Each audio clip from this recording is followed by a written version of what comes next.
Hey everybody, welcome back. Welcome back to the Run Rabbit Run 100 brought to you by Mountain Outpost.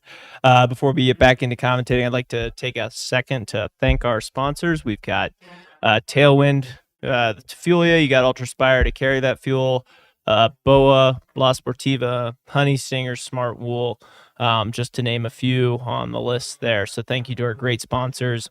Thank you to our great hosts here in Steamboat Springs, Colorado. My name's Dan Ryan, and my co-host will be joining us shortly. But we are out here. We are above Billy's Rabbit Hole, just enjoying the drone shots of the area, which is pretty sweet to have those out there. That's a pretty remote area. Not a lot of people go up in there.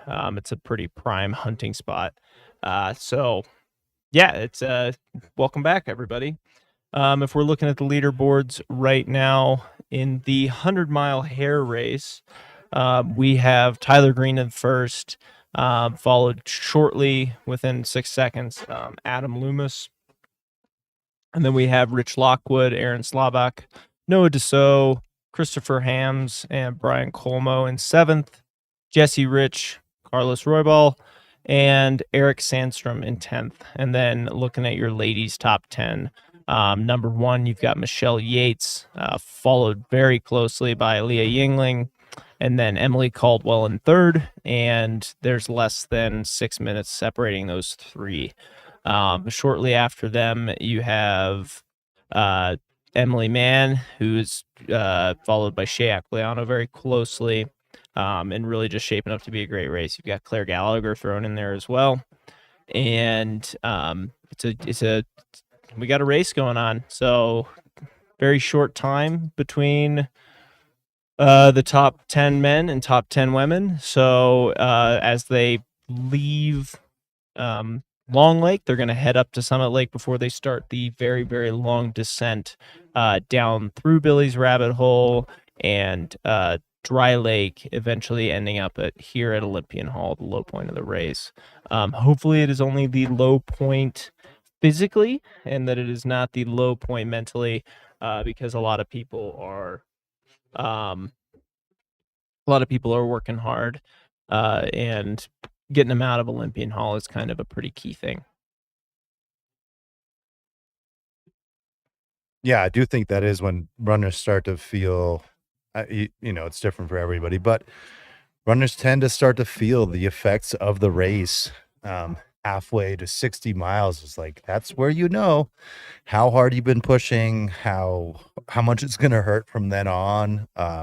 You might not know it's for its entirety, but it is the point where you start to see that attrition. Then you start to see some muscle fatigue, body fatigue. Man, that's 100K. A lot of folks will put that on their bucket list to go run a 50K or 100K, and 100K and you're 62, 64 miles into a race. Yeah, it is no joke of a distance, but it is the distance that you start to really understand, man, I've got 40 miles to go. I still have a significant chunk of this race that I need to complete. And how am I feeling right now? It's a great point to be feeling good.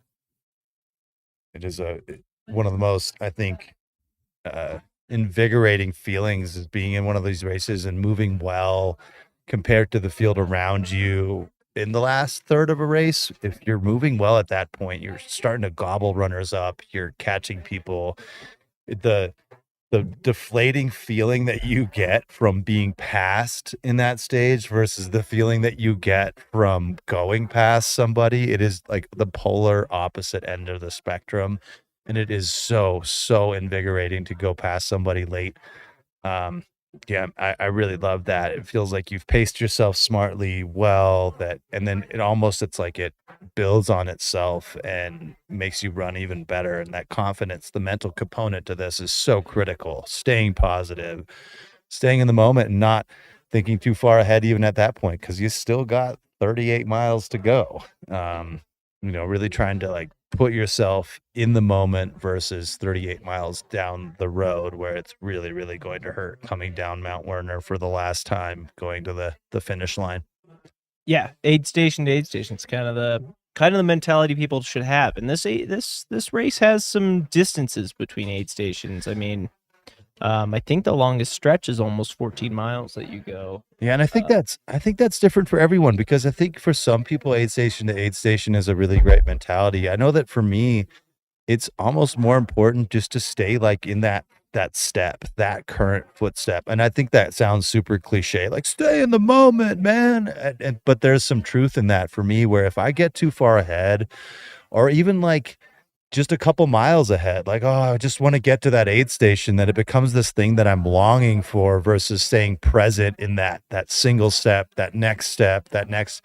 And look, that might be a few steps for, it might be a mile, it might be a couple miles, but the further I get ahead of myself, and usually the worse. I think we're looking at Tyler Green there. I know that he was wearing the green cap.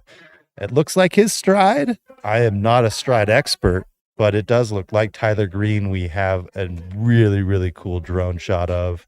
Wow. He's cruising there into Billy's rabbit hole. He's most certainly one of our favorites to potentially win this race.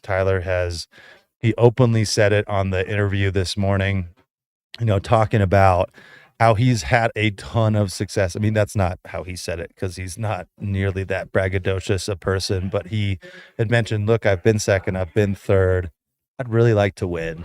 And you cannot fault him for that. You cannot fault him for his desire to take home a dub. It's certainly within his capability to do that here at Run Rabbit. Even in a stacked men's field, you have to be willing to put some money on Tyler Green to come out on top. Yeah, and you could have. I don't think you could have said it better. Like, he's a pretty humble guy, and knows he's fast, but that I think he was wearing a green hat at Fish Creek, so he's definitely headed into Billy's rabbit hole right now, cruising along that high alpine road there, amongst the trees, and just cruising along the Run Rabbit Run 100 course. It's pretty cool that we're getting this beautiful drone footage of him just jogging through the woods. I guess I shouldn't call that a jog. I should probably call it a run, huh? Well, Tyler doesn't. Yeah, he's not. I mean, you could call it a jog, but what he does is running, and knows how to do it from the start to the finish of one of these 100-milers in a really, really competitive way, in a way where he doesn't fall apart and always seems to have something at the end of it. In the same interview this morning, he mentioned that he likes to have something left for that last 30. And that's really when he knows where he's at, how much he's going to have to give to compete. We're looking here live over the Run Rabbit Run 100-mile race course, and watching Tyler Green live.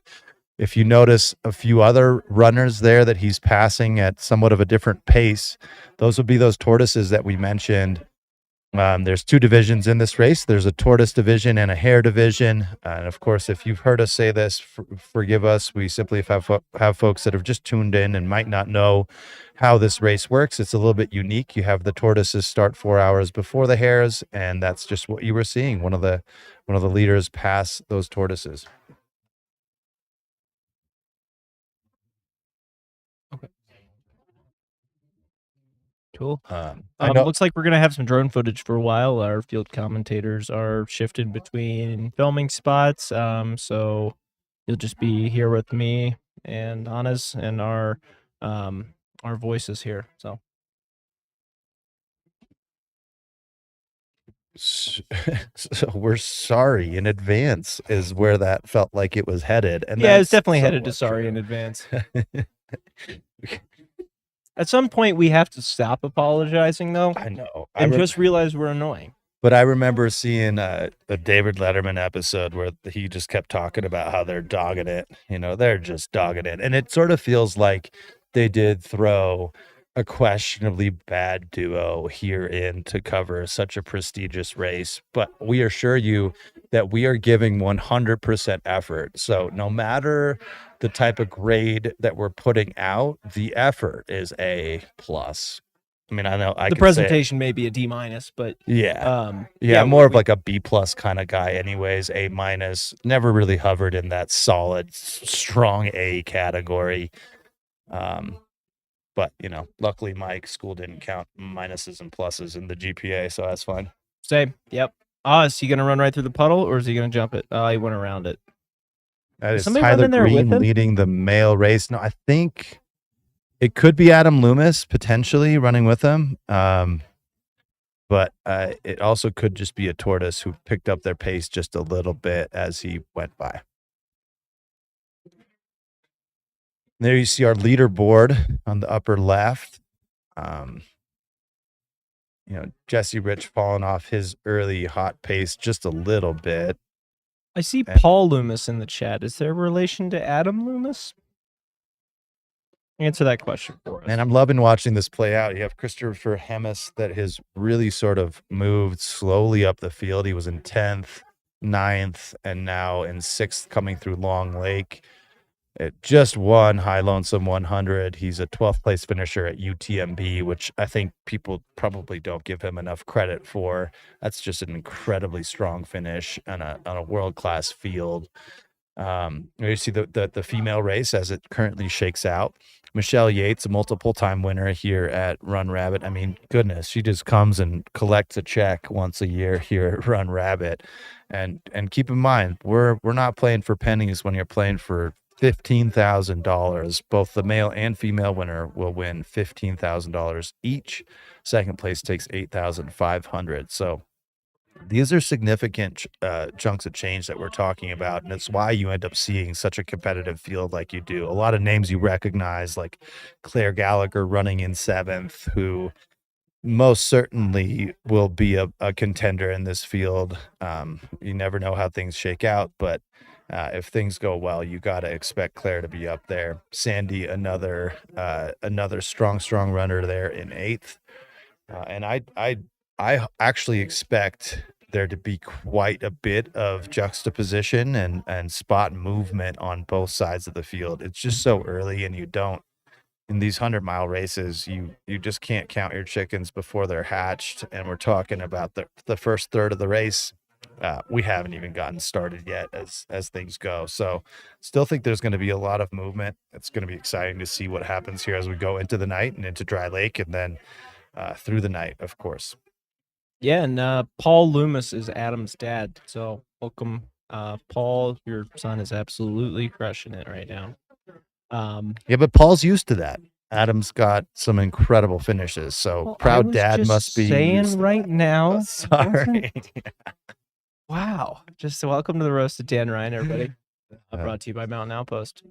Yeah, no, the race is going really well right now. We have the first Tortoises through it looked like Dry Lake, so we'll be seeing them down into Olympian Hall shortly, probably within the next hour or so.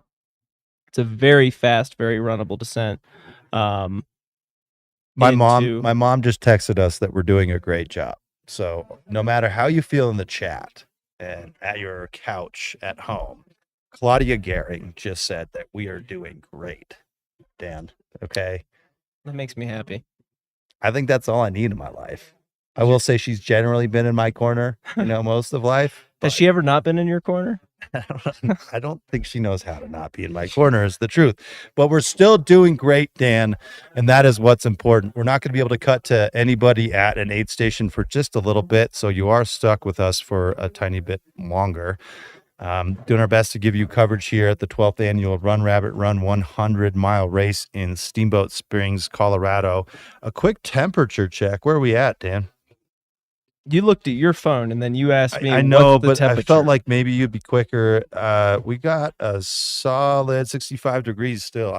We have seen the sunset, and in these mountain communities, as soon as you see that big sphere set over the horizon, you tend to see the temperatures plummet. So I expect that to drop quite a bit and quickly as the shade hits beautiful Steamboat Springs. We'll still have some daylight, maybe for an hour or two more. Days have certainly gotten shorter here in the mountains of Colorado, but we'll have a little bit more daylight for runners.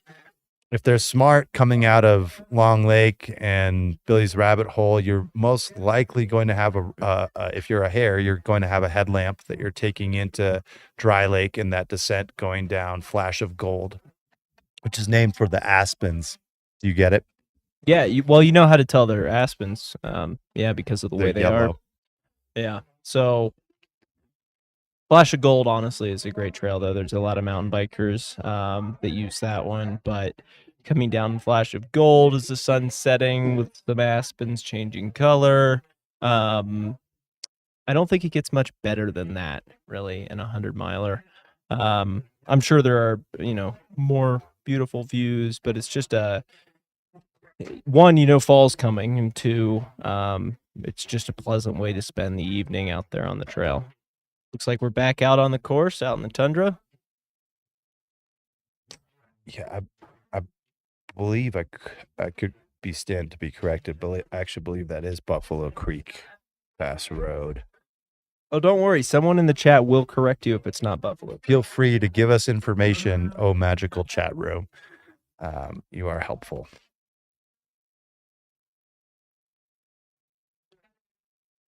So Michelle Yates has won this race 5 times.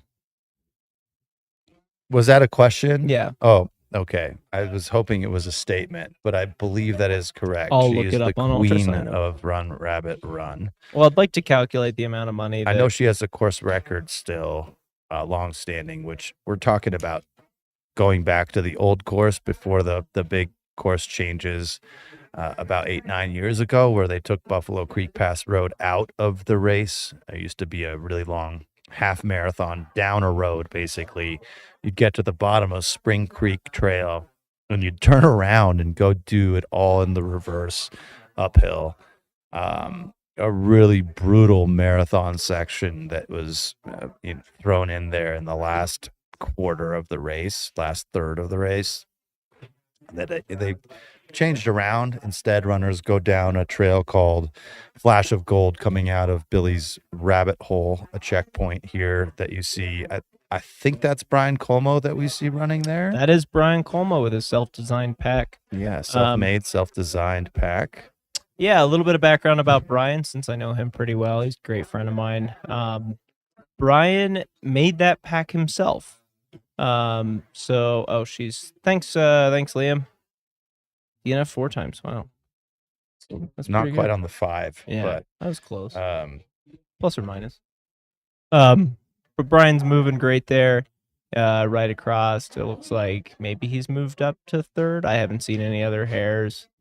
So yeah, kudos to Brian moving along there. He made that pack himself. I was talking with him on the phone this week as he was sewing it. So nice work, Brian. Nice work in your self-made pack. Borderline Designs is cruising. Yeah, it's pretty cool to see people out there with their own kit crushing. Yeah, but it doesn't look homemade. He obviously knows what he's doing. That is an extremely well-made pack. And I also think we have likely missed a few runners just on the drone shots. Could be wrong on that, but Brian certainly would have jumped a few folks if he indeed is cruising there in 2nd or 3rd. But my suspicion is that we may have missed just a couple of folks on the drone shots. Oh man, that is cool. From above, looking at the trees. Nice. This drone work is excellent. Jason's out there crushing it with the drone footage. Just look at those pine trees. They're so pointy. There's Brian moving through the trees of the Run Rabbit Run 100. We still got about 30 minutes left till true sunset. That's when we're going to see things actually start to get cold. The runners will be running through the night. Hannes and I will be, eating food, staying warm inside. I will likely be headed up to Dry Lake I have some friends, crewing friends, and just to be around. I think I'll make a quick appearance up at Dry Lake and then head back to crash before having an early shift tomorrow at 5 a.m. to bring you all amazing race coverage here in Steamboat Springs. Yeah, I think that means that both of us will get to see the winners come through, right? That's exciting. It is exciting. We'll get to wake up. It'll be like a mini Christmas. We don't even know where people are at, and we'll get to see where the race is. It's going to be really neat when we wake up tomorrow to see what's happened, what hasn't happened, who's in first, who's not. Yep, pretty excited for that. Well, this race is such a fast race compared to well, I guess people are running these times at High Lonesome now as well. Yeah, well, not quite as quick. I think High Lonesome has a little bit more steep and longer climbs, a little bit more time at really high altitude, although both of them are altitude ridden and high up. As we continue to look over, I think that's Brian Como still that we're watching. Yep, still moving along. Yeah, I wouldn't call it a fast course necessarily, but I think because so many fast runners show up, there end up being fast times that get put down. Yeah. It's not your average race when it comes to prize purse, so the motivation is strong for people to show up that are fast at running, and a lot of times, they'll kind of see what they have on the day and maybe shut it down a little bit early just to see if they have a day to go win some money. And I think there are some that kind of approach it that way. But regardless, you end up with a lot of people pushing each other, a lot of competitive runners, a lot of seasoned veteran runners. I mean, it goes on and on how many strong runners we have both on the female and male side. Again, I think this year's female group may just be the most competitive group that we've had at this race. There are 15 to 20 gals that you could see in that top 7 on any given day. So it's really going to be fun to see that race shake out. Yeah, it's pretty cool to see it shaking out. Just got a message from Amanda Grimes saying she just saw a male runner crossing through town. So that will be a tortoise headed over quickly, not very turtle-like, to Olympian Hall. No, and I think I actually think it's really important to point that out.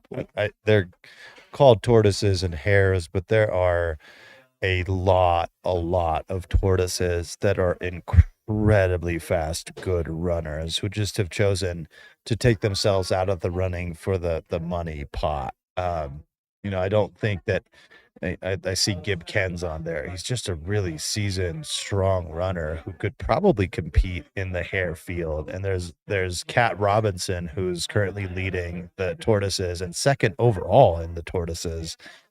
Actually friend of mine out of Grand Junction who could no doubt compete in the hare division as well if she wanted to. So, I think it just really is important to mention that just because they're called the tortoise division, there are a lot of really strong runners. And I heard at one time that, we're all hurting. Some of us are just moving faster than others. And I think that's a really fair way of describing just the back of the field to the front of the field. At the end of the day, we're all covering the same terrain. We're all going to do the exact same course. We're just going to do it at a different pace, and we're probably going to have some lows. We're probably going to deal with some pain and some soreness. It is going to be a mixed bag. If it is great, but most of us have this varied experience. And I love this race for the fact that you get to see, if you're a tortoise, you really get to see that hare race play out both on the male and female side in a way that you wouldn't probably get to if you're at the start line of another race where everybody starts and you don't see them again.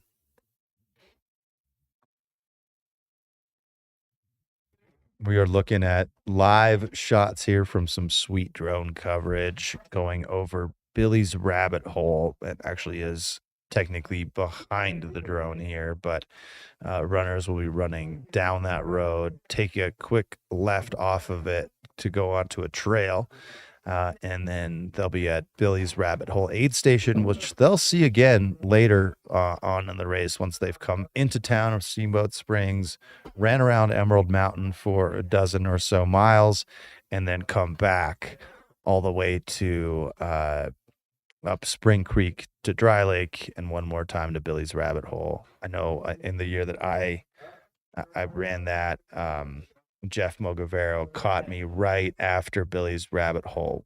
I was having a particularly tough time on that climb, and he buzzed by me like I was standing still. Another one of those moments where we talk about how it's fun to be on the Pac-Man eating side of that equation, and not as fun being the piece of grape that gets eaten by the Pac-Man.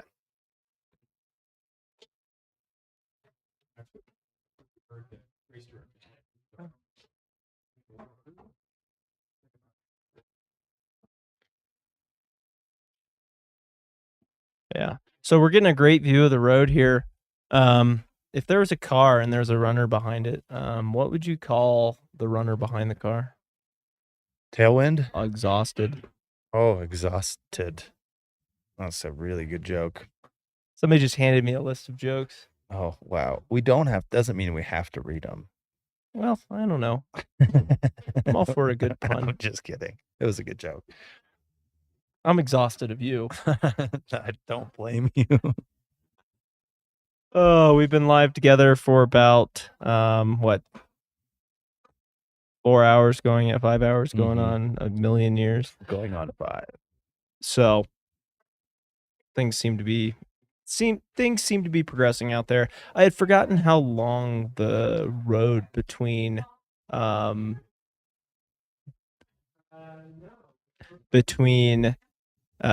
Long Lake and Summit Lake, like that is a very long road. And I had kind of forgotten because somebody in the chat mentioned, they asked if it was all forest road. And it is a lot of forest road, but it isn't 100% forest road. I would say it's probably got more than 25% forest road though. What would you say, Honest? Yeah. In the entirety of the course, or Yeah. I don't even think it's that much. Now, once they made the course changes, I want to say it was back in 2016. Once they majorly altered the course, they did not. They took out a lot of that road. So while you're seeing some road here, it's relatively short-lived, and you don't have to do much of it during the race. You end up going down Flash of Gold, which is a trail, hit Dry Lake Aid Station, and you'll take Spring Creek Trail down, which is a trail. And then you get to Olympian for, it's like 1 or 2 miles that you do on kind of paved sidewalk road. And then you're back to trails over here out of Olympian Hall and Emerald Mountain. It's a race where once they made those course changes, it's probably closer to 90% plus trail. So if you're looking for a true mountain race, a race that's trail focused and isn't going to send you on a ton of road, this is a great option. Like we said before, I kind of like the break. I enjoy a good road here and there where you can kind of pick your feet up and not worry so much about what rocks are there or aren't. You still have to do a little bit of that, but it gets easier on a road than on a trail. Yeah, for sure. Hopefully we have the next commentators available at Dry Lake, and we have them at 8. Okay.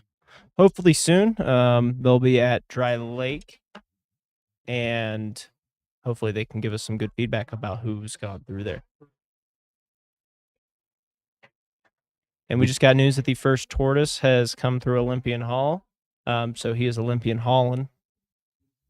And don't let Dan fool you. He's not sick of being here, okay? He's not sick of me, and he's not tired of this. He is excited, and we're having a great time. So no matter what. He's not laughing at my jokes, guys, and I'm pretty upset about that, but we'll get there. I'll wear him down. We're really excited. We heard a bunch of cheering for the first Tortoise coming into Olympian Hall. Again, these are not average runners. There's some absolute stud and studettes that we have over on the Tortoise side of the field as well.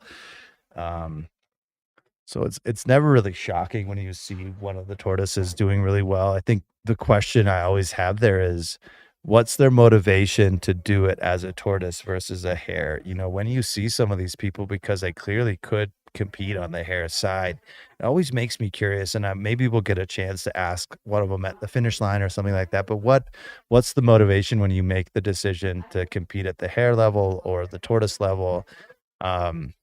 I'd be really curious to get inside the head of some of those Tortoises on on how they made that decision. I think I saw Joe Yuhan on there, another kind of legend of the sport. Well, maybe some people are thinking they don't think that they could go for the money, but they can do the time, and that they want to start just when it's cooler. So really, it's an advantage for them to have more. And doing more of the race during the daylight, getting to see more of the course during the daylight. You Yeah. get 4 extra hours of that, so that's really nice. Yeah, and some people are just morning runners, right? Like that 1 o'clock start's a bit tricky for people who wake up at 5 a.m. and get their run going at 6 o'clock in the morning. So it might just be down to personal preference, knowing that they can't go for the 15,000 or place in the top 10, but knowing that they can go sub 30 and just wanting more time to do that. Oh, sweet. Wow. We've got a shot of the Olympian Hall where me and Anna's are stationed.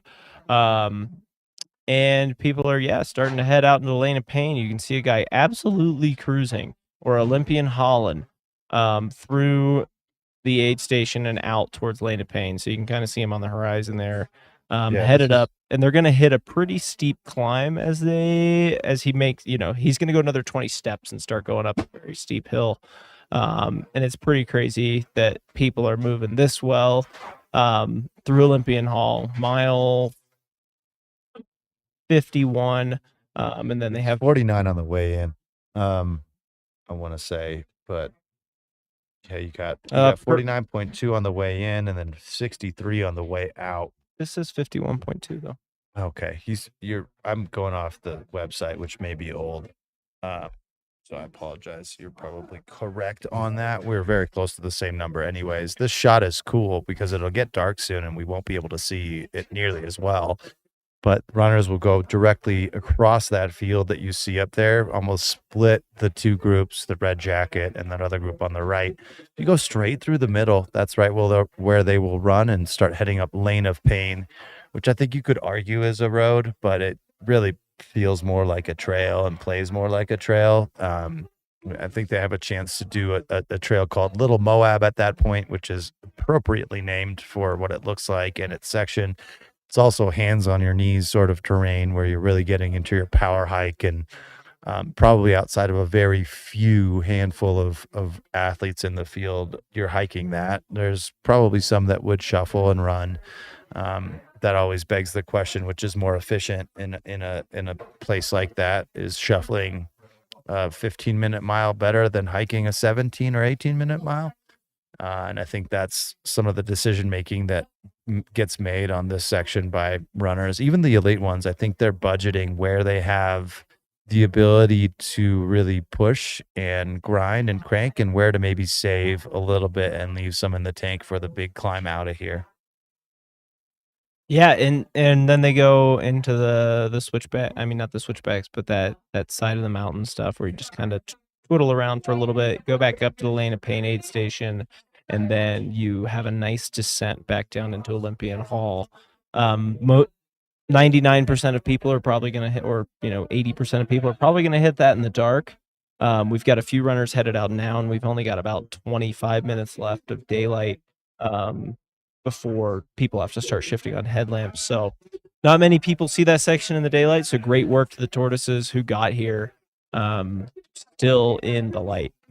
And the headlight, it's probably worth talking about headlamps just a little bit.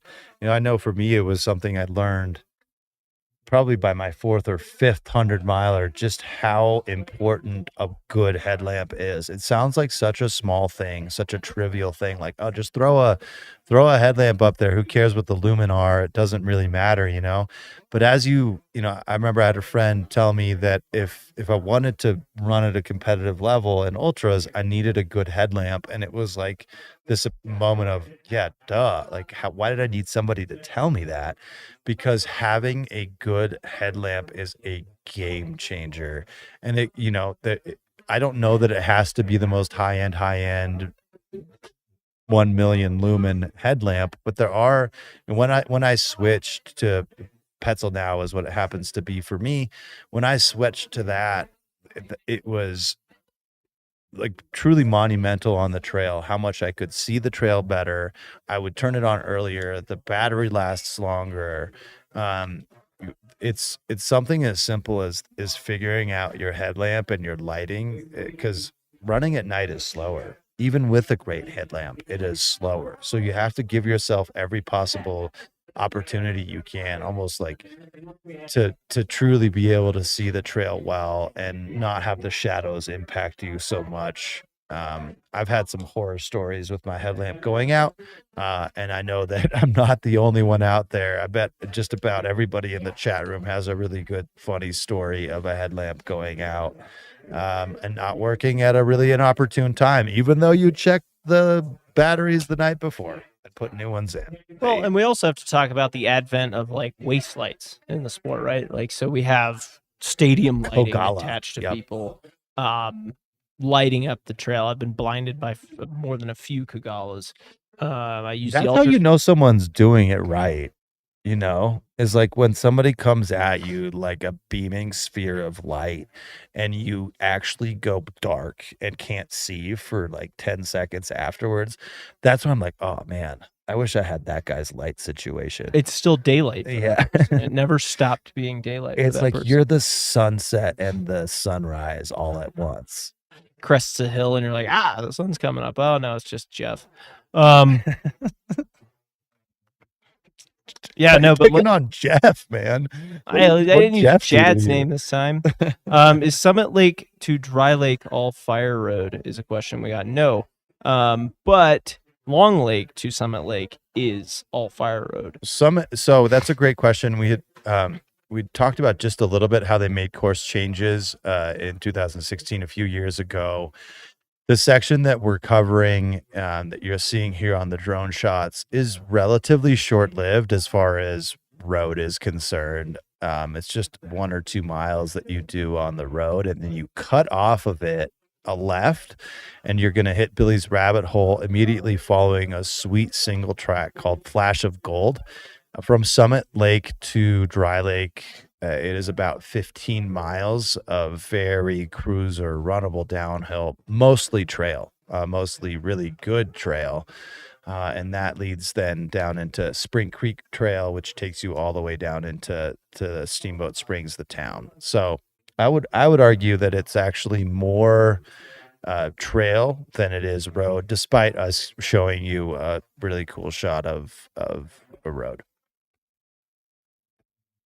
Yeah, and that you like you said, you get that Flash of Gold section, and then once you're headed down from Dry Lake, it's just a nice single track trail that's very, very douche grade, runnable downhill, that you can just absolutely cruise on your way down. Looks like our drone is crashing. I'm kidding. Never know. You got hunters out there. They're You shooting don't at the like drone. those drones sometimes. You never know. And we're back at Olympian Hall. We still have some people, we're going to have a lot of people coming through Olympian Hall shortly, but some people are coming through during the daylight, so you guys can kind of see the sun setting on Steamboat Springs, Colorado for the Run Rabbit Run 100. And I think this is a great time to take a moment to thank some of our sponsors. Ice Bike, Rabbit Ears Running, Gravity House. Probably should let you say that one. And Paul Nelson Photo, as well as a huge thanks to the city of Steamboat Springs. If you haven't been here, come visit here, whether it's fall, spring, winter, summer. Yeah, you really can't go wrong in Steamboat, can you? You just pick a season, come, and it's going to be great. Exactly. So come on out to Steamboat Springs, Colorado, and see what it's all about. Great place to visit. It's got an airport, or it's a 3-hour drive from Denver. Yeah, this was my first 100-mile race, and my friend came and visited me from Temecula, California. Doug, shout out to Doug. And he did some fishing. So while crewing me for a race, he did some fly fishing on the Yampa. So if that's your thing, get out here. And it looks like we are live from Dry Lake. Who is our field commentator there at Dry Lake? Oh, it's Luke. Where's your face glitter? Oh, Luke, it's so good to hear your voice. Dude, hey, it's good to hear your guys' voice. I actually saw somebody wearing. Yeah, stop. I know you're lying. So we have a bunch of the tortoises coming through. It's been awesome to see. We just got set up, so good timing. We're gonna follow this guy. No face glitter, but he's rocking. This is $6.99. This is Logan. Right on top of my protein. It's looking solid. And I just lost it. Like everywhere. Nice work, Logan. Absolutely killing it. Where's Logan from? Hopefully it's not Logan, Utah. Massive beard. It's to keep his face warm at night. I need something. Is that what that tiny mustache of yours is for? I run hot. It's getting some Pepto-Bismol down. I just run hot. Ooh, that's a good drinking sign. the Pepto Pink, huh? Yeah. Let's try some soup. That is something that you will see. It's a high altitude race, and eating is incredibly important. So your stomach starts to make it harder to eat when you get here to these later miles. What's his bib number? No, I'm just trying to get my stomach. $6.99. I think I depleted All right, Logan Missenheimer from Arvada, Colorado. Nice job, Logan, for crushing it out there. Dry lake. It's not sunset Logan, yet. nice Probably work. pick up his headlamps and he'll Good be job. headed down into Olympian Can you Hall. check if does he use beard oil or is that all natural?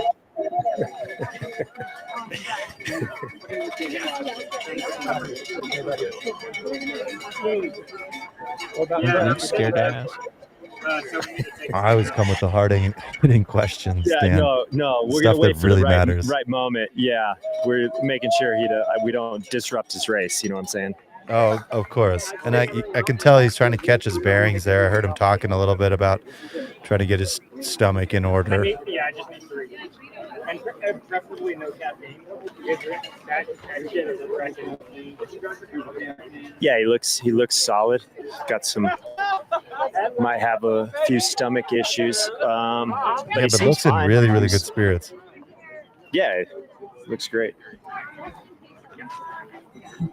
He's got a nice chill downhill to us here at Olympian Hall. We'll go say hi to him, right? I just crushed that down. Like I was doing right after I threw up, I was doing 17-minute miles, and then somehow I got some tailwind to stay down, and then it just reset me. My stomach just reset. Yeah, I was like, some dude asked me if I was the first place there. Did you say yes? I hope so. No. I said no, I just puked and rallied. No, I think I'm good. I have a blister, but we can take care of that at Olympian when I change shoes. All right. It's all nice to go. Yeah. Yeah, I need to actually take some time. Yeah, that's a good idea. Yeah. Okay. Cool. Logan, he puked and rallied. First-hand account. It worked. He's looking good. Got a little nutrition down. Got a little Pepto-Bismol down. He's heading out. Said he's going to eat some more food when he gets to Olympian and take care of a blister. Nice job, guys. Nice work, Nice Logan. work, Logan. Dude, look at that guy just rolling. He's got a nice downhill to you guys. Left with his pacer. Headed down she Spring did Creek have Trail. glitter. Yeah. She did have some glitter on her face, and I was going to ask if she had any extra, but I didn't. Oh, you just missed it, though. Interesting. Yeah, You I just missed it. Just missed it. I see how. Okay, got it. Excuses. That is a classic example, though, Luke. And I know I have a feeling that you have a story or two that you could share of scenarios where you feel like everything's over. You're moving a 17, 18-minute mile. We heard Logan just talking about that. And then you get this, you vomit. Maybe it's a reset, or you just get some food to stay down. And all of a sudden your body responds in this incredibly positive way. I mean, it can literally feel like all hope is lost. I know you've experienced that. Yes, many times. I feel like the thing when I'm in that spot, I tend to go to that seems to be the most successful is broth, like some ramen or some broth. You just sit down, get your heart rate down, get some broth in, let it digest a little bit, and then feel like $1 million about an hour later, 30 minutes later. So the power of the broth. We got a little crew interview here if you guys want to. All right, what's your name? Chris. Chris, we got Chris, and who is your runner? Logan Miesenheimer. Logan Miesenheimer? Yeah. All right, where's he from? He lives in Denver. Okay. Is this his first 100? First 100, yeah. First He's done 350s, but he's never gone the distance of 100. All right. And have you been crewing him all day? Yeah. All right, cool. Awesome. How's he feeling? Dude, he's rocking. He's right on a 24-hour pace like planned. And all right. He puked and rallied already, which is really early in the race. So maybe he got it out of the way. Yeah, sometimes you need a reset. Yeah. Is he in the Tortoise or the Hares? He is in the Tortoise. Tortoise. Yeah. So if he's at a 24-hour pace, he's probably towards the front of the Tortoise race. Yeah, he was like I think he's like 33rd. Okay. So yeah, he's like in that top. Yeah. Good. That's awesome. Does he have any like weird things in his bag or any weird stuff that might embarrass him a little bit?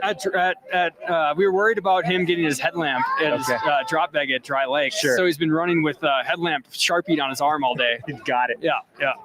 We saw a few runners almost leave that aid station without their headlamp, and their crew saved them. So not a bad idea. Yeah. Not a bad idea. Yeah. Awesome. Thanks for your time. Are you pacing at all or just crewing through the night? Picking him up at Olympian, and I'm 38 miles? Yeah. So, yeah. Awesome. Congrats. Thanks. Have fun. All right. We'll be looking for him. What's his bib number? 699. All right. 699. Yeah. Thanks, man. All right. Thanks. All right. Let's see if I can get an interview here with. So your runner just left, right? Yeah. You mind if I ask you a couple questions? Not at all. Okay. I'm Luke. Hi, Luke. What's your runner's name? Casey Brady. Casey Brady? Yes. And where's she from? City, Utah. Awesome. And has she done 100 before? She has done 100 before, but not this one. She just left. She looked awesome. She is awesome. Yeah. And what's kind of her goal time at this race? Sub 30. Cool. She's super solid. Yeah. She'd like to do that. So did she take her time here or did she do pretty quick? I messed up and didn't clean her bottle sufficiently, and so she said she couldn't drink, and so she was dehydrated and gave me a few other little nudges, and so she had to rehydrate here a little bit and then get some warm clothes, and off she went. All right, cool. And then you got the fam here? Yeah. All right. Cool. What's like her favorite thing to eat like during these things, or is it all over the place? She is a fan of Fritos, Sour Patch Kids, all organic, by the way. Right. When things go bad. Yeah. Yeah. Awesome. And the Morton bars. She likes those. Okay, cool. All right, there you go. Casey Brady. Yeah, keep an eye out for her. She's on track for like sub 30-hour finish. So cool. Thanks for your time. Thanks. Like the shirt. Thank you. All right. So Fritos you heard and him Sour say, Patch. Who doesn't like that? Hey, I've had Fritos save a bunch of races. They're good. All right, we got a runner coming in. He looks great. This is bib 714. Devang. How you feeling? You look good. Oh, he took a wrong turn. It's all right. You need a crew? Yeah. What happens when you're like... He said he took a wrong turn, but looks like he's barely sweating, so I think he'll be fine. Yeah, they throw in a few extra miles for those guys to wear them out, so that way they can get their full money's worth from these 100-milers.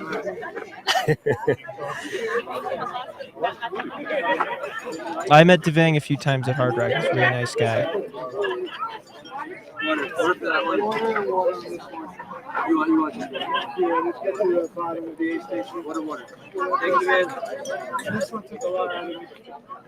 Luke, you want to try to ask him where he went off course? What if there was a marking issue? If it was maybe run air? So we heard you went off course. Yeah. Are you all right talking about it, or is it too soon? Yeah. I'll take a swing at it. Yeah. Do you know where you went off course?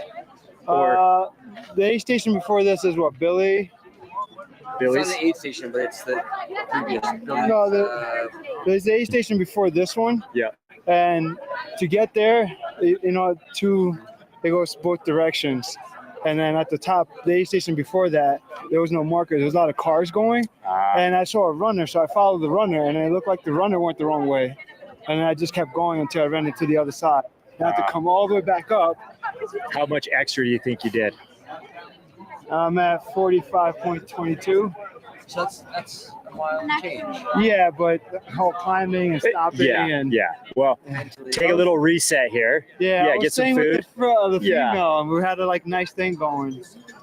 There's lots of people you can catch up to, and you have a nice little Oh yeah, long I'm not descent worried. to I'm way Olympia, ahead so. of. My goal was to be around 28. Okay. So Yeah. I think I'm. Yeah, you're crushing. Yeah. Good job, man. Thanks. You look solid. Feel good. Good event. All right. Nice For work. now. Yeah. We'll Yeah, see you when could- I see you guys again. Yeah. Dan in the studio says hi. Said he met you at Hard Rock. Yes. So yeah. All right. I was at Hard Rock. All right. Have a great race. Thanks for you. talking.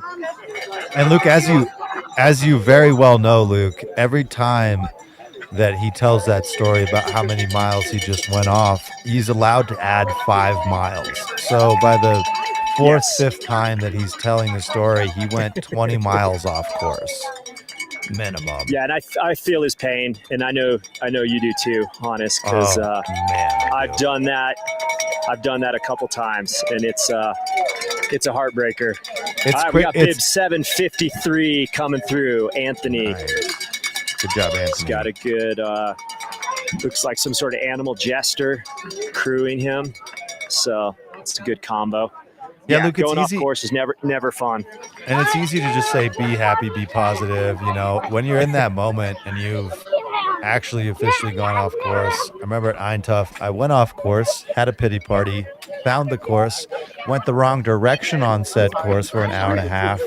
And by the end of that, it was like trying to figure out how to navigate staying positive. When you're in the moment, it is really challenging and can just feel like totally take the wind out of your sails in a defeating way like you wouldn't quite anticipate. But as us ultra runners do, we find a way, we stay positive, and we grind through it, just like Yadang's going to. Yeah, he looked like he was getting over it pretty quick, so commend him for that. You got a minute, Matt? Yeah. Come on over. Yeah. Sweet. Yeah.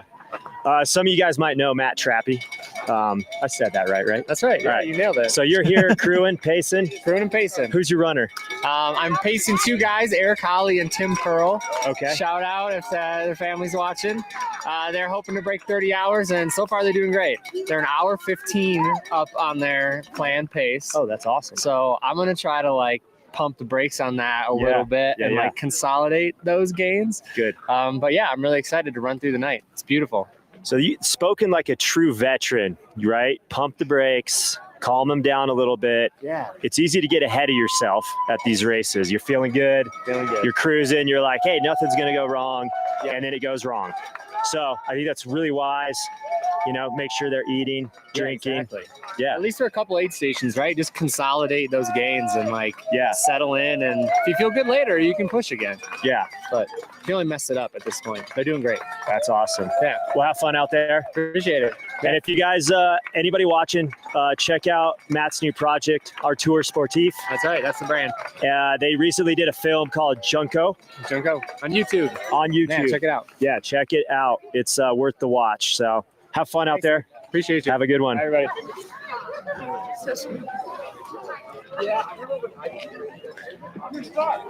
All right, so we got definitely more runners kind of coming through. Lots of pacers getting ready. It's starting to cool down a little bit. People are going to start busting out the headlamps soon. Making sure their runners have headlamps, have enough nutrition to get down towards you guys at Olympia. So How's the vibe of the aid station? Rocking and rolling and party vibes and people happy to be there? yeah, definitely party vibes. There's some good costumes, some good outfits. I'm seeing, some animal one-piecers, some tutus, some party hats. It's good. Is that perhaps All right, the we have team yellow from earlier that's dressed up so well now? I have not seen Team Yellow yet. So we got 517. This is Chris coming in. He's going to have to change from sun protection to warm here soon. You got 697 and 707. Nice work, runners. Got a bunch of people rolling through. 665 or 655. So, people looking good. Most people kind of heading straight towards, the aid station, get some food, fill up their bottles, maybe find their crew, get fueled up, and get ready for the night. Yeah, this is a really cool section. If you haven't been to Steamboat Springs and you haven't had a chance to hike Spring Creek Trail, the runners are going to head down. They'll eventually come back up it as well, but they're going to head down on Spring Creek Trail. The cool thing about the way that the city of Steamboat Springs has designed that trail system is that there's a mountain biker only downhill. And if you're coming out and you're hiking it really splits mountain bikers and hikers in a really unique and cool way, where you could do one of the most popular hikes in town, but you're not necessarily on top of one another the way you might be on another trail in Steamboat Springs. And so, yeah, a spectacular trail if you ever get out to Steamboat is Spring Creek. About as good as it gets, mile for mile. Yeah, and Spring Creek, it gets pretty chilly in there when runners are coming back from Olympian Hall up during the night. That just gets, if it's windy, a little bit of air comes off that creek, and it gets chilly in that area. Yeah, it's like a little canyon. Yeah. Very cool. Pink or green? Yeah. Huh? Pink or green? Could be great. Okay. Oh, is he getting glitter? I believe in you, Luke. Little wardrobe. Glitter's kind of, taking hold in a lot of ultramarathons. We saw it a lot at Hard Rock this year, at Western States. I didn't see it at UTMB, so looking at you guys over there in France. Well, Mikey Mitchell's bringing the glitter to every race he runs, so if he's there, there's gonna be glitter. Nice. Yeah, it's him and his crew bring it hard. Saw it a lot at Javelina, but there were so many costumes at Javelina. It was crazy. You know what I think I notice as I see these tortoises coming through who aren't intending to be competitive in the scheme of the way that a hare might be, but a lot of them, you just see this focus and look of intensity as they come through an aid station, because for each one of us, our race, we have so many different motivations and goals and things we're trying to accomplish. It stands out to me that you'll see these tortoises come through with just the same level of focus you might see from a front runner in the hare field. It's no different. They're paying attention, they're focused, they're trying to be quick and have a look of intensity as they walk out of the aid station. Yeah, for sure. Luke, has it been a steady stream of runners coming through? They're Dry Lake, pretty consistent, looking like people are putting on puppies. Got another runner coming in. Got some Ewoks there on the left or something. Yeah, it's been a good steady stream of runners. It's been fun to see. I would say 80% of the people we've seen have been in good spirits and pretty stoked, and crews are happy. So it's pretty good. Seems like plus then they get to run into the one and only Luke J. So what's not to like? Well, yeah. Sorry, pretty sure that's you not off a factor, but yeah, no, it's good. Yeah, we got cowbells, we got costumes. It's kind of cool this time of night when it starts getting dark, right? You've been going, these runners all started at 9 this morning, so they've been going a while. They're getting ready to go into the night, so you're kind of excited, anticipating the night. You get to pick up a pacer here,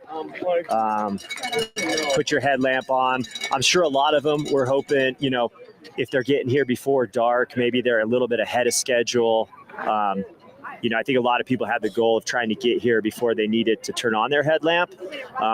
at least I know with me, like when I do races, there's a lot of times you kind of like prolong turning your headlamp on as long as possible. I don't know if it's like a psychological thing, but it's like, all right, if I can make it here and then turn on my headlamp, I'm doing well. So yeah, it seems like it's good. I mean, lots of people cheering, tons of support. I see people spending a little more time here, which I think is super smart. People over at the 8 over here doing soup and, more warm food. Runner coming in. Yeah, there's Looks like something maybe he about took a that fall. salty, He's got- savory broth that just works. The warmth, the salt content, it just works. Yeah, it's you think we could get over to there? We could do like a little. All right, we're gonna go try to talk to the aid station, see what they got on tap over here. They have beers. Bring us some. Mm-hmm. I just ordered a 6-pack from a friend. Bring me pizza and a Boa in the 6-pack house when I'm right done here. in Look, an they hour. got some pizza. They're feeding people. Oh yeah. Shout out Boa. Nice. And then as runners come over here, I'm going to give you guys some live action. We got bib 143, 646. Brian, how's your race going? Doing good so far. It seems like you guys are being smart, getting some calories down here, right? Doing good. How did it get hot today or not too bad? I didn't think it was, but I mean, I'm kind of used to racing in heat. Okay. And I race in heat pretty good. Actually. Where are you from? I live in the Denver area. Okay, yeah, it gets warmer down there. Yeah, but I've done some races in the heat. Like I've done Leadville's races when it gets really hot. So, Yeah, no, well, so far so good. cool. Have you done this race before? I haven't run the 100. I've run the 50 before. Okay, So cool. the first one at the 100. Yeah, good Yeah. job, man. You Yeah. did great. Yeah, Keep it up. you bet, guys. Yeah, you guys have probably chatted about it. So the 100 has been going on for 12 years now, and I believe the 50 has been going on for 17 years. So this race has been a staple in the steamboat scene for a while. So, put most runners here putting on a warm layer. Let's go over here. We'll get you like a quick tour of the aid station once these runners get their food. I'll give them a minute to get their food. They had some really good homemade soup there the year I ran. Really, really good. Yeah. Oh. Are we witnessing it? Oh, Too early. glitter rookie. Clearly, You a can't go glitter wrong with it rookie. either. So like you just put it anywhere. Are you guys good with that? Yeah. No, I think you need a little bit more. Go up. Yeah, you need more. You need More? That's There it. you go. There you go. A little bit more, then you're good. Yeah. There you go. Yeah. Oh. All right. As I understand it, you're showing up for your son's track race tomorrow, cross country race. You're going to Yes. be looking good in your glitter. Ryder will be proud of you. Just tell him you gave in to peer pressure. Yeah, there you go. No, yeah, my son who's in high school has a cross country meet in the morning. So after we're done here, I'm gonna make sure I make that in the morning. So now that there's no runners here, I'm gonna give you guys a rundown of the aid station. What's your name? Jennifer. Jennifer. And then who's the crew chief over here? Hi. What was your name? Ann. This is Ann. Yes. She is the crew chief here at Dry Lake. Look at the spread. Look at this spread. I gotta say, it's one of the best looking spreads we've seen. So runners have options of, we got ramen, we got quesadillas. We Yeah, got save broth. me some, I think they Luke. have- look at that. We got hot water. And then, you got your staples over here, Peanut butter and your fruit. Look at this, Nutella packs. It's good to see that nature's healing with the bowls of M&Ms coming Pickle back juice. after COVID. And then all of our pop. There you go. And then you got your soda Salt. and your salty stuff. There's the Fritos right there. That's the magic. Oh, man. We What must was be your hungry. what was your food of choice over there? Coke and some quesadilla. Coke and quesadilla. Yeah. Good move. Great move. Thank you. How are you feeling? You look great. I'm feeling good. Yeah. Yeah. You got a nice downhill to Olympia. Yeah, that was a bit. Oh, well, we just had a huge downhill. Yeah. Now you uh-huh. got some more. Got some more. Love it. Yeah. Are you leaving here with a pacer or No, I'm going to meet That's my pacer Mary Olympian. Ryan. All right. Yeah. From Cool. Mary Ryan. Yep. All right. Nice to Have meet a great you. race. No, Yeah, no, you're sorry, good. all my quesadilla. Yeah. Great job. Nice job, Mary. All right. So quite the spread there, right? And then check this out. Look at over here shortly. BOA is doing this rad thing where they're going to project the live stream onto the screen. Wow. So we could film you guys from here and you can see yourselves on that screen doing the live stream.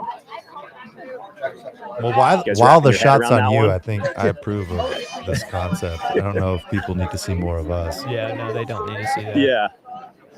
Wouldn't that Yeah. be infinite? Because you see it bouncing back. Just like mirror. Yeah, I think so. All right. We got lots of pacers hanging out, waiting for their turn, anxiously getting ready. Looks like Oh, heads up Bank's getting behind out you, of there. sprinter van. Kick him out of the aid station. Oh, there he goes. Ooh, nice drone sunset. That is a sweet shot.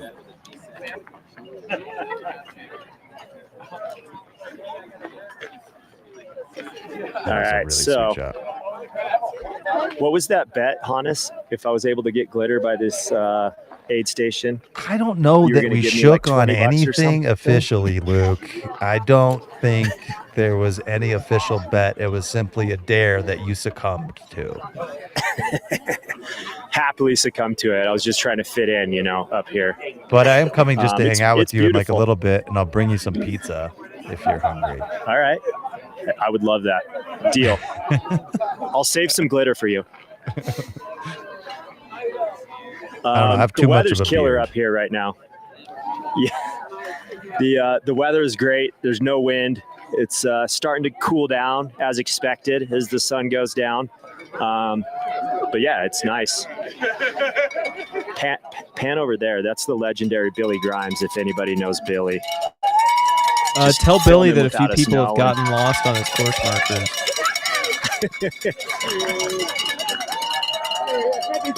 And tell him Dan said that.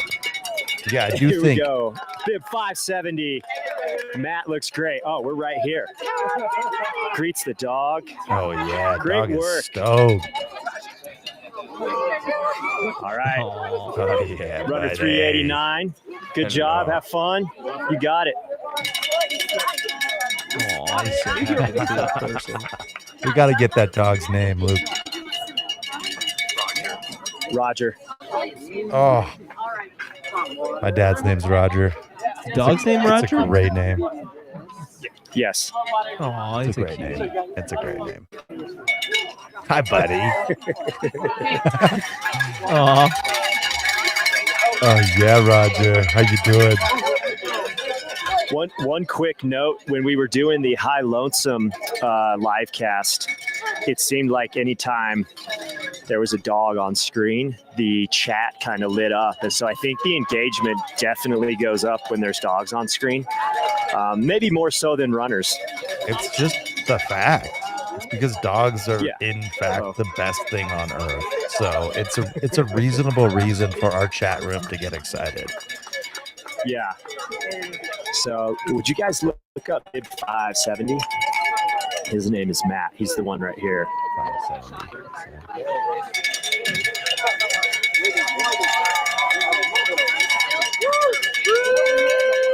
And 570 is Matt Dietrich Nice All right. job, Matt. Dietrich. from Tallahassee, Florida. With a dog named Roger. A dog named Roger.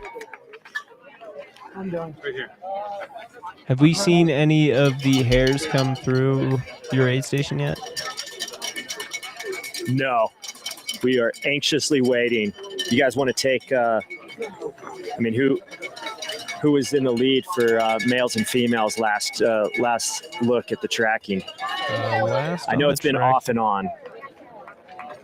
Yeah, I think we still had Tyler and Adam, Tyler Green and Adam Loomis there at the front. Adam Lumis, Tyler Green, Richard Lockwood, Christopher Hams, Aaron Slabach, Noah Dussault, and Brian Cole. And then Carlos and Eric round out the top 10.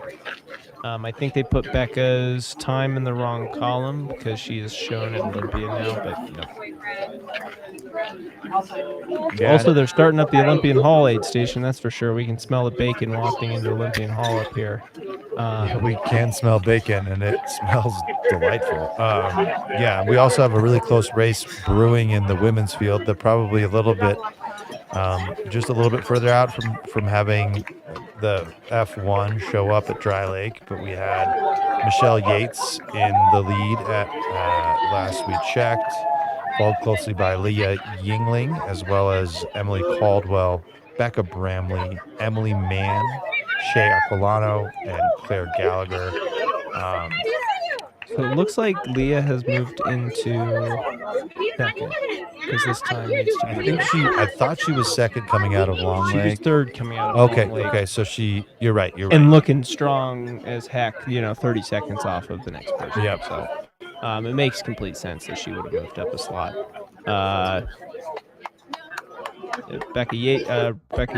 Michelle Yates is still in first place. This would be her fourth win if you're able to hold on to it. Absolutely cruising, which is pretty sweet. And keep in mind, we haven't seen these runners since Long Lake, so it has just been a little bit since we've had eyes on actually being able to kind of count the runners through. Sometimes with this tracking, it just isn't perfect, and we do find from time to time that some of the entry and exit times that runners will have at an aid station will be just ever so slightly off. But as we have it, we do have a very competitive race brewing in both the men's and the women's fields. Still a ton of race left, and one could argue that the race hasn't really even begun. Because as we know, it's the second half that really makes or breaks what's going to happen in this race. Yeah, and it's definitely getting darker out there. It's 7:24. Sun has set, and I think that it's just going to be a little bit of twilight here before it gets dark, and you see people with their headlamps and starting to light up the trail. Light it up like Team Yellow. Oh yeah, the highlighter crew. Yep. The 14-member matching Right. T-shirt. We've got a crew wearing all highlighter yellow shirts that we keep calling Team Yellow. They may have a better name for it, but I believe they're. Yeah, we've heard some crew names today. What was the one we heard at Fish Creek? Was it Team Party Girls? Oh yeah, Woo Girls. Yeah, that's yeah. right. Really the important stuff to figure out for viewers at home. We are here to tell you it all.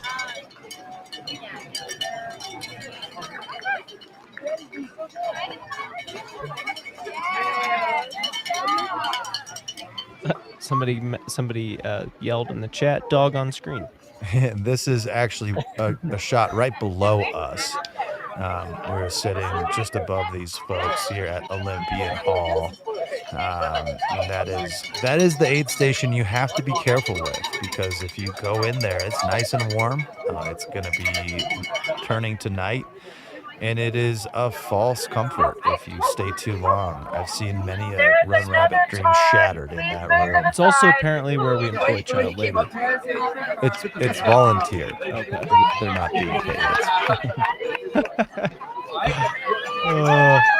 But we do want to thank all of our volunteers. I think everybody that's ran an ultra understands just how volunteers are the backbone of ultra marathons. These races just don't exist without a whole bunch of people sacrificing and voluntarily giving their time to make runners food, to keep them safe, to tell them where to go. It's through the entire night, folks. So you have volunteers who are skipping an entire night of sleep, whether it be a kiddo like we see in front of us here, or a community member that's one of their parents. It is amazing to watch our community rally, and I think it's par for the course to thank volunteers, but we really can't actually do it enough, because they what make our sport, and none of it would exist without them. You simply wouldn't be able to put on these races at the level that we do. I'm gonna go. Yeah, and it looks like we got. Is that a runner coming in or a pacer? No, that looks like a pacer. He looks too calm, cool, and collected. One more shout out to our sponsors. A big thank you to Tailwind.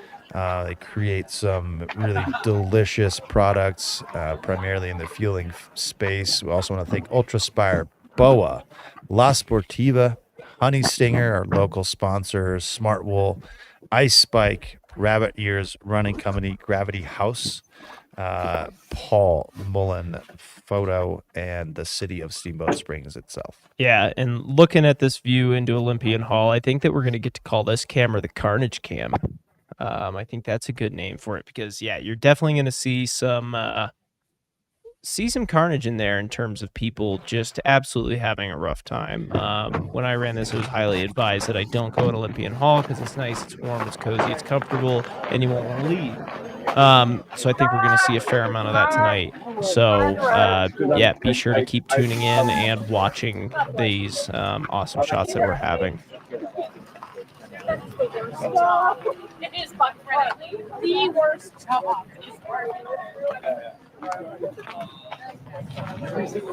I get it. Luke, thanks for being out there. You're being an absolute trooper on the other end, giving us live coverage at multiple aid stations today. Currently sitting at Dry Lake, which is what you see in that bottom right area. Kind of see a conjoining of runners as well as hare runners as well as tortoise runners. We haven't had our first hare coming to Dry Lake yet, but we will start to see that here shortly. Yeah, have like a windbreaker and then like a mid-layer.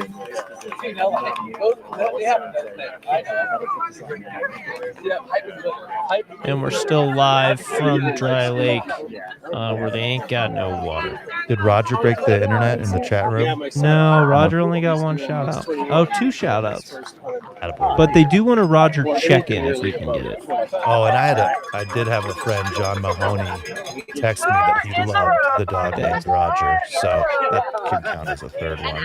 What's your name? This kid on the bench is making me really nervous.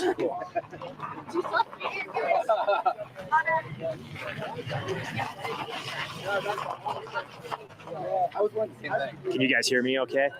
Yeah, we can hear you. So I just started chatting with this guy. His name's Jurg, and he's getting ready to pace his son, who's 21, right? That's right. So his son is 21, and he's doing his first 100? It's his first 100, yeah. That's awesome. And how far are you going to pace him? I'm just going to run down. I'm too old to go very far, but then down to Olympian Hall, and then his roommates, college roommates, will pick him up from there. Okay. What's the furthest he's run before this? I think his longest training run was about 31 miles or 32 miles. Yeah. This is awesome. So was he pretty nervous? Was he excited? How's he feeling? What's the I think he was a little nervous, excited mostly. Yeah, Yeah. we had dinner last night with him, and so he's in good shape. He's faster than expected, which is really good. So, Yeah. We're hoping that he'll make it all the way through. I think he will. So yeah, sounds like it. Yeah, something I was talking to Matt over here. His runner was ahead of pace, and he was going to slow him down a little bit, just to make sure, because it's easy to get ahead of yourself. But yeah, that's awesome. And And that's my plan too. what's his name? Ben. Ben, and what's his bib number? His bib number is 786. All right, And he awesome. wears the same shorts. Oh, he's got the same shorts, frog shorts. All right, awesome. Thanks for your time. You got it. Thank you. Man, I do not think I would have had the mental capability to do 100 when I was 21. That's impressive. So good. Just learning how to tie my shoes, I think. I think that would have broken me as well. Just flat For out sure. broken my brain. How old were you guys when you did Yeah. your first hundreds? Luke, how old were you when you did your first 100? 32. I believe I was 28. But I might have been 29. Who's counting? I Dan, how about froze my age at that age anyways, so I'm actually stuck at 29 and not getting older. I was 24 when I did my first one. Oh, that's good, man. That's impressive. Yeah, I did my first triathlon. I was 20 or 21, and I remember going for like an 18-mile bike ride, getting ready for an Olympic distance triathlon, and thinking that I was really, really cool, doing 18 miles on my bike. And then I would run like 3 or 4 miles and thought that I was like awesome. So You are really cool. Yeah, shows here you how you much I are, knew. high lonesome winner, Nolan's 14 finisher. I mean, look at you now, Luke. Look at you Hey, now. here I am at Dry Lake with glitter on my face. You know, life is good. Officially All made right, it. we got a couple runners leaving. Billy, that's your guys' runner? One. Our best friends. Oh, that's cool. What's her name? Jenny Fox. All right. Jenny Fox is heading out. Local steamboat runner. Yeah, local steamboat runner. Yeah, we're going to flip around and set up because we should expect the top runners coming through any minute now. So I'll try to we'll make sure to keep you guys in the loop. Good job, Cody. Is that Andy Glaze? I think that may have been. It was not. It was Cody, who I believe helps do Death March Running Company. Oh, If you guys are familiar with that. I'm gonna give that a Google. They do like really funny. It almost makes me think of like Cabbage Patch, funny old. It almost looks like old skateboard graphics. Oh yeah, this is awesome. All right, bib 390 coming through. She's being crewed by the little the children in the animal costumes. Looks like a monkey grabbed her her water bottles, is going to fill them up. So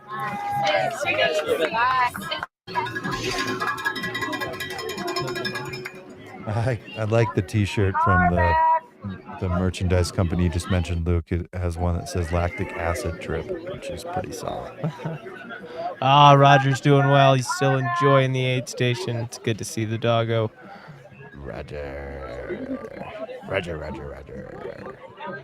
Give that dog some pats for us. hey, do we have a scoop right here? Let's do that.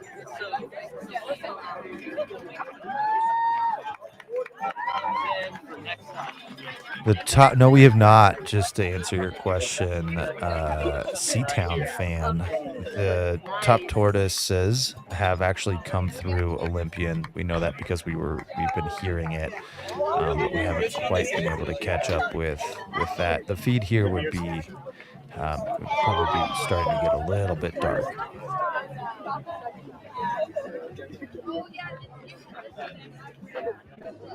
We are also expecting lead hares to come through here in a minute. Always tough to put a perfect finger on that, but we do expect them here any moment. Oh man, we got a Toyota Camry coming through. Bib number is X74 Camry, Colorado local. Yeah, he skipped the aid station just straight through. Didn't take a thing. Didn't take any fuel. Unreal. No. Just straight through. Does it look like the wheels coming off yet? Raw dogged it, as my kids would say. Can you say that on the internet? You might want to get some translations, Luke, before you come on there with what your kids say. I know those two, and you don't just want to take what they say and repeat. It's my one formal warning. It's fine. We'll edit it later. Post-production. No, you're good. Yeah, you're like, if I stretch for a second. Interview him. Get him now. Yeah. Get it. Toyota Tundra moving through. Do you like it? Is that an Amazon? Got it off team. Live look into Olympian Hall. Aid station's pretty much in full swing there. They've got everything cooking because we can smell it. I was walking down there earlier and they had the drop bags like perfectly aligned in rows. It looked like a marching band down there. And it was pretty incredible, the organization that they had going on down there.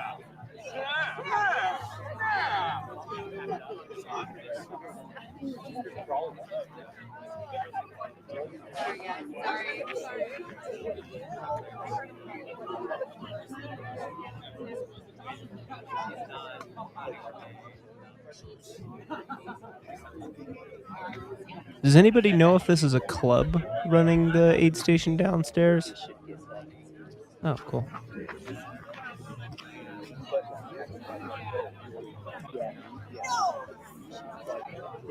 There you see a runner. I believe that's a tortoise that just popped into, could be a pacer, but it looked like potentially a runner popping into Olympian aid. He's an anesthesiologist.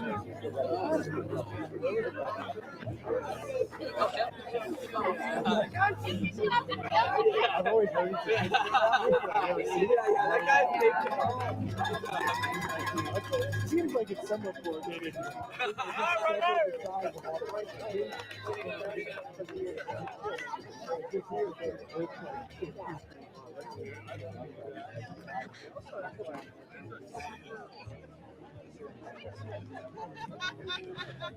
There was a good joke on the list that we got handed to us. You gave me crap for the list that got Yeah, handed I to read us. number 2 and I laughed, so it just hit a note with me. What do you call a competitive runner who just broke up with his girlfriend? Homeless. Oh, that one hurts. That is so accurate. That's pretty good. Man. Van life convert. Hashtag van life would have been appropriate there as well. Hashtag dirtbag. That's gold. I didn't get it for the longest time when I was staring at it. Yeah, it's like another way of calling the competitive runner broke. Yeah.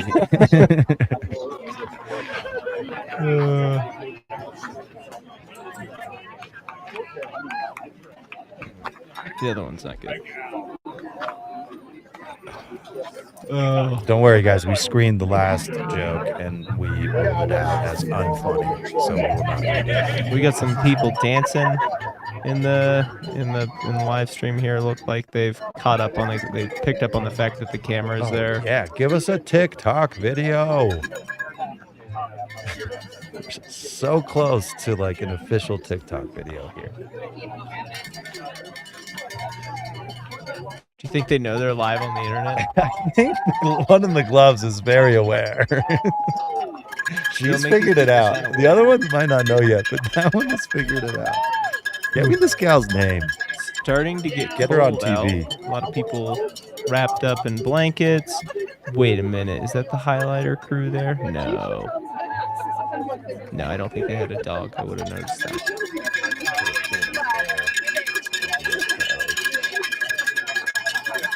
As you can see, we are really starting to see the effects of the sun going down, which, as you know, means you can see less in case you haven't been around on Earth for long. There is a big flood lamp that they have put up here at Olympian, which is why you see so much light there on the area shown on the screen.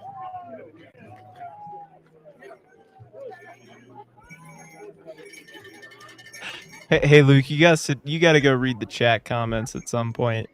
It's pretty good. Just saying. And also talk to your kids. I've learned probably half of my current hip vocabulary from Luke's kids. Hit me with it. I wouldn't know it, but mid is my favorite one. What's to that like mean? say that somebody did like a below average job. Oh. You just like if somebody's really like, I don't know, that maybe they go and run a 10-mile Here's a run. good- You here's could a like good comment example, mid right? on their Strava, and it's like a real dig. Yeah. Like Dan's climb up Fish Creek. It was mid. No, okay. All right. Good grief. I'm never going to live that one down, am I? It was And real then- chill and then up that. if somebody's just, like a real try hard, they're a sweat. Like, Yeah. He's just, what a sweat. That's a good one. Like all those kids that got straight A's. Those sweats. Trying so hard. What? Man, you're not hip with the lingo. I can keep teaching. I'm 28 and live alone. What do you expect? Gas is one of my Is very good. favorites. I had one of my basketball players pick up a brownie and say, "Oh, that's gas. Like, that is delicious." And that one really rocked my socks. It was lit. We are bringing you the hard-hitting news here at Run Rabbit Run 100. Here we go. This is the guy I just talked to, the dad, and he's 21, doing his first Jürgen. 100. Yeah, and Ben, Jürgen and Ben. When did you find out? Good job. I don't think it has. But this is exciting. I do agree that the concept of running 100 miles when I was 21 feels like it would have broken me mentally. So seeing somebody that's 21 run a 100-miler is really, really impressive. Or we should probably talk to their parents about their childhood because they might be damaged. Maybe, or it's kind of like, calling yourself a local in Colorado. It's not like True.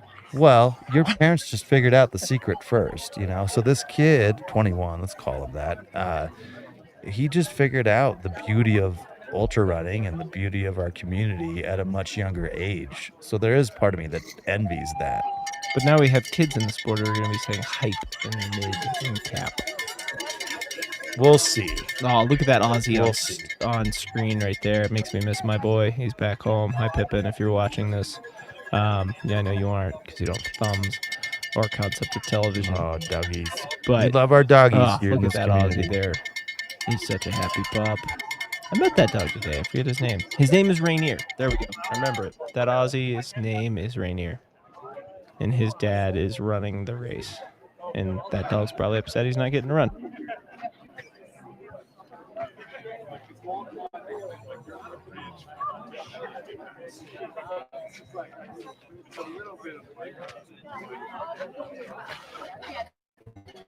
All right, ticking over 7:45 at night. Is definitely dark out. Little tiny bit of twilight left on the ridge, but other than that, it is lights out here in Steamboat Springs, Colorado. The night is dark and full of terrors. The night is cold and it's full of moose. I mean, any hints of the first place? Yeah, can male you smell them yet, Yeah, Luke? can you smell them, Luke? Do you see any signs? Smoke signals, No headlamp. signs yet. It got dark enough that we did have to turn the camera light on, though. So that's blinding me. But you guys might be able to see the glitter a little better. So. Oh yeah, it's shining. Oh man, shining. duck down a little bit. We didn't get a good look. Oh goodness gracious, you look gorgeous, Luke. Look like you're ready to playing like a pom-pom football game. Outer Puff. Yeah, let's do it. Yeah, like it's 2012 again. So yeah, I think I know we said any minute a few minutes back, but really any minute now. We should be expecting our first hare runner coming through. Let's see. Got a little traffic jam right now. Not sure what's going on. Yeah, they're just cruising through the aid station. Yep, because it is an open road, so people are camping up there and going back and forth. You saw that rental car cruise through earlier, the sedan. Was it a full moon tonight? Yeah, it looks like about a 3/4 moon. Okay.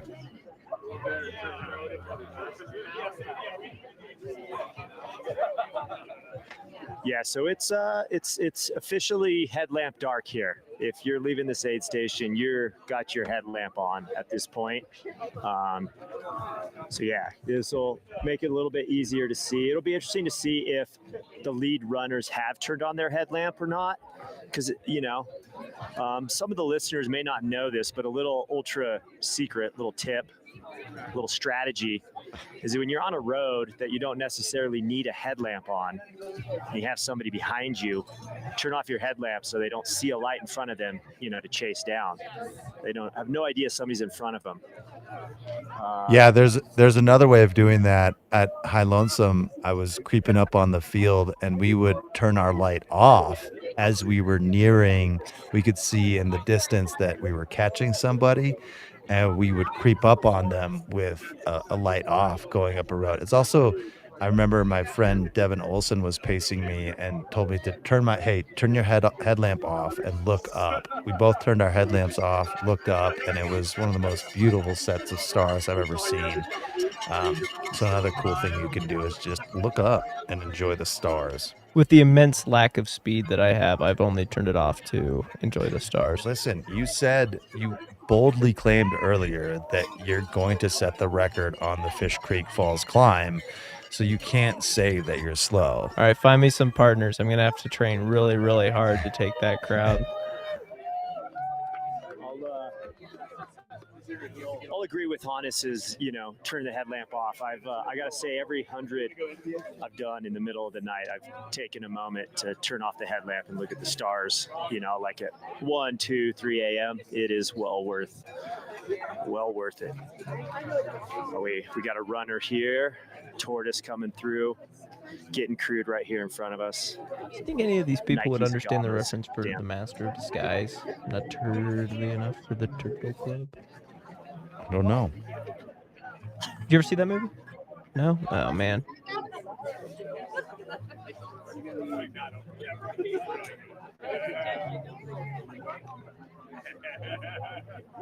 Can see on the tracking Kids in the this studio because, I can't see you guys, but I can hear. It sounds like you guys have a. Oh, that's in the hallway. That's a ways away. That's what.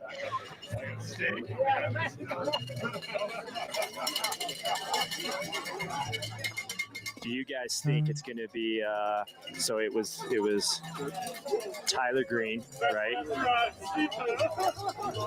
You think he's maintained his lead this whole time? He was looking good, but I don't think Adam Lumis was very far behind. And I know Adams ran incredibly strong to 100K this year already.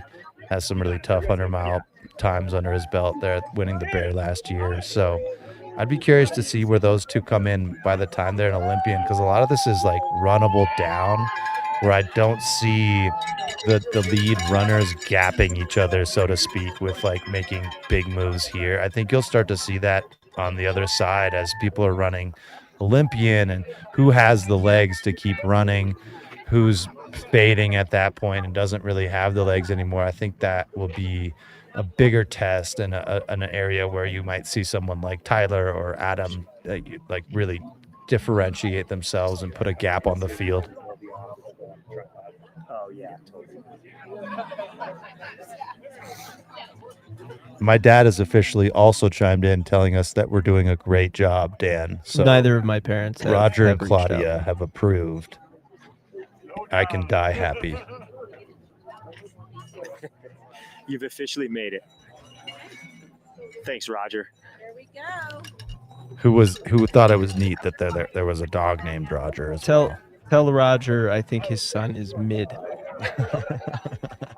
I'm not telling him that because A, he wouldn't understand, and B, it's mean. Can you say above mid? Is that similar to saying above average?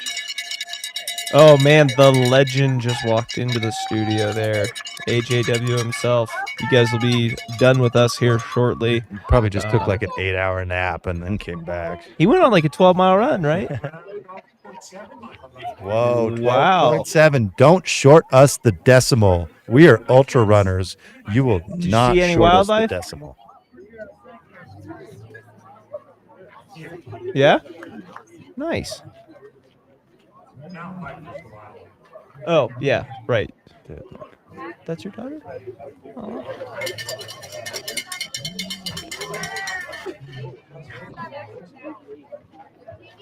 It's going good.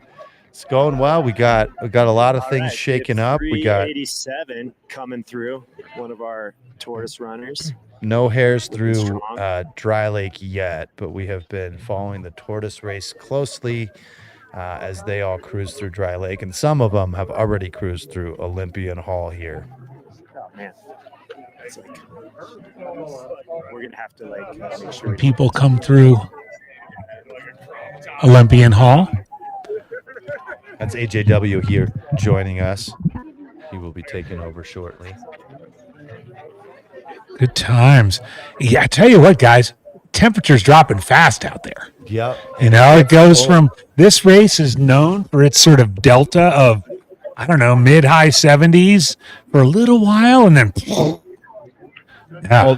All those people doing ice baths earlier are Yeah, going to be doing now they're going to be like, I want to do a little heat bath. Yeah. Where's the hot tub? Yeah, where's the proverbial hot tub is not coming. Is the truth. No. That'd be nice though. I'm going to say going in Olympian Hall aid station in the middle of the night when it's 30 degrees, it feels like a hot tub in there. It does. It is a lot like a hot tub. I think some people get in there and it's so hot tubby, they don't leave. Yeah, it can be a trap. It can be a trap. We have the Carnage Cam this year. They set up one of the live stream cameras, looks in right in the window. It looks like they have a bunch of kids down there volunteering. Is that what we're calling it, the Carnage Cam? Oh, hello. Channeling my inner Jamil. That's a marketing opportunity. That's a branding opportunity. Who wants to be the Carnage Cam? Carnage Cam brought to you by Deathwater. It could be, right. It could be Carnage Cam brought to you by Death. Those guys are awesome. Deathwater. Let's see. We could play with some alliteration. Carnage Cam. I mean, I don't know if you want to sponsor the Carnage Cam, though. I bet there's some brand out there that wants to. They would want to do it. Pepto-Bismol. Well, we're here for it. Sponsored by Tums. Oh, the Carnage Cam sponsored by Tums. I like that. In the chat, what else? What are some other potential sponsors for the Carnage Cam? And please, no like local funeral home references here. We got to go broad. Keep it classy. Keep it classy for the Carnage Cam. I mean, Luke's been keeping it classy with his son-taught comments all day. So, by the way, Luke's rocking a sweet puffy right there too. I know. I might be borrowing that when I get up there, Luke. I forgot my jacket in Crested View. Who are you wearing right now? I might be taking yours. Who are you wearing? Yeah, you know the wardrobe team that you guys can't see. This is what they gave me. So, yeah, I brought it. You know, like the light jacket, the wind jacket, and the puffy jacket. And once the sun went down up here and it got dark, it got chilly. So I threw this thing on because I didn't want to be too cold or I didn't want to miss the leaders. So when you guys were talking about who knows what, I went back to the car and got the puffy jacket. So yeah, we haven't been talking about much, have we? No, I know who personally, and he was talking about. Yeah. So can you smell the front runners yet that we were asking you earlier? I feel like we've been smelling them for a little while. The cool thing is like, you know, this road is open because this course is not close to traffic. So people have to spread out to make room for the car. But then every time a car leaves, Chris Warden has entered the room. I was worried he was dead. I go into the Airbnb. He's on the couch, sprawled all about. Oof. He's here, though. Was Chris on It's all the Carnage good. Cam? Did he make it on the Carnage Cam? Chris was not on the Carnage Cam. But Chris is willing to sponsor it. Sounds like. Chris's Carnage Cam. There you go. We're looking, Chrissy, I know you've just walked in, but we're looking for a sponsor for the now newly named Carnage Cam that's going to be rolling around here at Olympian Hall through the night. Pointing directly into the Might be right up there. There's the shot right there. These are the early returns, like on election night. This is when you see the election place when there's hardly anybody there, and this is the early view from the Carnage Cam. Maybe like some sort of excavation company. I put the nix on funeral homes. All right, let's see what we got here. Could also sponsor it because they see a lot of carnage. We got somebody with blinking lights on. Is that a Christmas tree? Maybe an exterminator. Ooh, that's carnage. That is carnage. So we are awaiting leaders momentarily, correct? Here where Luke is? Yes, correct. We just had a tortoise runner come through, and she was fired up. She was happy. She was high-fiving, big smile on her face. So we've had a good trickle of tortoise runners coming through since we got up here. So yeah, we're just waiting for the leaders. You can see the crowd of people. There's a few hundred people up here hanging out, and we'll be able to see the front runners come through here. And here's a cool thing you guys can see. We're going to shine it over there. So like, if you turn around, the boa tent right over here is showing the live stream. They're live streaming the live stream from the boa tent. Oh, look at that. good. Now we get to see That's more. awesome. There you are, Luke. You can see yourself Look at in that. infinity.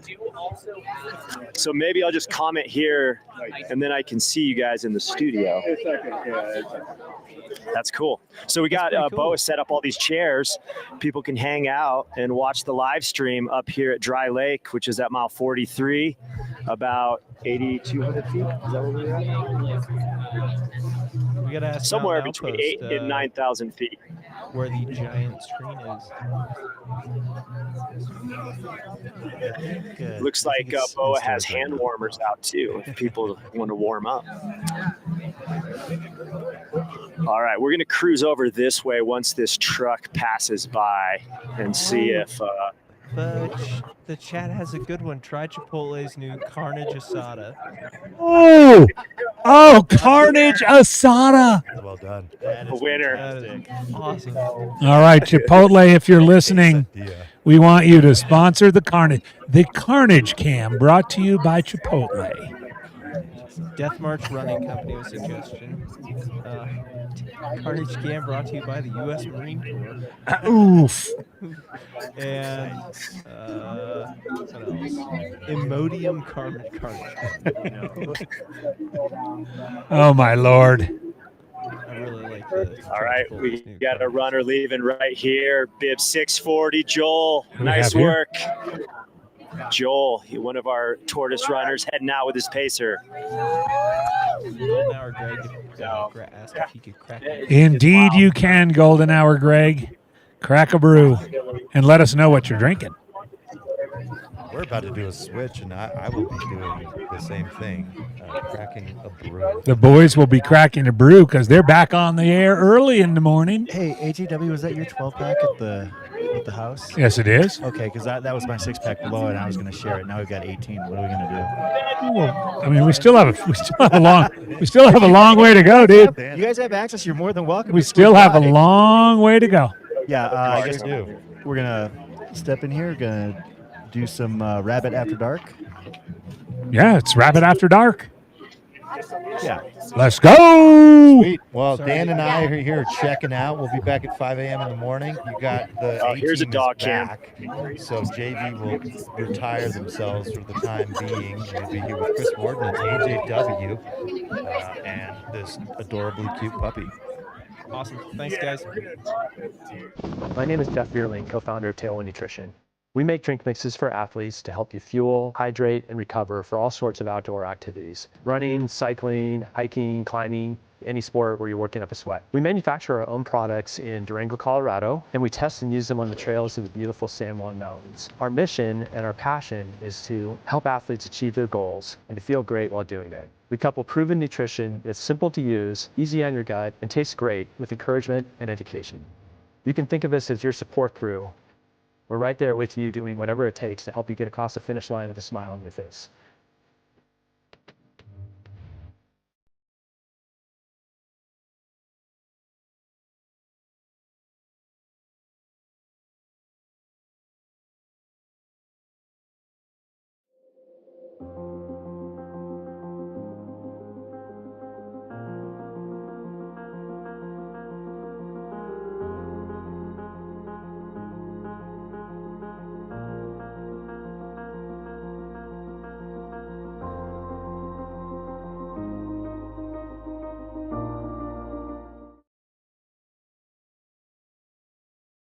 Not what all we used to say. Yeah.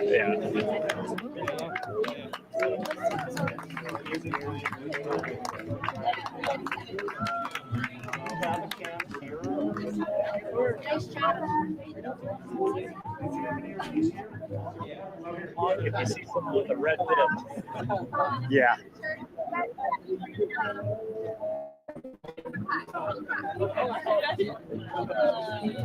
Actually, they're blue.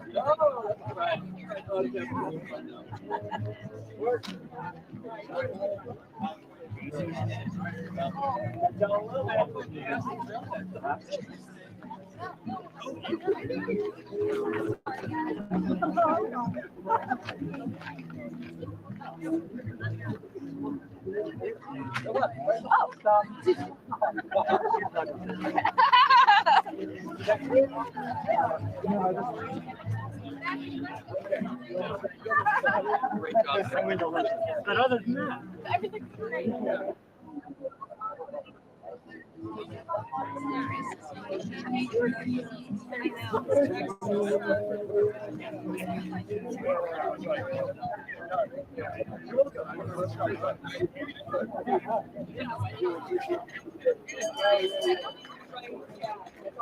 you just step on a dead fish. Dude, I was like, what is this that smell? Somebody has like Came out of nowhere. somebody has fish in their face.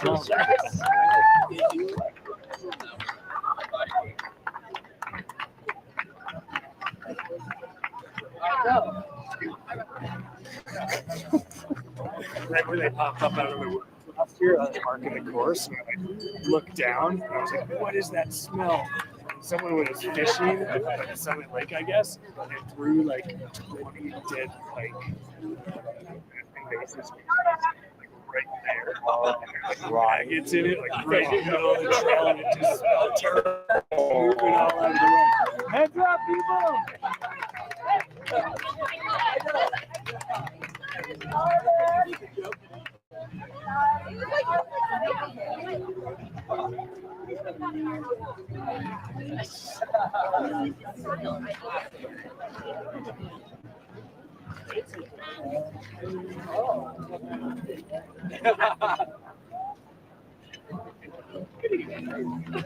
What's up? Smells like somebody.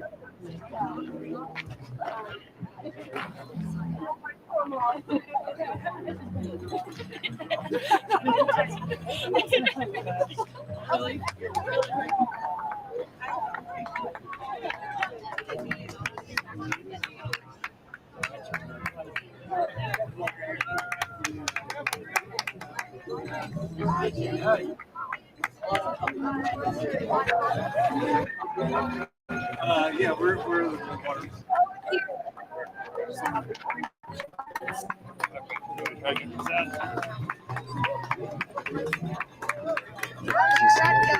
Oh, not too bad.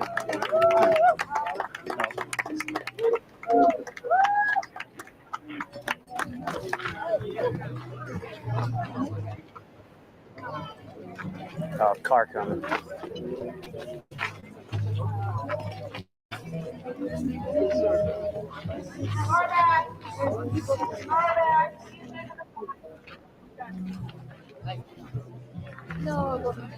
There's a car back. Please move to the side.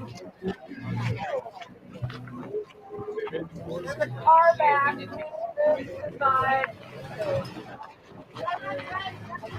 There's a car behind you. Where are you going?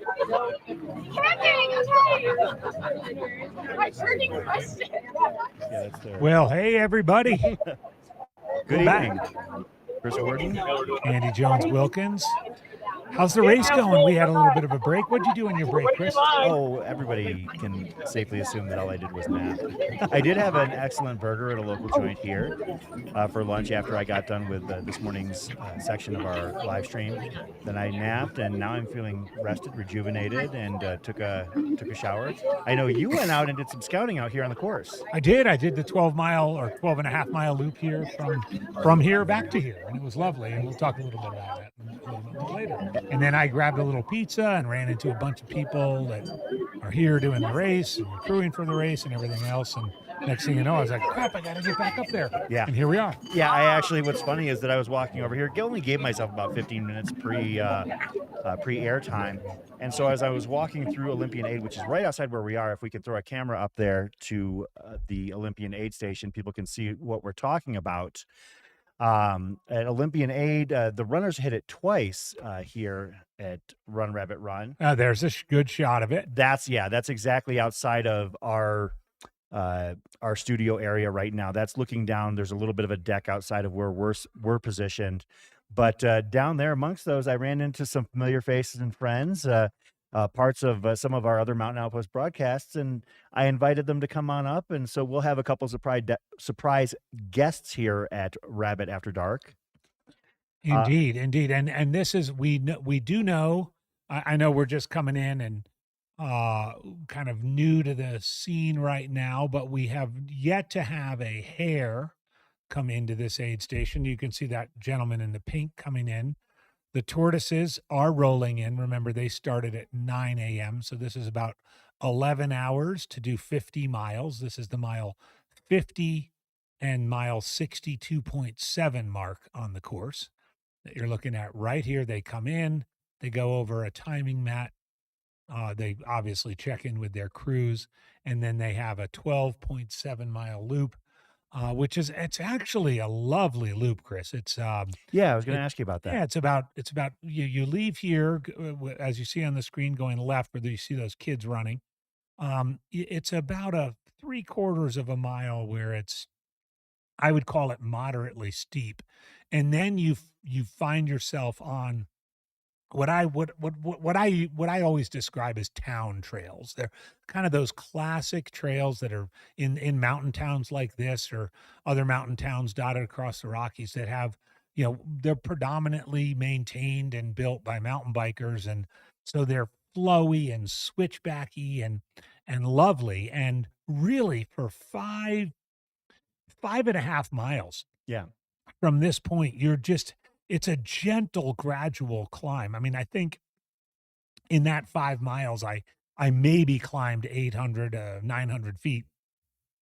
It eventually gets to a point where there's a transmission tower, and it kind of bounces out onto a road, and then you begin a similarly long, kind of flowy descent, back down to the Yampa River, which is right outside our door to the right, and then you kind of follow the river grade back in here. So what I will say, as we're sort of ramping up for this section, is whether it's the tortoises or the hares, if they have running legs getting in here, if they're just sort of that classic kind of single track runner, there's a lot of running to be had. You're not going up over 10,000 feet again. You're going to do that later. But, you're staying in that 6,000-7,000 foot range, kind of bopping along, nice packed dirt, beautiful kind of aspen groves, not a lot, a rock here and there. But this is a good little 12-mile. I mean, for me, it took a little bit more than 3 hours to get around it at a leisurely pace. I would suspect that, a typical tortoise might take 3.5, 4 to get around. The hares who will eventually come through here probably do it in under 3 or 2.5. So it's an interesting point in the race, and obviously fun for these crews. And what you're not seeing here, but I think we do have what we're referring to as the Carnage Cam, is a camera that's indoors to the right of what we see, which is the down directly below where we're sitting right now, which is kind of the indoor facility with nice bathrooms and running water and warm heaters. I did notice, I think that's Richard Lockwood coming in on the picture within a picture. Okay. But I did notice too the temperature dropping rapidly, and that we've talked about already, that it's a big delta between the hottest and the coldest here at Run Rabbit Run. Yeah, by the time we're done, actually, you and I are probably going to have a pretty rough walk back to our lodging, because it's going to be cold. We're on here at least until midnight. If we need to pivot or potentially follow some stories, we'll at least see those through. We never do a hard out here at Mountain Outpost. If we've got something to cover, we do our best to try and give everybody, all the runners, all of the people involved with this race, their shine. So we'll be doing that here. It looks like that inset shot is out at Dry Lake. Is that correct, where Luke is at? Awesome. Thank you very much. Okay.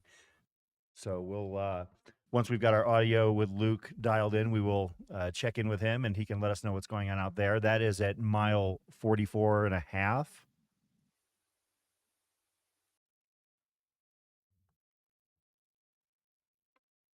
But yeah, thanks for joining us here at Mountain Outpost. Our thanks to our primary sponsor, Tailwind, our other sponsors as well, Ultra Aspire, BOA Lacing Systems, La Sportiva.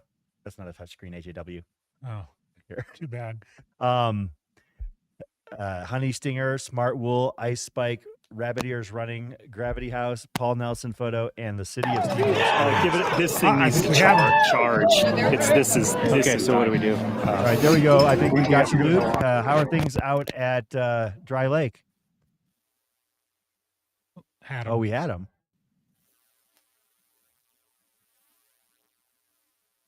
We do have the first couple of females. I'm not quite sure I'm believing that. Yeah, I don't think that that's necessarily accurate unless they were dropped. We do have a couple of significant names showing us that we do have that runner tracking actually pinned on the chat. So if you want to check that out, feel free. You can follow your favorite runners and learn about some of the other people. Can you guys hear us? We absolutely can, Luke. How you doing out there?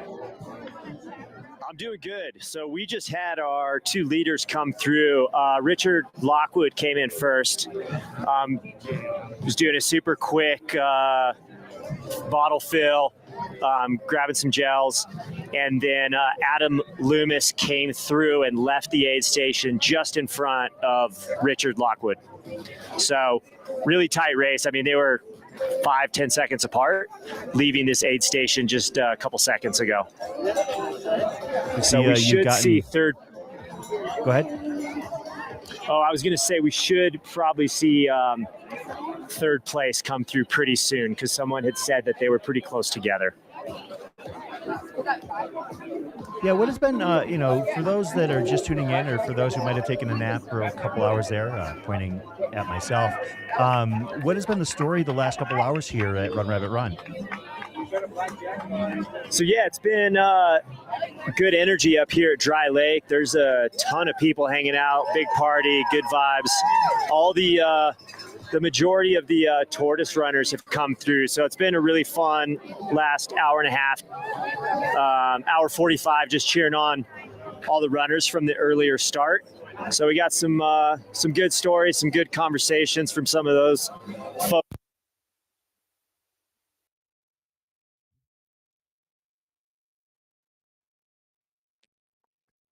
Looks like we're cut out a little bit. Well, yeah, it literally just dropped off there. It wasn't like there was a.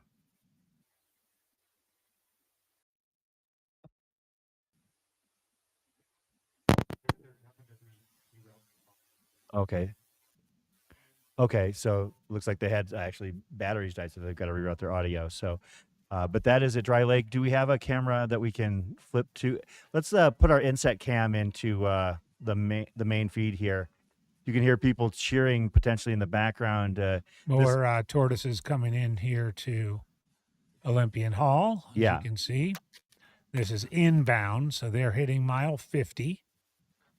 Very respectable, 11 hours and 14 minutes to go 50 hard-earned mountain miles.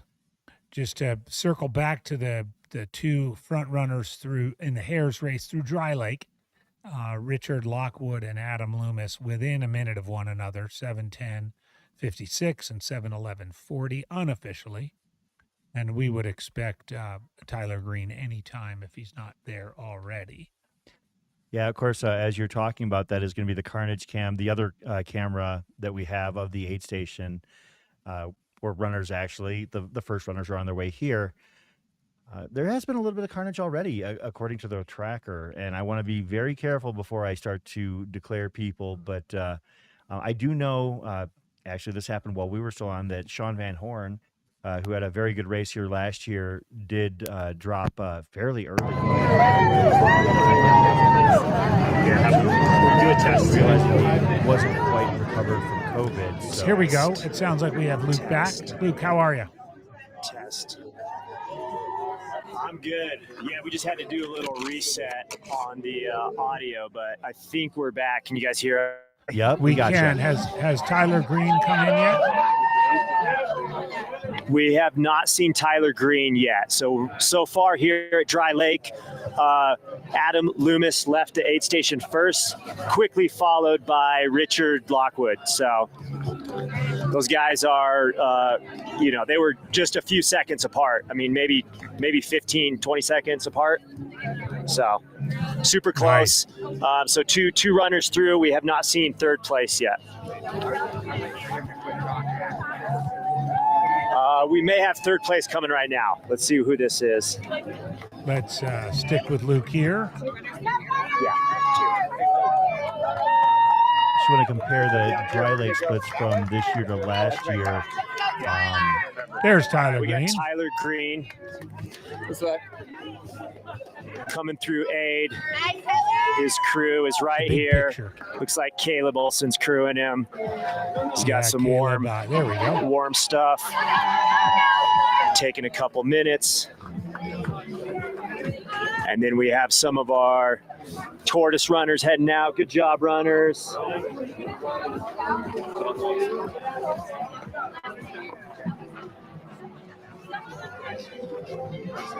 So for comparison, the lead men here hit Dry Lake at 7:10. Last year's winner, Dave Stevens, hit it at 6:52. So they're running about 18 minutes behind last year's pace, but still moving very well. And as we mentioned, Tyler Green about 7 minutes off the lead and 6 minutes off of second place, Adam Lumis.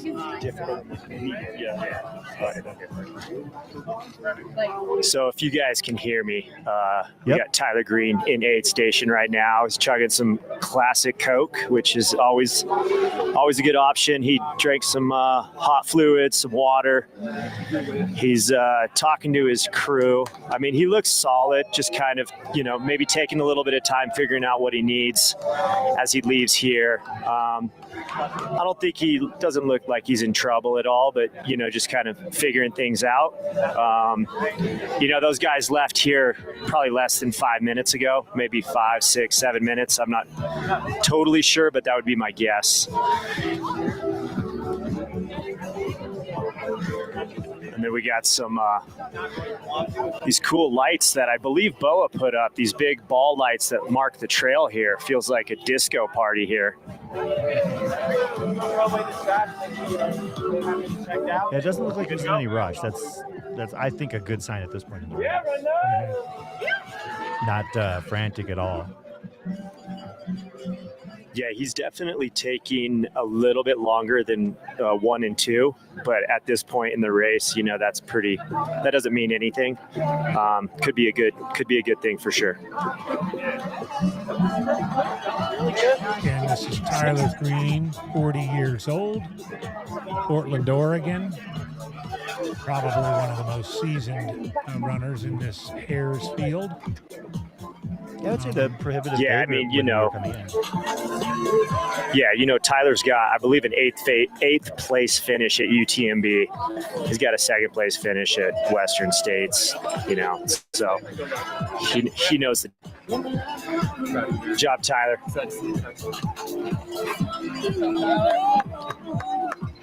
He's going to go out hunting. That's what he's going to do.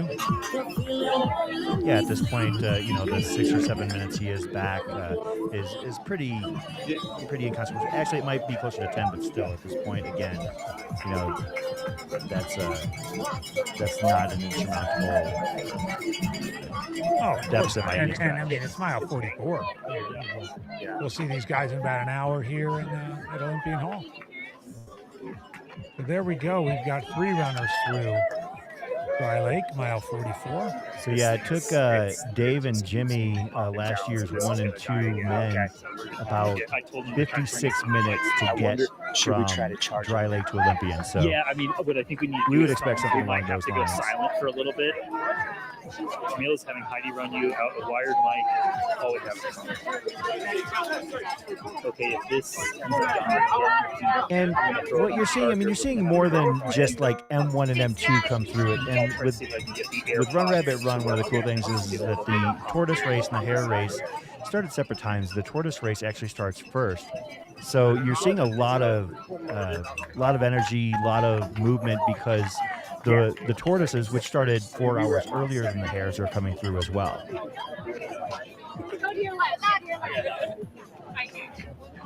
Of course, they're about 10 hours, 20 minutes into their day. The tortoises are. The hares about 6 hours, 20 minutes into their day. Right. So we're likely to see these guys hit 50 miles. At about, hang on, though, they're 7, not to check, but I think they're 7 hours into their day, unless I'm reading this wrong. So we'd expect to see them here within 50 to 55 minutes. Yeah, our coverage is primarily dedicated to the hares race, but we will acknowledge the tortoises when we can and when we have the ability to do so.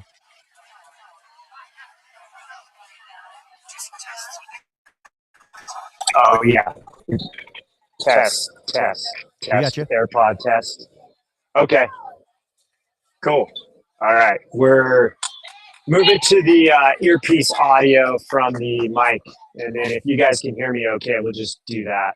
We can hear you just fine. Okay, great. So yeah, top 3 males have gone through Dry Lake, which is at mile 43 on the course. I believe we're at like 8,500 feet, 8,200 feet here at Dry Lake.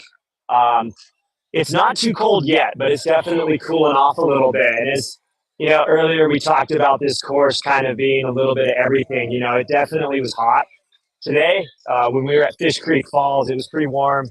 People were taking ice, making sure they put water on in their hat, taking ice in their hat, putting ice in their vests.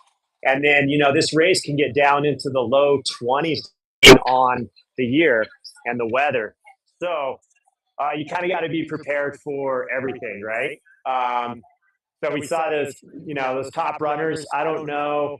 Looked like one of them had a pack and the other ones were just running waist belts. So moving fast enough that they felt like they were staying warm enough. If you're running right now, it's not terribly cold, but standing around, it's a little chilly.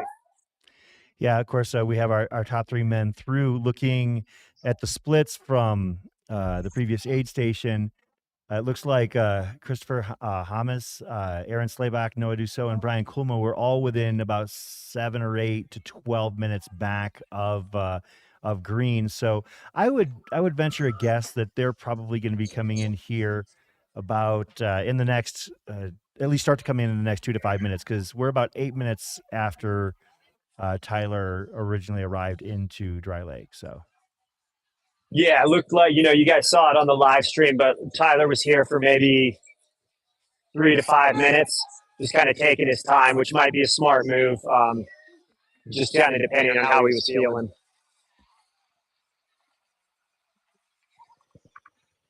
Jimmy Elam, shout out in the chat. Jimmy Elam finished second last year here. So if anybody knows what it's like to race at the front of this pack, it is him. Mentioning about 50 minutes for he and Dave last year. Dave Stevens, the winner, to town. Very quick and flowy single track almost the whole time. So once they leave Dry Lake where Luke is posted up, well, and Jimmy Elam just came dangerously close to breaking Jeff Rose's iconic 2009 Wasatch 100 record last weekend. I think most fans of the sport know that Jeff Rose ran 18:30 back in 2009, and Jimmy was on pace to do that until about the end, and guys, I think got a little bit guys behind can that hear pace. me. But what an yep, I got you. Hold on, sorry, AGW. just going on about it. Looks like we got Noah. Okay. in Oh, a the bib cow. Yes, 114. that's definitely a Pacific Northwest runner. Yeah, so he came in looking good. It looked like him and another runner came in, and the other runner, which I believe is Jesse Rich, he went straight to the porta potties. So we'll get a Jesse Rich confirmation when he making moves comes then. out. Yeah, so looks like Noah. He looks solid. Looks motivated. He's taking his time. He's getting some nutrition, hydration down. But yeah, those guys are close. Is that Blake Came in Slatengren kind of crewing him right together. there? Is it who? Blake Slatengren crewing him? I'm not sure. Oh, here we go. And then we have Chris Hammis just came in as well. Right over here from Durango. So we have basically fourth. All right, Chris Hammis is out. He is on his way out right now, looking super strong. He is running up this hill, which we only saw from first place. Yeah, he is. Chris is in hunt mode. Noah is on his way out right now, right behind Chris. And then we have three of our Tortoise runners heading out into the night. And then right here we have Aaron. This is Aaron, bib 167. This is sorry, I had it. This is not Jesse. This is Aaron, bib 167. That's Arlen Glick crewing him right there on the right-hand side. Yep. Arlen, no stranger to success at this race, finishing third here last year. We'll have to see if we can drag Arlen up here into the studio. Of course. So it looks like Aaron is grabbing a vest here. Maybe he's got some extra nutrition, full bottles, maybe a jacket in the back. Pulled everything out of his waist belt. He's getting ready to head out. Getting some lube.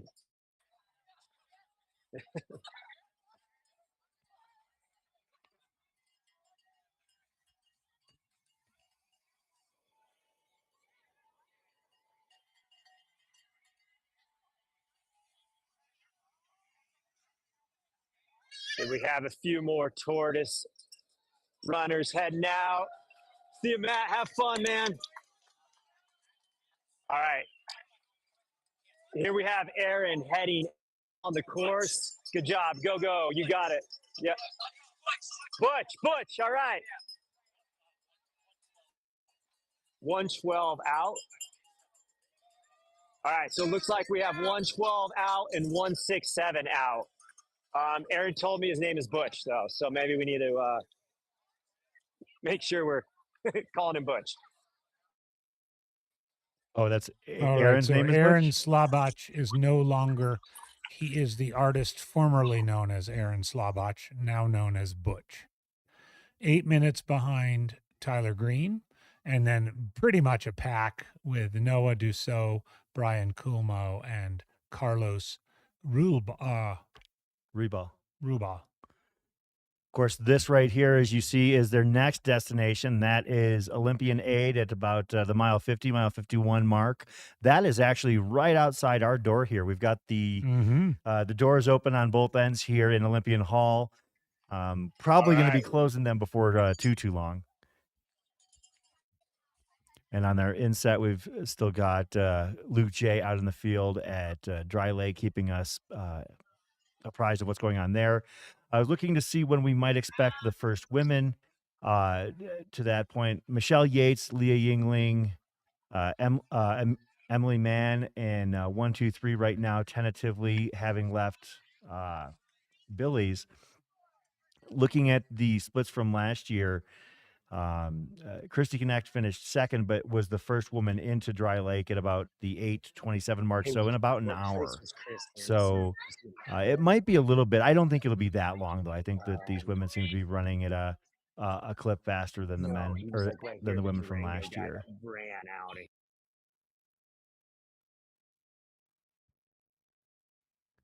Yeah, for comparison, Christy Connect last year hit Summit Lake at the 6 hour, almost exactly 6 hour 1 minute last year at mile 30.1. And this year's women leaders at Summit Lake at mile 30.1, Michelle Yates was 29 minutes back of that, and Leah Yingling, or 29 minutes ahead of that, rather, at 5:31, and Leah Yingling just a few minutes behind her. So the women are moving at a faster clip than last year, and the men are moving at a clip behind last year's paces. We did think, though, heading into this race, AJW, that we thought the women's race could be a real competitive event. Yeah. Oh, yeah. And I think that that's it's- coming out. I think it is 100%, especially since we're not even to halfway. Yeah, I'll take a look and see how many women were under the 6-hour mark at Summit Lake last year, and just because that was when the lead woman came through. And while we're doing that, it's time to play some fun in the chat. Where are y'all coming from? I know back in the East Coast of the United States, it's 10:30 at night. Over in Europe, it's the middle of the night. Out here in Colorado, it's 8:30. In California, it's 7:30. We'd love to hear where you're coming from and what you're sipping on tonight. So comparing last year's lead woman through Summit Lake, Christy Knacht was at the 6-hour mark, or 6-hour 1-minute mark. Looks like we had 6 women or 7 women actually hit that that benchmark here this year. So I mean, you're talking, as I mentioned, Michelle Yates about 30 minutes, 29 minutes ahead of that. Leah Yingling about 25 minutes ahead. Emily Mann about 17 minutes ahead. Becca Bramley about 10. Claire Gallagher about 10. Shea Aquilano about 10. Sandy Nypaver right on that mark. Jenna Bensko right on that mark as well. So this is a significantly faster race for the women in 2024. Which is kind of what we thought, knowing it was going to be such a competitive field. St. George, Utah, Portland, Oregon, a bunch of Portland, Oregon folks. Omaha, Nebraska, thanks for chiming in. Well, those Pacific Northwest people that are tuning in, they're watching their people look real good out here. Absolutely. It's interesting. It's a Rocky Mountain race, but it really does favor those Northwesterners more often than not. As a father of a proud Portlander, he's foregone his cactus for moss, as he likes to say. I think he has moss growing out of his nose, like a lot of you who live up there. Someone from Wisconsin, thank you very much. Brian Reed for joining us. Sarah Beth in the chat correcting us on our pronunciation of Aaron's sleigh ball. It's sleigh ball. Sleigh ball. Well, let's just add an S and say sleigh balls. There you go. We're calling it. He's got a new name. So it's interesting, too, to see on the wide shot a few folks in the Tortoise race are sitting at that picnic table right there, regrouping. They're not going indoors to the warmth and comfort of the ski lodge just beneath us. Yeah, last year it got pretty cold in the middle of the night, and I'm boy. sure it'll be that way this year as well. But that was one of the things I think we noted here at Olympian was just how miserable people started to look at about that 2-3 a.m. mark. It is cold. Yeah. Indeed. It gets pretty cold, and that was the only protection they could get was to head into that aid station. Of course, we famously had Stairwell Girl. Oh, Stairwell Girl. One of the people in the live chat was asking about her friend, and I think that she was the one that told us that she was in the stairwell, or her friend was in the stairwell. She was asking us to look for her, and she became known as Stairwell Girl.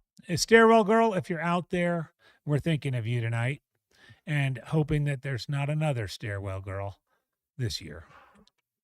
Yeah, people were like, they wouldn't even let us into the aid station to get food for a while because it was so chaotic. We were we had a camera set up outside of the building pointing inward, and just there it go. is. Yeah, we've got that shot again. But So that's what we're referring to as carnage cam. No carnage yet, but that's the downstairs ski lodge area. Yeah, it looks like the fastest tortoises have gotten to this point.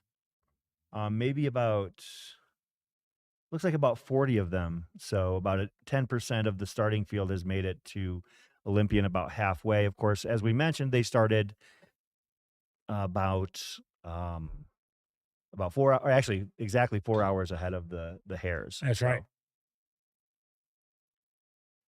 And again, we talked about the fact that the Hares are considered the elite field and are eligible for the cash prizes. These runners self-select, and not everybody in the hare field is necessarily faster than those in the tortoise field, and vice versa. Like the tortoise does not necessarily mean that they're slower. Right. Sometimes a tortoise might just be like, well, I'm doing my first 100 miler, or I never run at altitude, or, and all kinds of things can happen. So yeah, there are some very recognizable names in the tortoise field, as we mentioned, Joe Yuhan being probably the most familiar name in the tortoise field. He's still at it. He's in the top 10. He was in 10th, hitting Olympian here. And I think he was running in the ballpark of Travis Loncar, who seems to be maybe dropping further down the list. Travis Loncar, again, another Bay notable Area runner. Weighing in, LA, Austin, Texas, with a Yingling. How do you get a Yingling in Austin, Texas? You had to have driven it down yourself. Vernon, BC. That's cool. But Scott Dishman, I'd love to know, maybe you must have gone up to Philly and stocked up, and you have a basement full of Yingling there in Austin. But I know my good friend Brian Powell always asks me to bring a case of Yingling out to him whenever I can. It's a great shot. Lots of kids volunteering down there in Olympian Hall. As you can see, they're going through the drop bags. And some other notable names in the tortoise race. Andrew Glaze is through Dry Lake on his way to Olympian. Nathaniel Chan, right alongside him, about a minute apart as well. Trying to get eyes on Travis Loncar. Yeah. Are we going to... We have Luke's audio? Yeah, check. Can you guys hear me? We got you, Luke. All right. So we are here at Dry Lake. It looks like you guys can confirm, I believe 7 have gone through. Is that correct?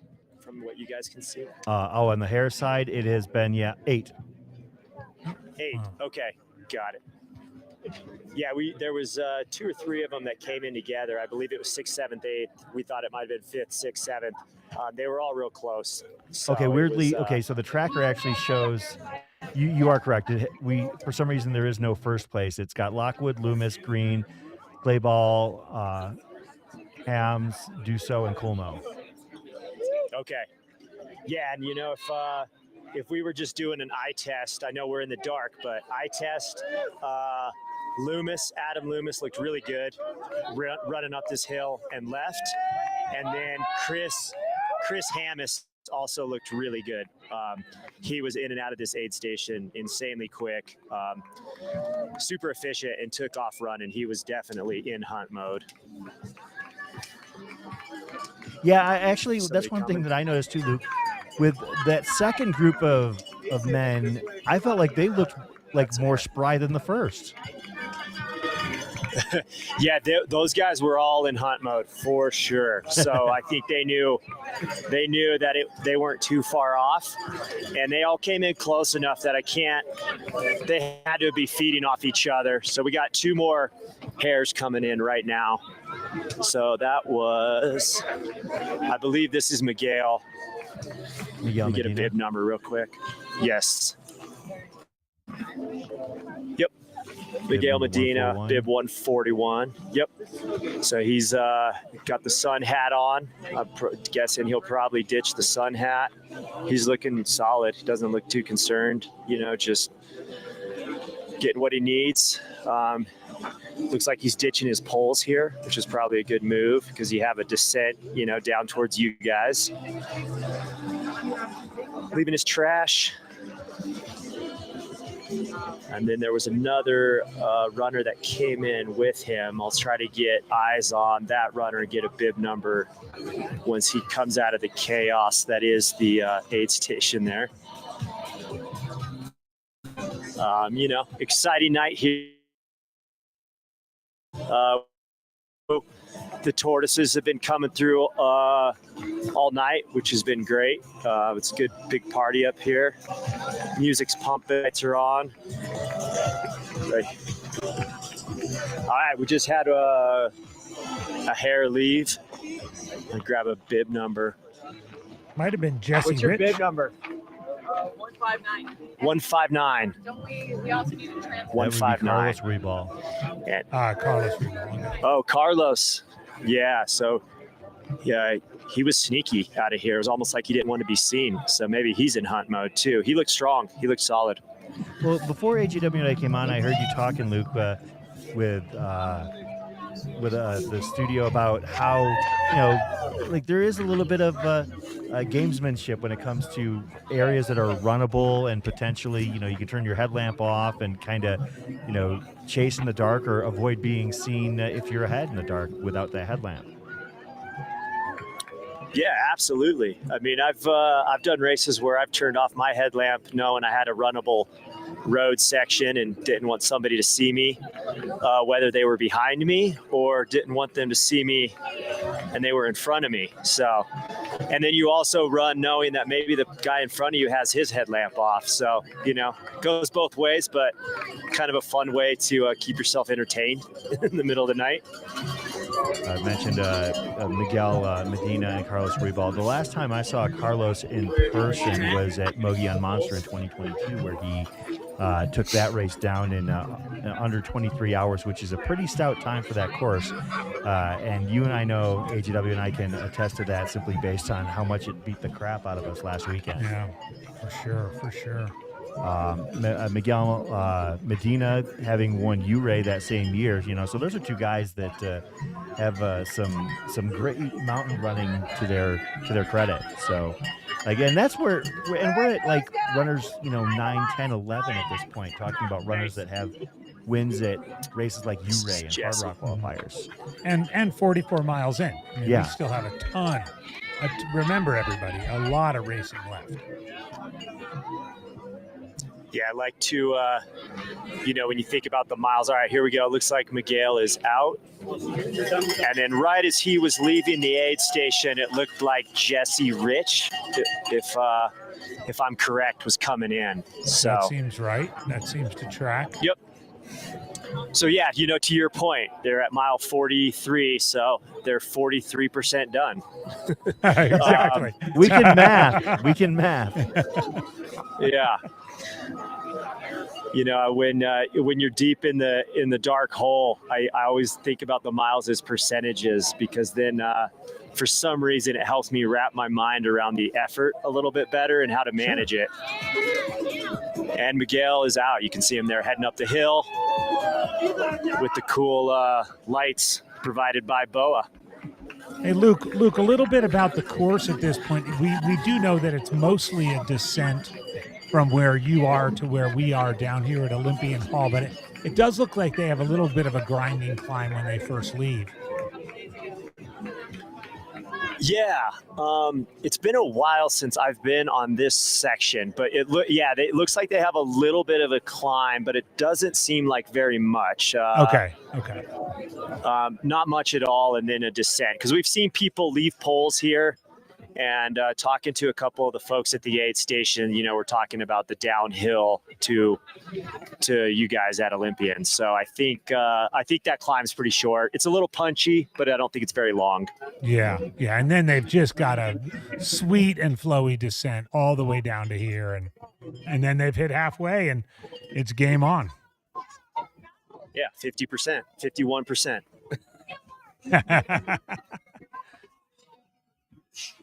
Folks, we're not just. And then we did. Go ahead. We did just see. Yeah, we just saw Mike, who's Leah's partner, Leah Yingling. We just saw Mike kind of rush over here and set up quickly. So I'm guessing we'll see those lead females coming through any minute now. Yeah, we were trying to compare it with last year's women, the lead women that came through at the previous aid station. Now, this year they actually have an additional timing point in between, but last year at mile 30 Summit Lake. The fastest women came through it almost exactly 6 hours. This year, no less than 7 women matched that mark at mile 30. So we're thinking, and when they came through Dry Lake last year, it was about the 8-hour 30-minute mark, and we're 45 minutes from that. We don't think you're going to be waiting nearly that long. Yeah, I don't think so. We saw them at mile 17, 18 at Fish Creek. And I know that was a while ago, but it was impressive to see how close those top 8 females were, especially the top 5 were really close. So there was not much time between them. I think there's a lot of talent in the women's field this year that we talked about, and especially a lot of women that are maybe at a similar level that were probably really pushing themselves. All right, we got Jesse Rich heading out. Good work, Jesse. To your left there. So he is heading out, and it looked like, he looked a little beat up, but not bad. So, looks like Jesse Rich was about 33 minutes back of the lead there. So, still, again, fairly early on to be making any sort of, concrete expectations or predictions here in the field. But we do have our first 10 men through Dry Lake in the Hares competition. Again, just to summarize, going back to about 28 minutes ago, Richard Lockwood in the lead at 7:10 elapsed, followed shortly by Adam Lumis. 6 minutes in arrears of him, Tyler Green. Then Aaron Slayballs, Christopher Hummus, Noah Dussault, Brian Culmo, Carlos Rubal, Miguel Medina, and Jesse Rich. Those are your top 10 men through mile 44.3 at Dry Lake. We will next see them right here as you're looking at the big shot here at Olympian Hall. Yeah, the setup here at Olympian is really cool. It's definitely almost like a tailgating kind of feel right there. So. Absolutely, and as Luke mentioned too, looks like a tortoise female coming in. But as Luke was mentioning, he saw Mike McMonigal hurriedly setting up his setup for Leah Yingling, his better half, to come into much better half. Dry Lake. Way better half. Like 4 times his better half. We're kidding. We love Mike. We got Zach coming through, so that would put him in 11th, I believe, right here. So Zach Russell. Zach was wearing yes, yeah, we got Zach Russell. He was wearing a cool banana shirt. We saw him at Fish Creek, and it looks like he looks pretty chill, man. He's just cruised over to get some aid at the aid station, and he was sitting in 11th, but not too far away from that top 10. And as we talked about earlier, this race pays top 7 on the men's and the female side, so good reason to stay in the race and keep powering. Lots of between here and the finish. Oh yeah, plenty of time for sure. And like you said, going 7 deep. And also, don't forget, a lot of these top runners are on teams as well. Yeah, and I think that team concept's really cool. I think it'd be cool more races did that, but we were talking to some folks about the team race, and maybe when you hit those dark spots, get a little extra motivation to kind of stay in the race, or maybe kind of push when you're not feeling it, or even keep it cruising when you're feeling good. So knowing you kind of have a teammate out there, little throwback to maybe some cross country days, or that teamwork makes it kind of fun. Stations this way if you want. One of the cool things as we're watching Luke and at Dry Lake. One of the cool things about especially this stage of the race, here we are at mile 44. You know, you've got a lot of these runners coming through are Tortoise runners. You know, they started right out there. for Follow those lights up and left. Where am I? 11th. Yeah. Getting an update on what place he's in. Zach Russell, obviously in hunting mode.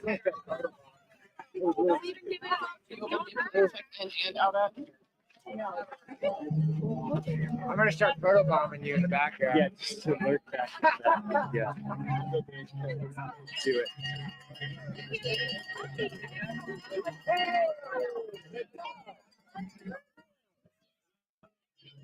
Cool stuff. I love the fact that Jimmy Elam is chiming in the chat so much. I really appreciate that. Of course, as we mentioned, Absolutely, and as I mentioned, Jimmy race. had a great Wasatch, and he's coming. Yeah.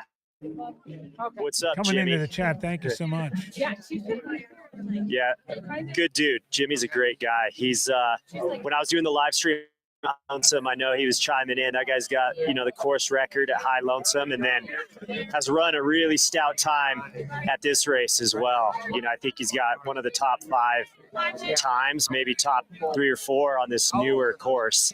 You know, because both of the course records at this course were set back in 2013. Michelle Yates and Jason Schlarb both have the course record, which was set, you know, in 2013. That was the older course, which ran a little long, but it was much more road and a little less single track. So talking to people who have done both courses have told me the new course runs a little bit slower, but not a whole lot. So it'll be interesting to see if anybody can get close to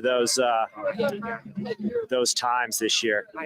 Jimmy commenting on the climb out of Olympian, and I agree. I got to do that in my little break today. I wanted to see that little 12.7 mile loop that, you know, starts in Olympian and comes back around, and it's a grinder. It's kind of like what we used to call back in the day a douche grade, right? It's like a nice switchbacky smooth trail, but it just keeps grinding up and up and up, and it's one of those climbs that if you're not working and being assertive on it, you can get complacent, especially in the night, you know. And it's 1,500 feet up there. You end up just short of that transmission tower up there, about halfway around the loop, and then you have a nice little descent down to the valley, and then, you know, run along the river back here to Olympian. But it's a little sneaky section of the course that can definitely kick in the teeth if you're not ready for it. So Jimmy, thanks a lot for that feedback. It'll be interesting too.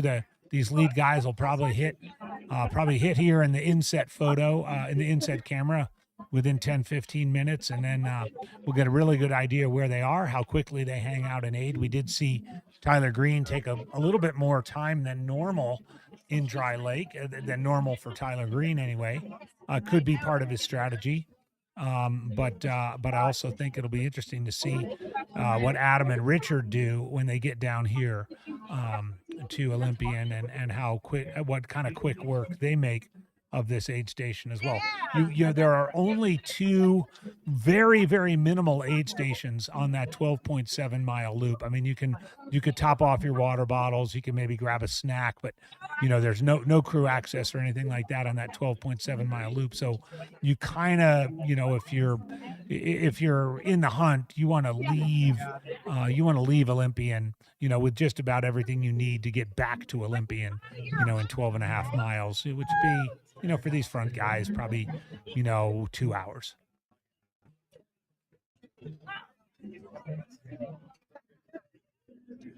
So as far as tracking runners to getting here to Olympian, last year's times on the men's side were Dave Stevens and Jimmy Elam were seconds apart, about 6 seconds apart. Stevens was 7:48.39. Jimmy was 7:48.45. And so the runners this year, that was about 7 minutes ago. They left the Dry Lake aid at this point about 45 minutes ago, so we expect them in here any minute. But yeah, they're behind last year's blistering paces on the men's side. On the women's side, I think the men are going to continue to lag behind. I don't see that changing really. Yeah. It's probably going to be a 17:30 to 18-hour winning time, I would guess. For the women, I think all bets are off. We'll see. We'll get a little sense too when Luke lets us know when Michelle and or Leah get in here. So last year, Michelle hit Olympian here in 9:28. She was the first woman to hit here, but she did end up Dropping out. But Christy Knacht was the first woman to get here that finished in 9:35:01. So it's a little bit of a ways off. As of course we mentioned, the first women have not yet hit Dry Lake. Last year's top women hit Dry Lake in, let's see, Michelle Yates hit it in 8:24. So if Leah is expected out here very quickly, then she is way under what Michelle was at last year. Well, Michelle's still out there too. Yeah. Yes, yes. I want to know that switch. I mean, as has been mentioned, Michelle Yates has the course record technically, but the course has changed. In more recent years, the top times on the modern course are Addie Bracey at 2023 and Tara Dower at 2032. I believe that those numbers are under threat here this year on the women's side. Oh yeah. Oh yeah. I think the men's record is safe, but I think the women's record is certainly in play.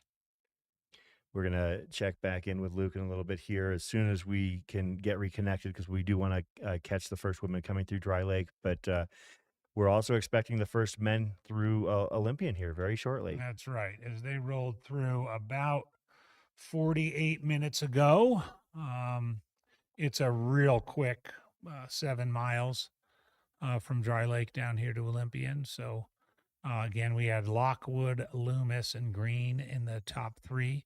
They will, as you're looking at the screen right now, they'll come in from the left. They go in over the timing mat, kind of regroup, do whatever they're going to do. Then they go back out into the left. Yeah, they don't actually have to go into the aid station here. The aid station is actually indoors. They do cross the timing mat. There's a checkpoint basically just to the right of where the camera is positioned. It kind of curves and veers to the right. But they can, if they want, they can just cross that timing mat and bolt right back out of here. But as I said, you want to regroup a little bit here. It's low. You can catch your breath, and you pretty much want to be ready for the 12-mile section. Yes, you can top off water in those minimal aid stations that are out there, but this is a time to see your crew. Time to maybe get a little bit more warm clothes on, maybe a little bit more warm food or warm beverage. Temperatures have dropped significantly since the last time they saw their crews, and this is kind of a key point. It's not to mention it's that psychological barrier of going past 50 miles. Yeah, that's a big thing. Like at that point, in a very sixth sense, it's all downhill from here. That's right.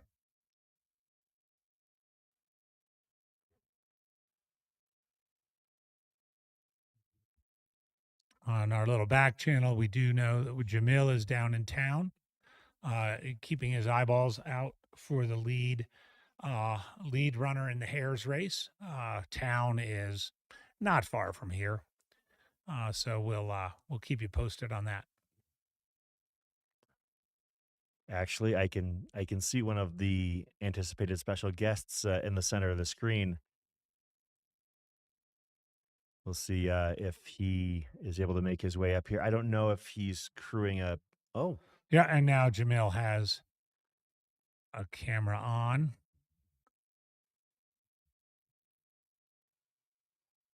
There are 2 runners running together, so I hope it's not a hare, because that would be with a pacer, or it could be 2 hares. Yeah. It's 2 hares. Yeah. It's 2 hares? You can hear me. Yeah, we can hear you. Yeah, we got Adam and Rich. Adam and Rich are together coming into town. That is your M1 and M2, or M1 and M1A at this point. Just over 8 hours into the race here at Run Rabbit Run 2024, presented by Mountain Outpost. This is great. Richard Lockwood, Adam Lumis, with Jamil Curry. Jamil's been getting his on miles the in follow today. cam.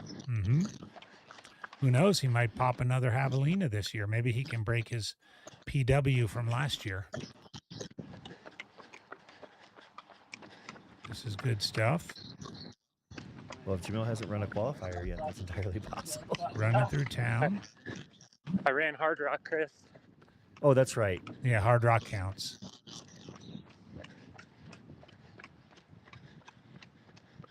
We'll give him credit for Hard Rock. I suppose.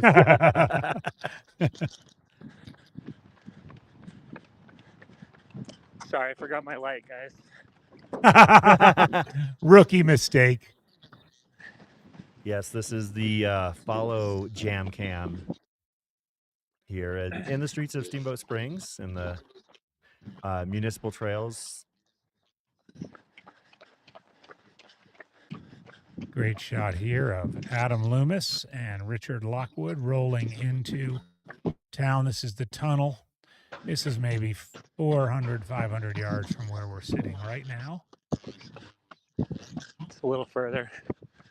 Yeah, it's a different tunnel. It's a different tunnel. Yeah. Okay. Thanks, Jamil. I thought it was the same tunnel.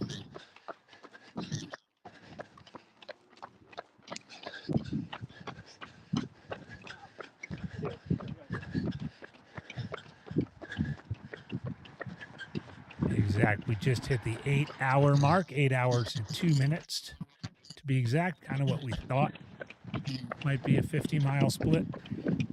Yeah, still moving very well, for sure. Meanwhile, Eric Sandstrom has hit Dry Lake in just over 8 hours. I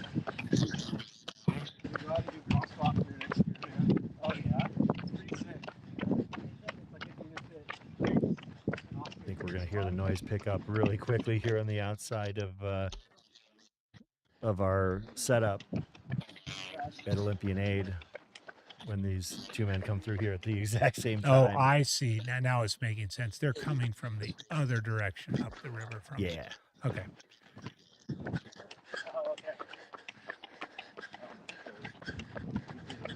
It's a little different route in than last year, guys. Oh, is it? Okay. Slightly. I think there's construction.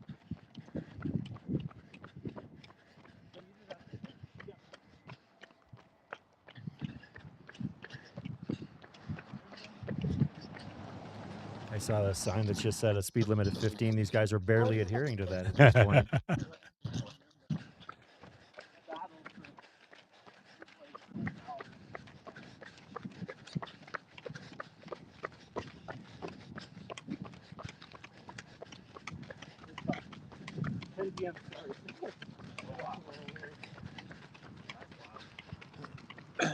Right, again, our two leaders of the Hares race, Richard Lockwood, Adam Lumis, in town, Of course, running Richard, toward the aid station where we are sitting. Richard, the 2022 champion of this event. Mm-hmm.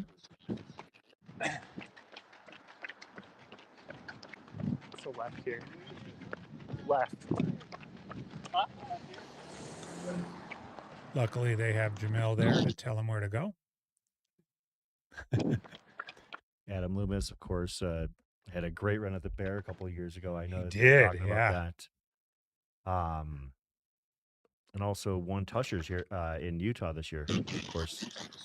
A course that I would describe as pure madness. Yeah. Sounds like they're on the other side of the park potentially.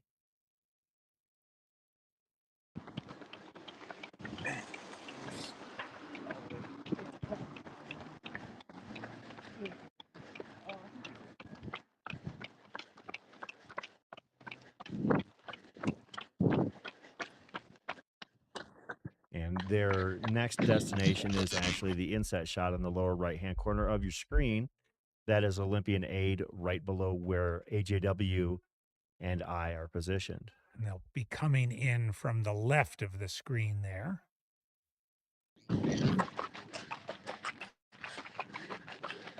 Yep, here they come. We also just got word From Luke, I know we're going to follow these leaders, but Leah has just hit Dry Lake, 9:05. Whole lot happening here at Rabbit After Dark. 8:05 elapsed. And you can see the two of them coming in together at Olympian here. Yep, that building there that's all lit up. If I wave, you can see me. And they're coming into the aid station with Jamil Curry hot on their heels.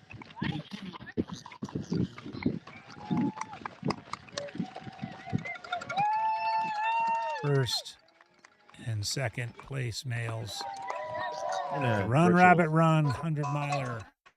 Dead heat at this point, absolutely. Into Olympian. They've got to bolt over to that timing mat.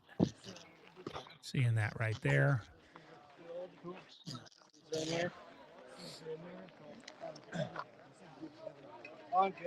Yo, Mike! They head back out the same direction. No, they actually head out like on that loop off that direction. Oh, that little loop up there. That's right. The 12-mile loop. Mike, here, tell them the leaders are in the leaders are here. Orange jacket with the big camera. Right, I'm corrected.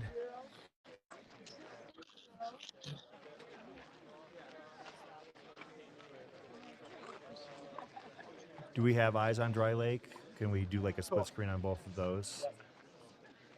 To see if we got Leah there. Looks like Leah has taken the lead over Michelle. Looks like she arrived there a few minutes ago. There we've got it down in the lower right. Thank you, Jordan. So we'll keep eyes on that, even if we can't get audio from there. But Salted broth. Yeah. Will this be a study going on? Do you want to give blood or no? No, thanks. Totally okay. I'll do it after. Was that guy busting your balls? Throw that in. Oh, and I don't need the filter. Just to be safe, we can get cold up there. Good. Yeah, with the wayside, I'll keep running this on the medium. You beaten enough? Yeah. Nice job. Yeah, good. Right. Yeah, buddy. Yeah. Come get it. Nice job.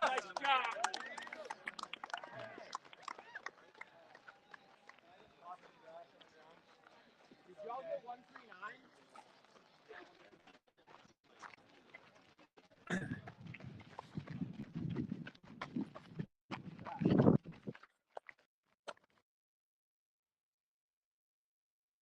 can we pull up the small shot on? Looks like we lost Jamil's video So feed. they are heading out of Olympian to begin that 12.7-mile loop we were referring to earlier. We got the feedback from Jimmy Elam about the 1,500 feet in 3 miles. I want the Dry Lake if we can. Yeah. Oh, do we have There's Zoe? Zoe. Do we have Zoe live? We can actually stick with Zoe here really quick.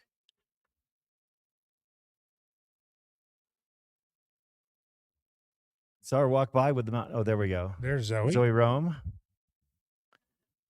I don't have her audio, but we'll. Okay, we don't have audio with Zoe right now. Which is okay.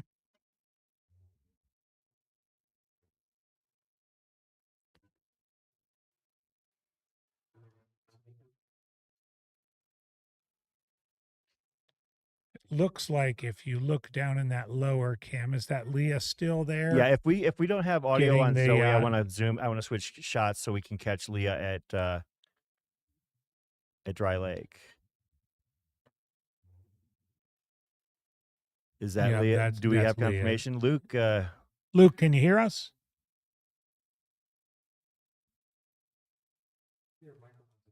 Yeah. Can you guys hear me? Yeah, we we got can you. hear We you. got you. Is Leah through?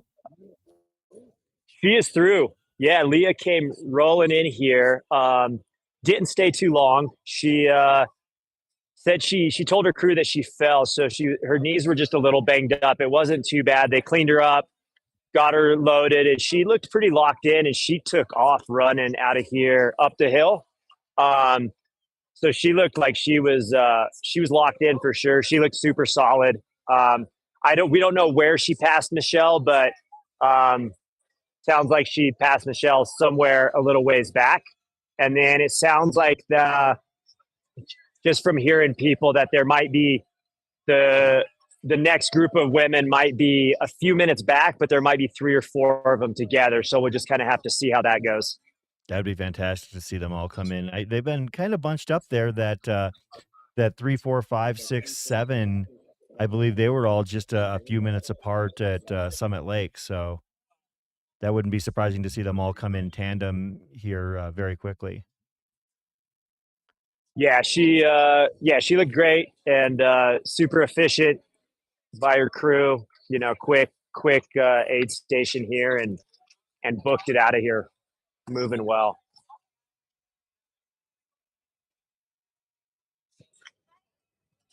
How's Mike looking? Is Leah putting him to work out there? Is he?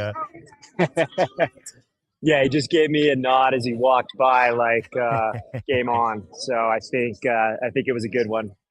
Good. Yeah, I saw Mike at the bar a couple hours ago, and he was pre-gaming because he knew he had a long night ahead.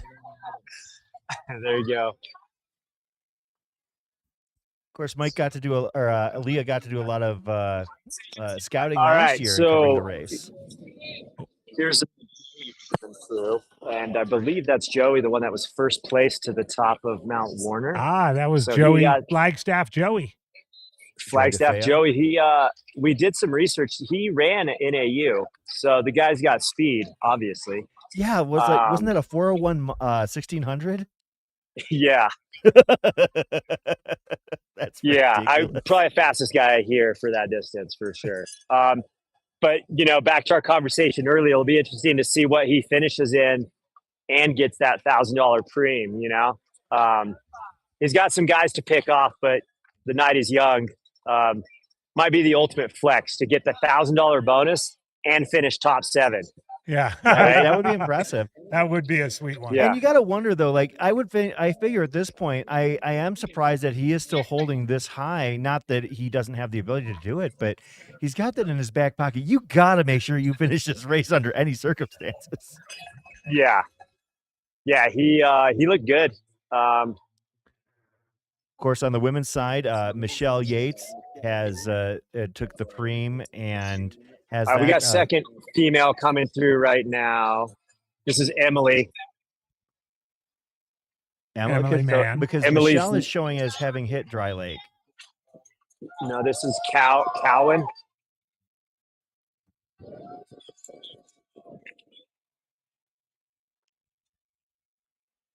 Michelle Yates has hit Dry Lake, right, Luke? We have not seen Michelle at Dry Lake yet. Her tracker hit at about 7 minutes ago there, about 4 minutes behind Leah. Oh, okay. We may have missed her then. Okay. That's Emily Mann, though, leaving right there, right? It was Emily Mann just went by me, but that was Emily, is it Cowan? Oh, Emily Cowan. Okay. Yes. So actually, Emily Cowan just left. Emily Mann just rolled in and is getting crew. And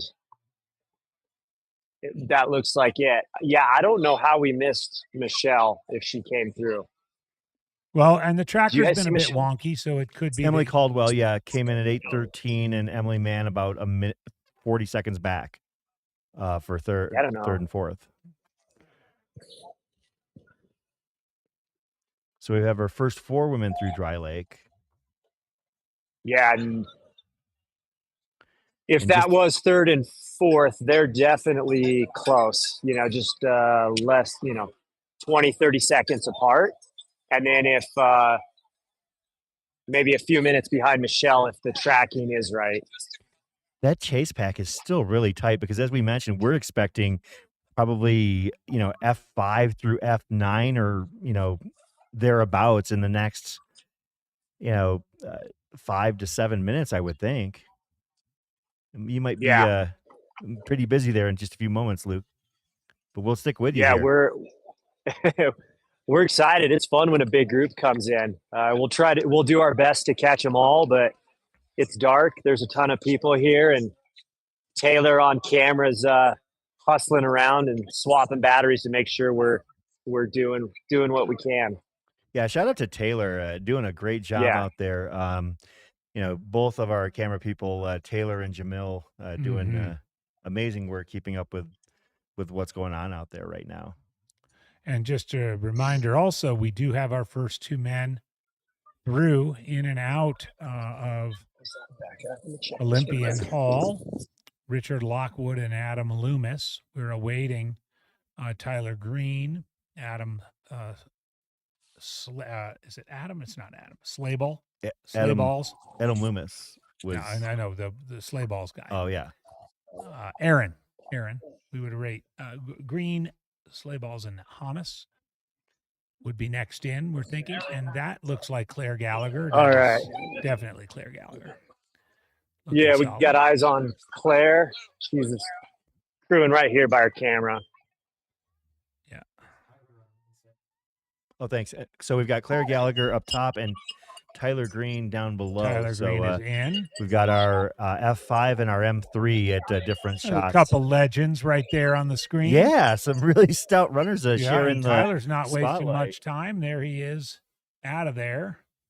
This is the kind of coverage that we hope for, having a couple of elite runners at different aid stations and watching them operate. Absolutely fantastic opportunity here. This is Not Emily Claire's right here. first rodeo, everybody. No, definitely. And so we got Claire Gallagher. Emily Mann right here.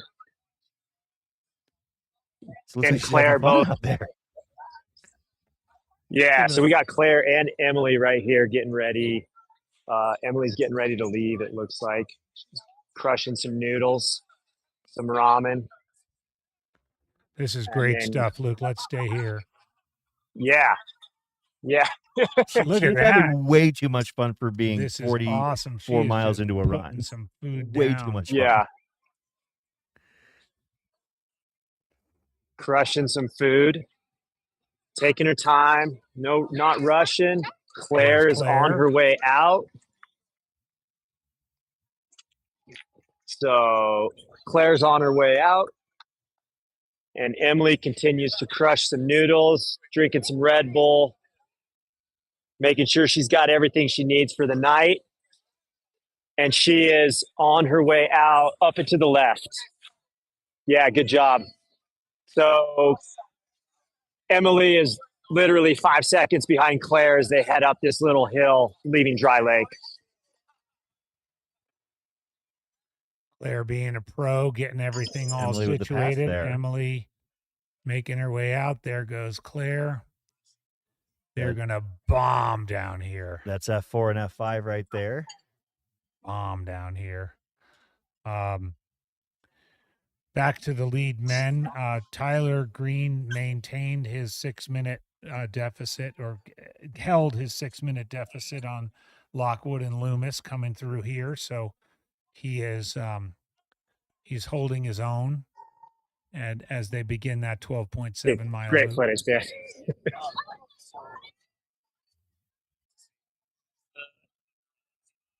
Emily Mann. No. Oh, got it. All right, cool. That's cool. Looks like we have Okay. Some tortoises coming in down here at the bottom.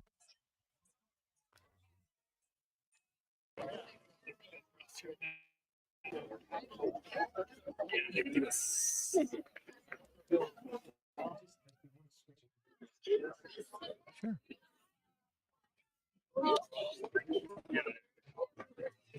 That is Olympian right there. We're just switching here for a minute. We've got Jamil Curry filming.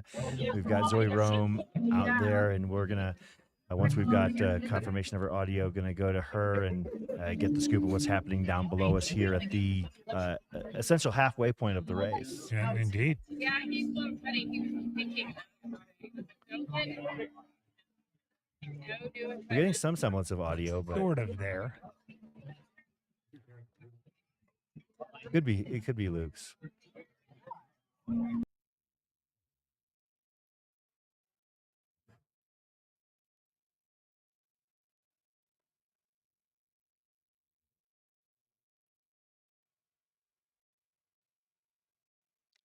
Can we get the bib number on that dog right there?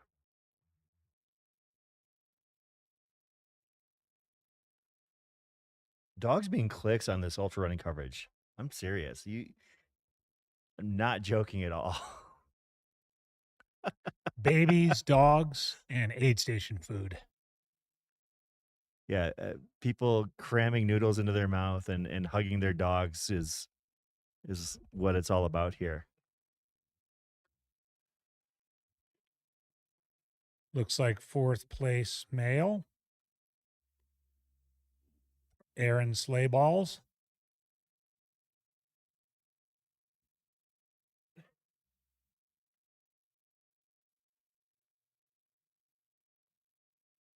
No, that's not Aaron, is it? Because Dan Ryan, who would Dan Ryan be crewing? That's Brian Culmo. Brian Culmo. Yeah. Wow, he's made a good move. I picked him finishing top 3 Yeah. here before the race. In spite of Dan Ryan helping him. Subtraction by addition. Exactly. We love Dan. We love do. Dan. We joke We because just we love to joke with him. Yeah, Brian Culmo, a very stout runner.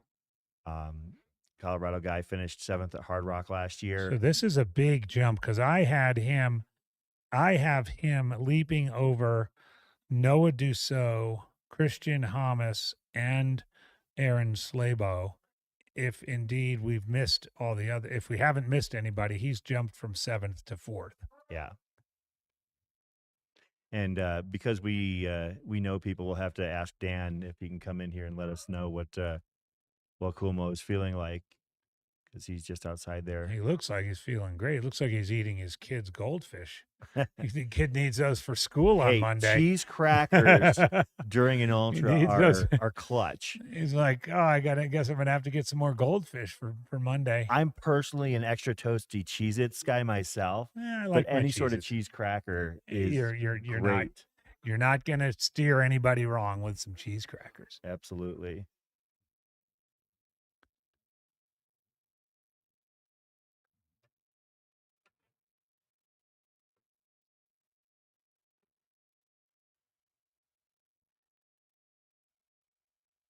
Brian Culmo here in the aid. 4th place on the men's side.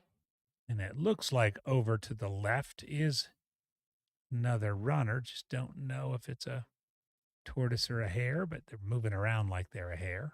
Yeah, it's tricky to try and catch people, actually, because this is the point where the tortoises and the hares kind of blend together, and only seeing them in the dark is a little bit trickier.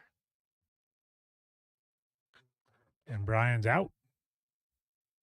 Off, as we mentioned, having made a move from 7th to 4th in the men's race, which, you want to talk about making, doing some math. Now, that's a sizable change in your potential financial payoff. 7th place paying $500 and 4th place paying $3,500. So places matter in this race. Just 8 minutes, a little bit less than 8 minutes behind Tyler Green.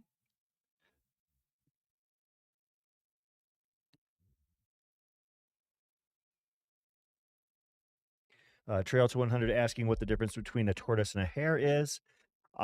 In Run Rabbit Run parlance, the tortoises actually started 4 hours earlier. They started at 9 a.m. They have 36 hours to complete this race. The hares have 30. They started at 1 p.m. and they're not allowed to use pacers. They are eligible for the cash prizes that are involved in this race. This is the largest 100-miler cash purse in the United States, with prizes paying 7 deep in individuals and 3 deep in team competition for a total of $75,000. So that is what is on the line here for these runners. This is also a Hard Rock and Western States qualifier, a double dipper, as it were. So this race is a very prominent one. We can see our next 2 men coming in. Looks like, I'm going to guess, I think Noah? No, Noah was wearing some cow. Noah will be tended to by people wearing cow print. Okay. Wow, look at that party size kettle chip salt and vinegar. Hey, when he's done, bring those up here. We're just right over your left shoulder. We can take care of those for you. see if we can get Zoe's audio here. Okay. All right. Well, we'll work on that.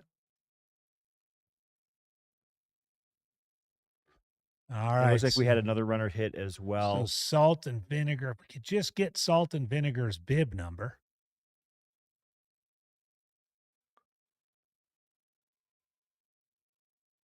Tortoise coming in. Need the earpiece anymore.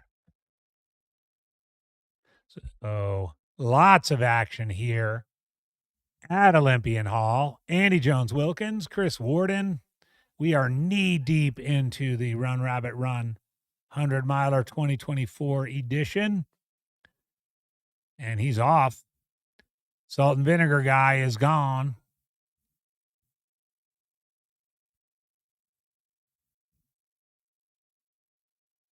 We have a handful of women through Dry Lake that would probably be rolling in here within the next 35, 40 minutes. Leah Yingling, Emily Mann, Emily Caldwell, Claire Gallagher, among others.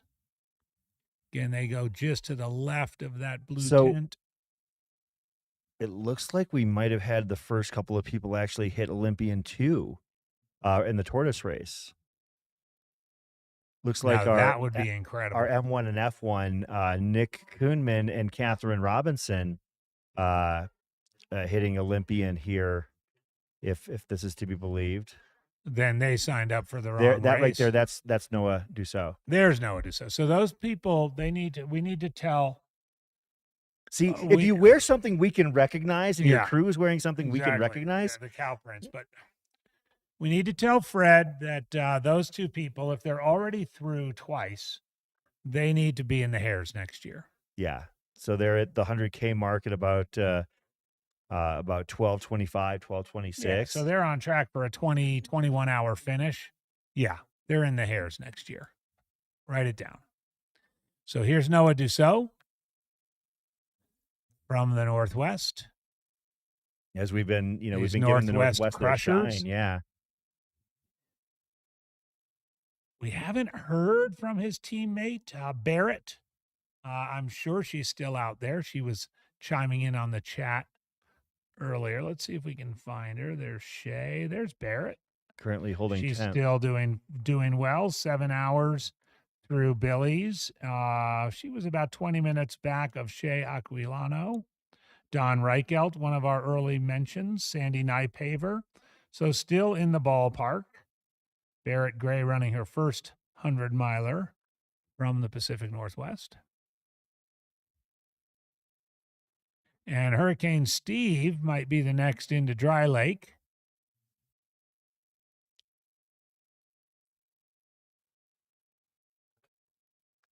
Again, these crews, they can post up here now. They have their runners have a 12.7 mile loop.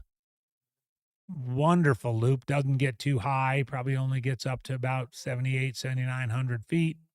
Lots of nice flowy trail maintained by the incredible mountain bike community here in Steamboat Springs. Somebody was asking for a temperature check in the chat. It says 50, but when you're in the It town, feels a lot colder than 50. Absolutely. We've got the doors open, kind of keeping things nice and brisk and keeping us going here. But it wouldn't surprise me if we both make the executive decision to close those doors and limit the flow of cold air. I mean, I've got my double puffy ready. I left mine over at the Airbnb. Oh, I didn't do that. But I'm wearing not a chance. Wearing a hooded T-shirt right now, so long sleeve. You know, those salt and vinegar kettle chips reminds me that it's a good time to bring into the chat. What are your favorite flavor chips? Okay, brand. We're not interested in brands, but favorite flavor chips. Are you a ranch person, a barbecue, a salt and vinegar, a jalapeno, something more exotic? Perhaps you're from some far off place like Canada or the Philippines or Texas. Let us know what your favorite flavor of chips are. I'll lead off. I just like normal plain, regular old regular, plain potato no chips. special flavoring. I don't need it. Just give me- Funyun Ruffles, nice. Honey barbecue, nice. Dill pickle chips, loving that. Sea salt and vinegar all the way. Thank you, Maggie, a woman after my own heart. Ross Kiwi, one of our friends from the Valley in the chat, mentioning the dill pickle chips. Those aren't Exactly. bad. Parmesan potato, Hawaiian barbecue, jalapeno lime. Boy, good. I could go for a bag of those right now. Sea salt and vinegar. Yeah, the pickle ones, they're big in the Valley. Apple cider vinegar. I just want a potato chip with salt on it, I guess. Maybe a little, the sea salt and cracked pepper is actually pretty good, but for the most part, I'm a simple kind of human. If you haven't guessed that already about me. Sweet chili, spicy ketchup. I don't know. There's something about a crispy chip with just the right amount of salt and maybe a little bit of zing that kind of gets you down the trail. Hazy IPA is not a chip. Nice try though. Going after my heart. Of course, if you go to certain grocery stores, like for instance, an Asian grocery store, you get some wild flavors. Like I've had like beef flavored Cheetos and fish flavored potato chips and stuff like that. You do Ranch Market down on Roosevelt. Indeed. And Dan Ryan is back. Dan after doing a great job crewing his runner Brian. Brian made a great move from 7th to 4th. I'd like to ask you about that really quick. Come on over and grab them. While we're still going, we've got salt and vinegar, barbecue, chocolate chip. Another hazy IPA chip fan. Love it. Dan Ryan is back from his crewing duty. He's bundled up in 4 puffies. You'd never know he lived in Colorado.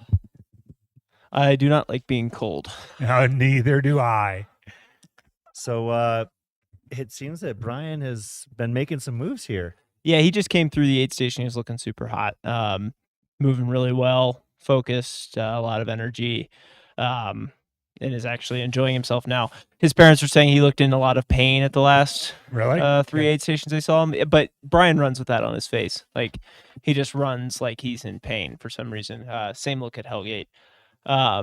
So when he came into this one looking happy and like moving really, really well, his parents were excited to see that. And he got things done super and quick. he took his time. He was measured, but he wasn't dilly-dallying around. Right. He was getting what he needed, getting some nutrition, refilling his bottles, and going.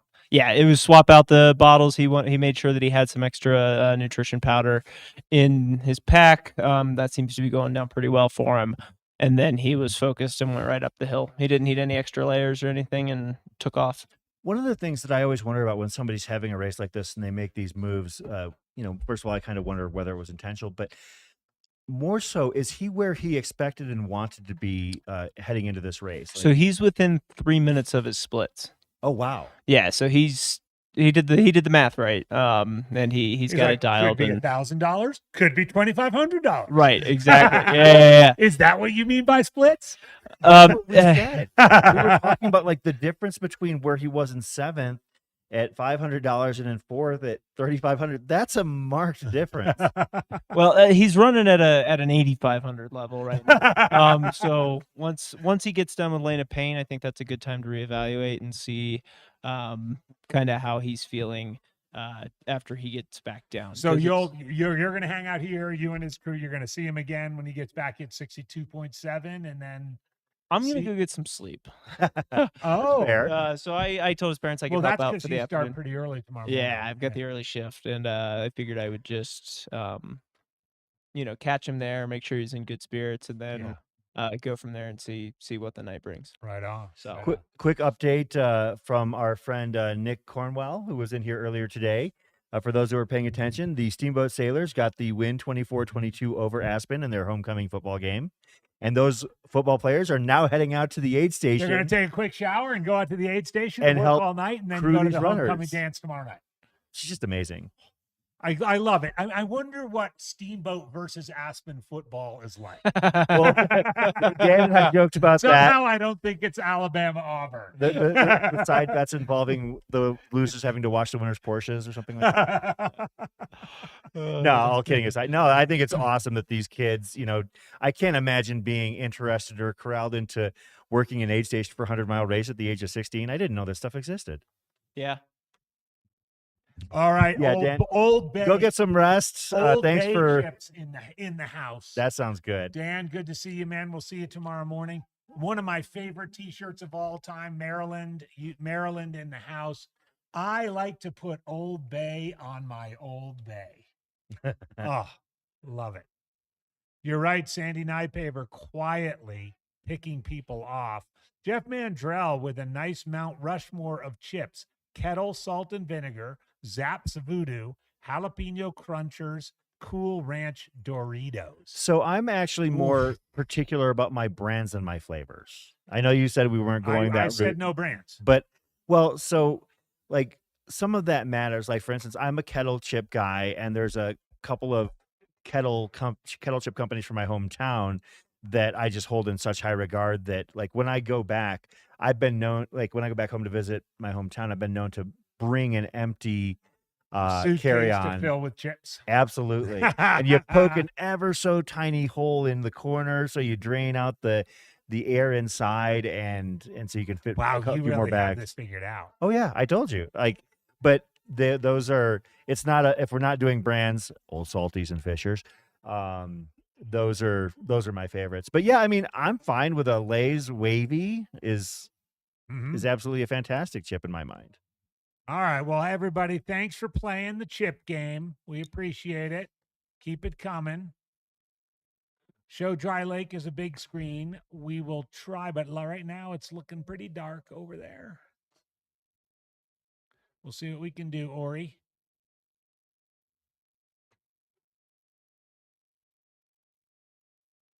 Of course, we mentioned that we do have some friends of the family at Mountain Outpost down there in that crowd, and we'll see if we can corral them into coming in here and giving some updates on runners that they see as well.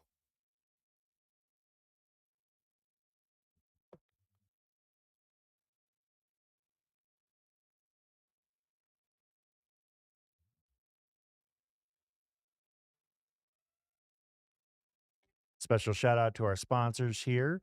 Our gold sponsor is Tailwind, Ultra Aspire, BOA, La Sportiva, Honey Stinger, Smart Wool, Ice Spike, Rabbit Ears Running, Gravity House, Paul Nelson Photo. I believe Paul is actually out on the course taking photos as we speak, and the city of Steamboat Springs.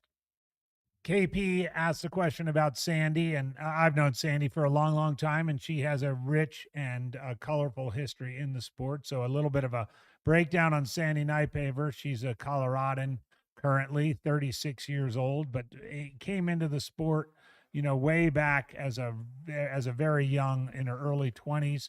Actually ran the Mohican 100-miler in 2010 as a 21-year-old and won it. Has run a lot of stuff back east, back when she lived there as a former Virginian. I know this Mountain Masochist, Grindstone, Promised Land, a lot of that stuff, a lot of the Horton races. Has dipped her toe into Western States a couple of times, Ice Age, Pikes Peak, North Face Endurance Challenge back in the glory days of that in San Francisco. So Sandy's been around a long time. She's a good runner. She's a solid runner. She's a veteran runner, and I suspect she's going to be in this until the end. So thank you for asking. That's got to be one of the youngest 100-mile contenders / winners that I've ever heard. To be at the age of 21, 22 and on the podium at 100-mile races, like especially at Western States qualifier caliber. Oh, for sure. It's pretty impressive. Yeah. Like, I'm trying to think of other runners who have done that at the age of 21, 22 or younger, and the only one that comes to mind immediately, well, I guess Jared Hazen was pretty young when he first. He didn't burst onto the win, scene. but I think he got third at Western States as a 19-year-old. Yeah.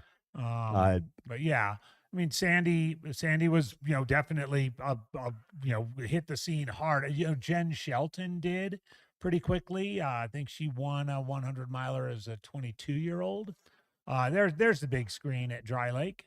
Ask and ye shall receive, friends, here in the chat at Rabbit Late Night. I know that Patrick, Rabbit After Dark. a friend of the family, Patrick Karen, was finishing on the podium at 100 milers at the age of 19, I believe, finishing second at Eastern States a few years ago. Yeah, so that guy still seems like he's 18. Yeah, that's true. I mean, he doesn't act like it, but he looks like it. Oh, he acts like he's 12. Yeah.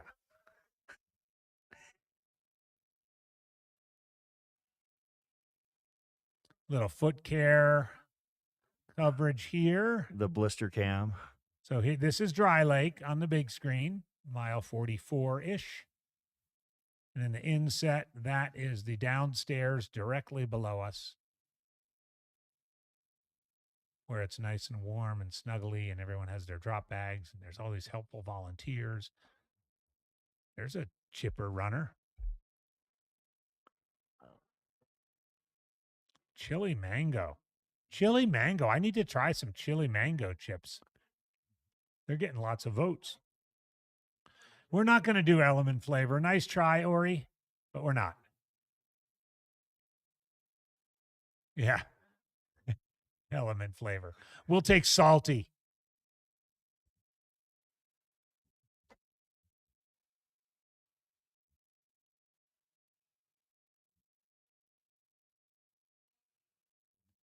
Yeah, you can't hear it here, but there's a lot going on outside. Randy asking how old Casey was when she won Western States. It was about 26, I think, 27. I mean, Shea Aquilano here at 23, Annie make a Hughes. move. Annie Hughes won some big stuff as an early 20s-ish person. Yep, that's true too. Yeah.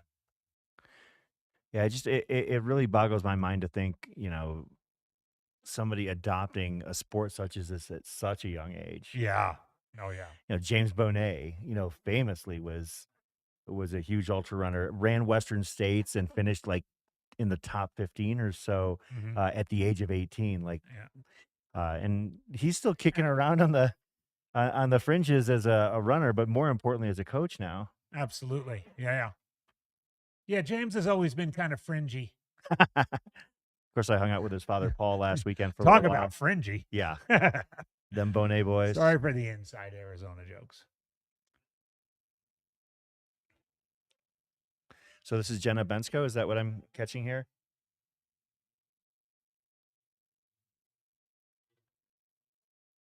Take a look at. We are, as I think most of you probably know, we are continuing to try to get Zoe Rome's audio down there. We will get it figured out, I promise you. She is down there on the ground. And Zoe's been doing a great job all day. Shout out to Zoe.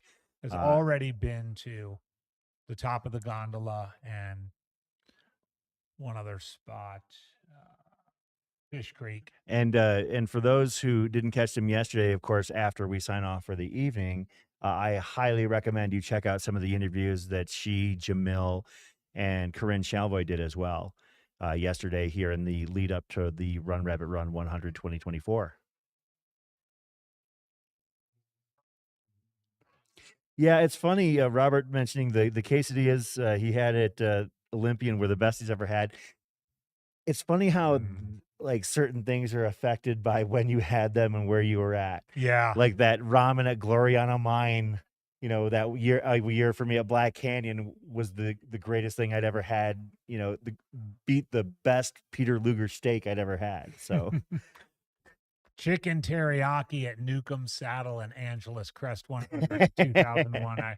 I mean, you don't often think chicken teriyaki at mile 80 No. 100 miler, but oh boy, good. But that's what happens. Hit the spot. That resurrection food sometimes gets you. And I would assume, especially here, because you've got an indoor kitchen at this aid station. That's right. Oh, so yeah. you're not just limited to your, hopefully we've got some hot water for your ramen or, your camp kitchen, or your camp stove or something like that. It's a full setup. As you can see below, that is the actual aid station that the runners go into. So they have a full spread of food there set up for them. So looks like we've got that is Jenna Bensko right there, leaving Dry Lake, mile 44. We'll probably be seeing her running well in about an hour, give or take, maybe a little bit more. Yep. Again, we know that Leah left at 8:03. About 40 minutes ago. Leah Yingling, the current pace setter for the women's race. Michelle Yates, just a few minutes behind. A couple of notable, I guess we should probably address it. A couple of notable drops at this point. Sean Van Horn dropped very early due to some issues getting up the hill. Of course, Sean finished 5th here last year, but was coming into the race a little bit under the weather, and it caught up with him. Megan DeHaan dropped at Summit Lake, and Kyle Pietari dropped at Summit Lake as well. So had a couple of significant names, Heidi Warfel, that have elected to call it a day here at Run Rabbit Run, but we've still got a very stout field, and runners are moving very well. I see is that a Tony Hill sighting there? That good to see him. Tony was out there doing some great work. Doing Tony things. Yeah. Yeah. Tony, one of the best in the business at getting us the great shots out at all these races the Mountain Outpost covers. And if you haven't seen his Cocodona Chronicles, his Hard Rock Chronicles, just go check That's those out. the limit. If you want to run an ultra. There is a Run Rabbit Run Yeah. Chronicles Run Rabbit uploaded. Run Chronicles is going too. I can move all that stuff over here. I don't know if that would be worth it for you. Are we able to go to Zoe? If Zoe, you we need to got like ya. follow someone. Hey, oh awesome. We are on. We Cool, have guys. Zoe. Yay. How's it going up there? We're doing What can you tell us, Zoe? Oh, just gotcha. Sorry. Got some Bluetooth connectivity challenges. All right, but I believe I hear you now. As long as I remain absolutely motionless. I see Mike McGonigal there as well. Yeah, we've got Mike and Arlen hanging out down here in the aid station. What have you seen so far from the runners that have come through the Olympian aid for the first time? Well, one thing I definitely noticed was that Tyler Green ate 2 full slices of pizza before tearing up the hill, which love a pizza-based strategy. Definitely some folks taking a little bit of time to layer up, change outfits, put on some warmer clothes before they head up into the night. But also there's a lot of folks who are running pretty speedily and aren't putting on too many layers. So definitely seeing a bit of variation in terms of how much people are feeling the cold. Anybody looking a little bit more worked than the others that have come through so far? Yeah, for sure. Just waiting on a few more hairs. We'll see. Should be another solid pack of guys coming in before long. And probably in the next 15 to 20 or so, we'll start to see the lead women come through Olympian as well. Yeah, the women should not be that far off either. We heard Leah looked really, really good leaving Dry Lake, so I would expect to see her right at or maybe even slightly above course pace. I have to admit, it's kind of exciting to see her run from the front. Yeah, we never see that from Yeah. her. Just super cool to see. Just a super strong performance. Would have loved to see when she passed Michelle. It's always cool to hear afterwards what goes on between aid stations out there where a lot of the race takes place. But Team Greenling looking pretty strong so far. Tyler still in a solid 3rd. Leah leading, Michelle definitely not far behind. So I think no matter what, we're going to see a really exciting women's race here. Yeah, I have to admit that was the one team when things were kicking off, I looked at and I said, it's really hard to bet against those two. Yeah. Yeah. It's not just because they're fast. I mean, there are so many great athletes in this field, but they're also such smart strategists when it comes to running their races. I mean, they're Yeah. going to get it done, and they're both going to be finishing. I can't remember the last time either one of them ran a race and didn't finish inside of the top 8 or 9. So It's definitely been a while. I mean, they're both, again, like you said, just expert strategists, really smart, always tend to execute a race on their terms. Looks like we have another hare coming in. Bib 156 has just come into the aid station. So 156, that's Jesse Rich. Jesse rolling in. Looks like we have a couple other guys coming in too. I do love the fact that It's like we're getting some blankets here, trying to stay warm. It is really tough to keep your temperature regulated when you're running and then you stop, and that's always one of the really tough things about this race is trying to manage your temperature in the nights here, especially if you need to sit down and collect yourself for a minute. Absolutely. Get really cold really quick. Yeah, they're smart to have him like basically draped over as soon as he sat down. Hey Zoe, I've got a really important question. It's been on our minds, and we were just dying to get your audio back. What are your favorite kind of potato chips? My favorite kind of potato chips. I would have to say jalapeno. Okay, and do you have a particular brand like Kettle, or it doesn't matter? I think I'm in and out of audio here. Okay. Jalapeno, the people, Zoe has spoken. Zoe has spoken, and it's jalapeno chips. There you have it. We're going to move on to something else. I'm not sure what, but we'll figure it out.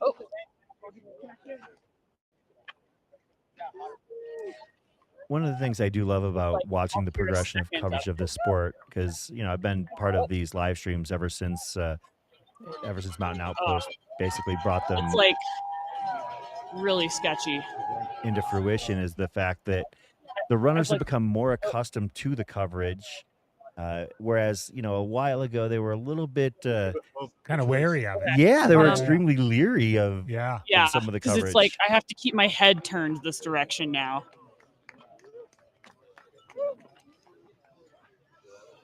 It's still the Wild West. It is, as we can see. Maybe not quite as like there. We can see the landscaping of Olympian Hall. Yeah. Just not as. Is there another shot, Jordan, that we can? As it was. Thank you, buddy. It's like watching grass grow.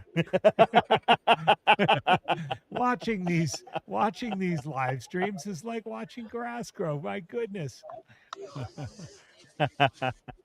Yeah, for those who think that watching ultra running coverage is akin to watching grass grow, well, we just proved you wrong here. Yeah. Back to the link. That is Dry Lake. Okay, so we've got audio on Zoe now. Do we have laptop to that? Yeah. Okay.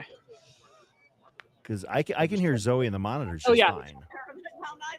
They said they can hear me. So Yeah, I need you to just here. Let me see if I can. I have to kick the Bluetooth back over to my phone.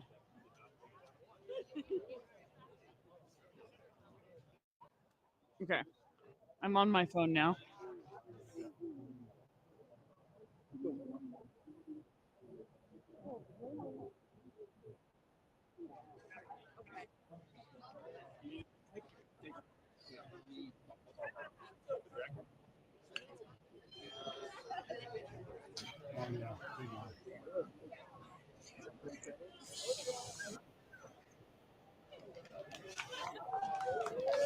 So right now our 2 points that we're covering from, this is Dry Lake at mile 44. We've also got coverage at Olympian, which is at mile 51 and mile 63.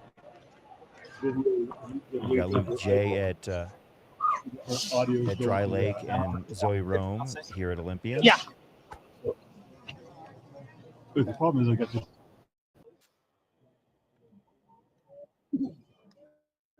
It's like we've got one of our hares there. That is bib number 130 at Dry Lake. That is Robert Ear. I'm on the link Jamil sent. What did we do last time? Because it worked, and then Robert Ear currently holding it about then we're listening through 24th place on the men's side. We're listening through that link on your. So you still need to use your earbuds, right? Yeah, I have one in right now. Oh, you have one in? Yeah. Oh, okay. And it's not working right now, right? Of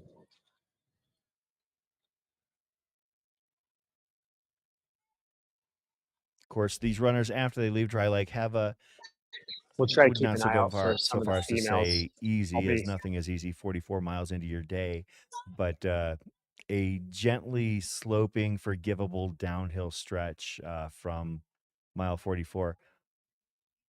Looks like a slice. Fueling for the runners or for the crews is nearly as important I'll as take one. for You got to fueling have for the some of runners, that. So Yep. All those yellow lights to your left. Oh, she was a hare, right? She looks like a hare. She's moving like a hare. Right. that was Robert Ear, yeah. I think one of the female hares just went through because she was flying. I don't know who it was. I didn't get a bib.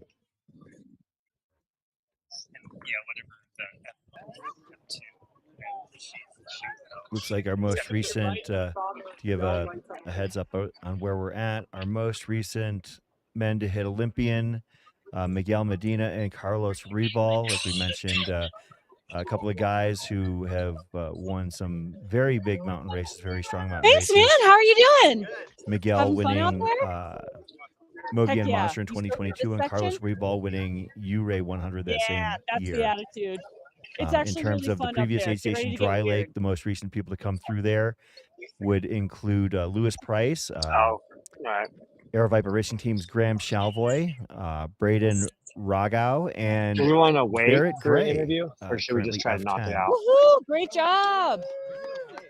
I don't know if y'all can hear me in the studio, but I can hear you now. I can hear you, So- Zoe. Great. Can we go to Awesome. Zoe's video?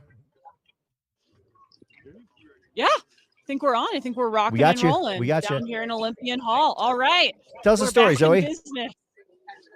What was that? Tell us a story. What you got? Tell us this. One of my favorite parts of this race is last year when I was leaving Dry Lake. It's kind of it's a weird part of the course. You're climbing up the super technical, sustained climb.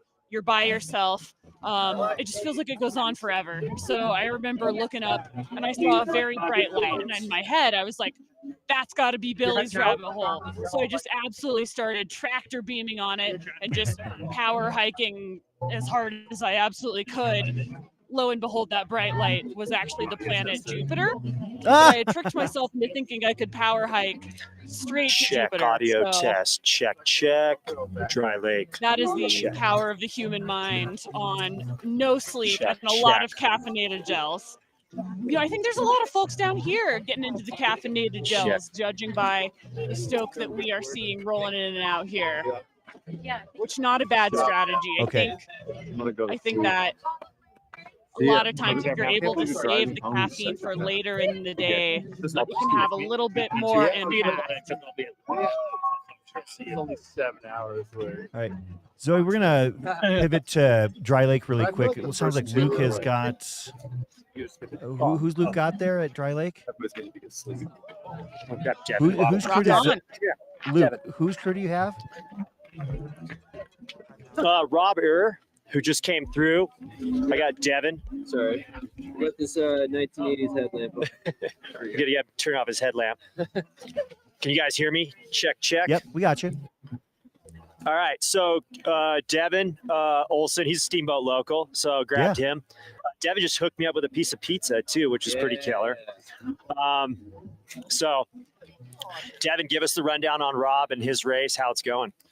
I think he's running really patiently. He's looks happy. I think that's the most important part of 100 milers. So yeah, he doesn't look like he's in a rush, but he's moving steady. So do you know roughly what place he's in right now? No, he's about 24th place, 20th, something like that. Okay, yeah. I think that he's going to continue moving up because people are going to start falling behind and dropping out of the race. So now is the time. He did say that he wants to pick it up on Emerald. So let's hope that happens. He starts to rage a little bit. Yeah, and he's done this race 2 other times? I believe so, yeah. Okay. Yep. And he was telling us this was not, they didn't go great, and so this was like redemption tour. Yeah, I mean, he's been having a really solid year. Cool. I think it was he just won the Lumberjack 100K, I think, and won a 50K the other weekend. So he's in really good shape. So he's had some great training, and he seems really happy. He's newlywed, and all of that. So what more could you ask for? You know, like Guys, is good. Yeah. Thanks, Devin. Yeah, dude. Appreciate the pizza. So Rob's got a lot of wins going on right now, I think. It sounds like. He was right here, and yeah, he was chatting it up with us. Seemed good, and he took off. And then we've had quite a few tortoises come through. Sure. And then I'm gonna try to grab somebody. Am I still on here? Yep. Yeah. Yeah. Oh, okay. Sorry. I'm getting. Hello? We still got you. Oh, okay. Got it. I just have Zoe's audio in my ear for some reason. Hey,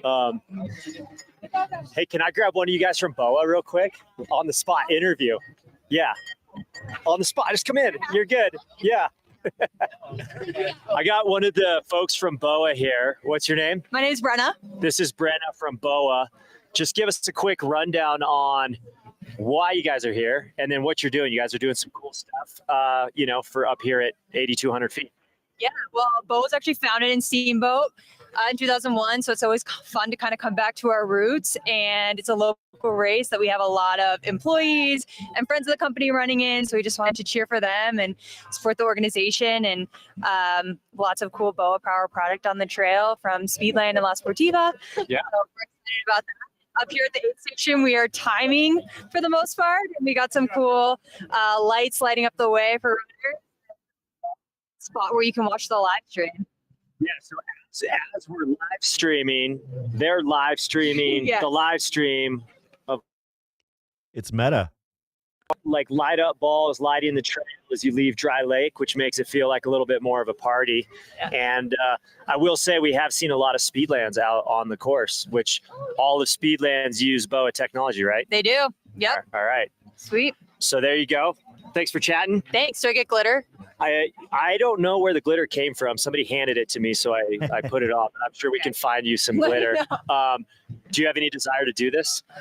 No, Okay. but maybe pacing somebody would be fun. I feel like right. that could be cool. It's a lot more fun pacing than doing Yeah, it. well, watching the mental process and Yeah. trying to be there as support would be fun. Yeah, awesome. Thank you so much. Thank you. Appreciate All it, right. guys. So thanks to BOA for being here, one of the sponsors of Run Rabbit Run. And yeah, I think we've had I believe 8 or 9, maybe 9 of our top women have gone through at this point. So I think we're kind of sitting in that top 10, hopefully waiting for maybe number 9 and 10 or 10 and 11 to come through soon. And we'll try to shoot you guys an update. But yeah, that's the latest from the party that is Dry Lake. All right. Thanks a lot, Luke. Of course, Jamila is currently sitting at the corner of Lincoln and 3rd here in Steamboat Springs. I recognize that that corner due to the natural grocers right there. Yep. And Jamil's awaiting the arrival of our women's leader, Leah Yingling. That is why he's out on the course. It actually threw me for a little bit of a loop when I saw that we were coming from the streets of Steamboat, but of course, I guess there was a slight modification to the course this year due to some construction down Creekside. So yeah, the runners actually had to. And so this pause is there. Leah. I can tell that gait. She waited for the light.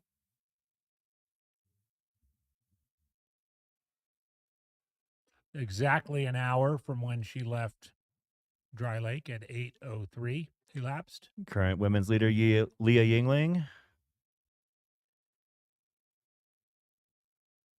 past the bunny ears. Kind of a nice classic, like 1950s Americana road sign there. It has that sort of Highway 66 look to it that we see a lot out our way in Arizona. Looks really solid, as Leah almost always does. Yeah. Especially this early in a race. It's only mile 50. Yeah, she's just getting warmed up. Yeah. And that's the thing, is that to me, it's just really, it's a unique position that Leah finds herself in here, because usually right around now she'd be rolling in about 14th or 15th place. But we've seen Leah race plenty of times. This is the first time I can remember her actually during one of these higher profile races where she is in the lead and has been for a significant amount of time. Yeah. Yeah. It's especially this early in the race. It's probably an interesting place for her and her crew to be too, where they're used to just giving her splits on the people that are up in front of her. Now they might have to hang out and give her back splits. But she looks solid. She's such a smart runner too. She's probably not worried all that much about those that are behind her. No, Chatting with Jamil a bit. It looks like Jamil remembered his light this time. That was funny when he was running in with Me too. Oh, we got audio from Jamil. Hey, Leah, how you doing? Good. We miss you. We miss you here in the live stream. Well, she's on it again, so I think she had so much fun last year covering the race that she figured she just had to run it. Yeah. That's my take. That's okay. She's going to finish fast enough. She can come and help us for the last few hours.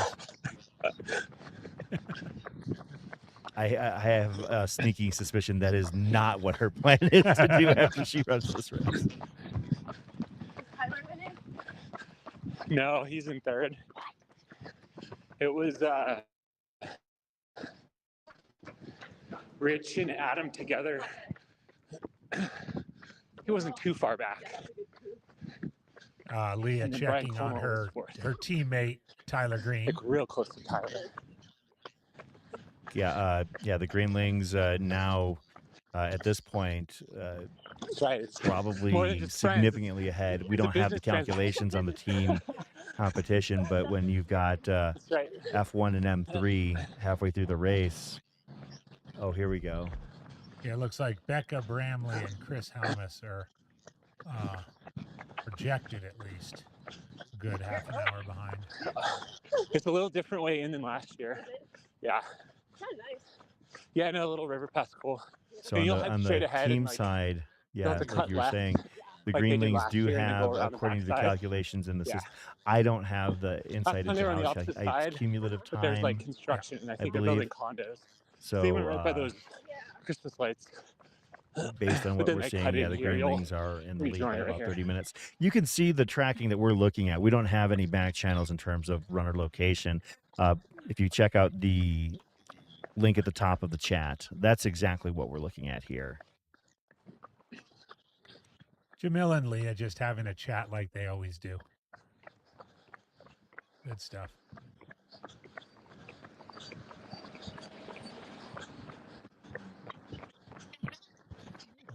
Let's see. Where did my... Let me just really quick.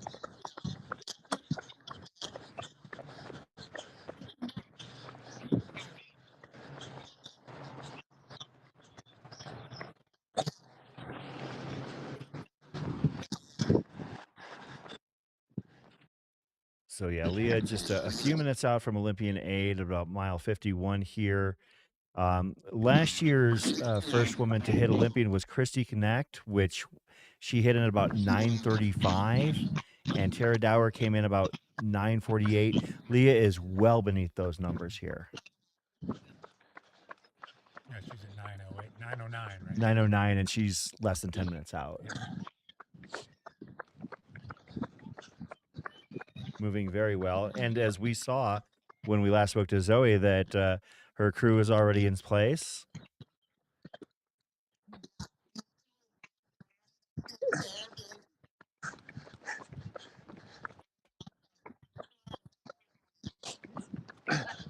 Yeah.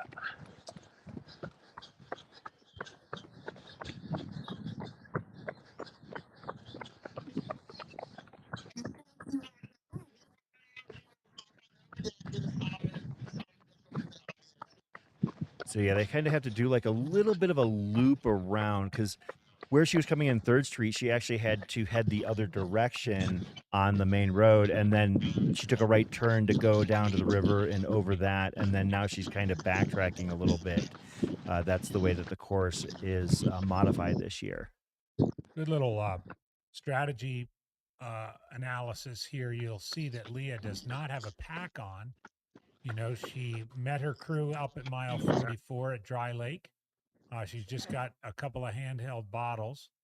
I suspect she may have had a pack earlier, but dropped it off and has enjoyed 7 miles without the pack. Oh yeah. This is one of those. This is definitely one of those races where you can, with smart use of your crew, you can take your pack, put your pack back, get rid of it, get it back, and this is clearly one of those moments. Will be interesting to see if she grabs a pack for the 12.7 mile loop that she's going to start as she leaves Olympian Hall. So Michelle Yates hit Olympian last year in 9:28, and Leah is about 60 seconds out. So you're talking about a 16-minute improvement on last year's lead woman's, and about 16 minutes ahead of Yates. Christy Knecht was 9:35. Tara Dower last year, Olympian one, was 9:48, and Tara was last year's winner. So she's actually 36 minutes ahead of Tara's pace from Looks last like year. we have a Leah coming in, guys. Yep. Here she comes. Yeah, we're gonna take it to you. We've got Take it Leah. to you, Zoe. Here she is. All smiles, super stoked. Looks like we do have a pack going on. And just tank topping it, moving super well. Of course, Leah and Mike we might no get a shirt strangers to on. the coverage game either, so they know the drill here. Oh, she knows the drill. She's an old pro at this. Doing a quick wardrobe change here. Taking a little warmer layers up the mountain. It does get a little bit breezy up there. Leah, our lead woman. She's gonna put the pack back on. Yep, putting the pack back on. Seems like she's taking a jacket up with her, but she's not putting it on just quite yet. I think especially like when you come, you're able to run so much getting into this aid station. It's you know, you usually don't get too much colder until you slow down up on top of the mountain. So I think we'll see a lot of people dealing with different layer configurations further up than down here. Looks like we got a little hydration going on, a headlamp change. I'm really digging the crew bucket she has here. That's an organizational system I haven't seen yet. But lots of smiles and laughs down here with Leah and her crew. Looking to take a few things out of the pack, making sure she has everything she needs and no extras. Maybe getting a light layer of some body glide here. Yeah, I'm gonna guess she had sort of a lightweight. Yeah. Easy headlamp, and not knowing she was gonna get in here, and now she's got her like big time through the night. The big guns have come out. Yeah. Go off into the night here. Look at Mike. These two. So we're getting a nice rub down for Mike over here. That the Hey, you guys, we don't want to get so our glad YouTube. that we get to get this on We camera. don't want to get our YouTube thing canceled, Mike. Yeah. Not an OnlyFans stream, you guys. Yeah, come on now. You know better. How you feeling, Leah? She feels amazing, you guys. Gloves. We got some gloves. We got a buff.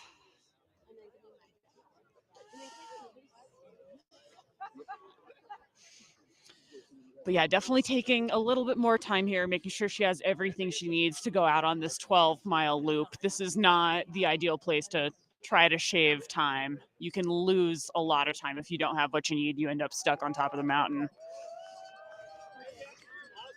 You know, and Zoe, Looks like Emily Hanlon has just come through as well. Interesting. Let's go, Chase. You can follow her, and we'll see Leah go out. We're going to go check out Emily Hanlon here. Just came into the Olympian aid station.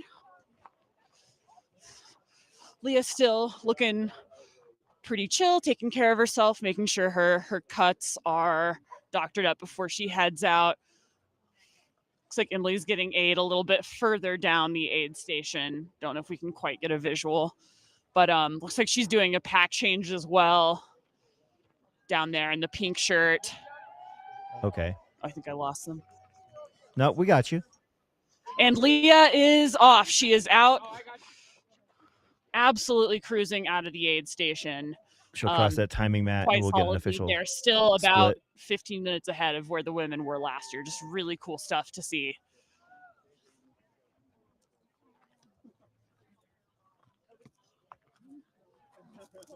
Of course, that was, as we mentioned, our lead woman, Leah Yingling.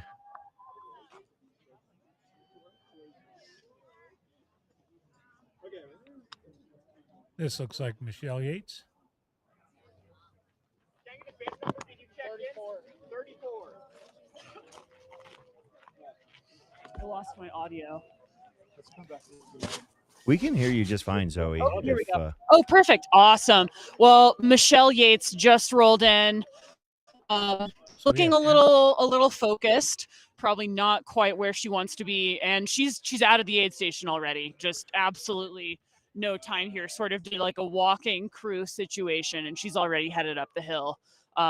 Just a little bit behind Emily. So we have our first three women running really close together here, which is super cool to see.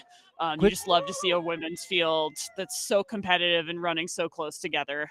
Quick question, Zoe. And I know ahead of splits last year. Quick question. I know that Leah hit Mike before she crossed the timing mat. And did Emily hit the timing mat and then check with her aide? Because I believe she did, because she sort of got crewed closer to the indoor part of the aid station. yeah, because Leah So, pinged Leah 5 wouldn't seconds have- after Emily as her split Emily registers. or Leah definitely took off out of the aid station ahead of Emily. Yeah, So that yeah, would have that's been what I gathered. because- Yeah. Yep. Good check there. Either way, we And have then the top three it probably women. looks like Michelle is not far at all behind. So Right, we have the top three women within basically a minute of one another. yeah. Wow. Yeah, Michelle Yates. Yeah, a We should minute see back of another the few women first not two. far behind too. Yeah, Emily Mann and Claire Gallagher would be next. Awesome. So pumped to see these women come through. Wow, Definitely what a still race, got and we're some just halfway. male hares absolutely screaming in the aid station too.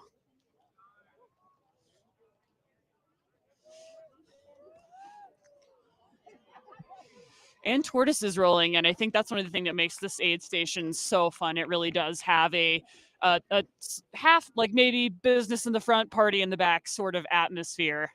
Yeah. It's the mullet of ultra running. Indeed it is. It is the mullet of aid stations.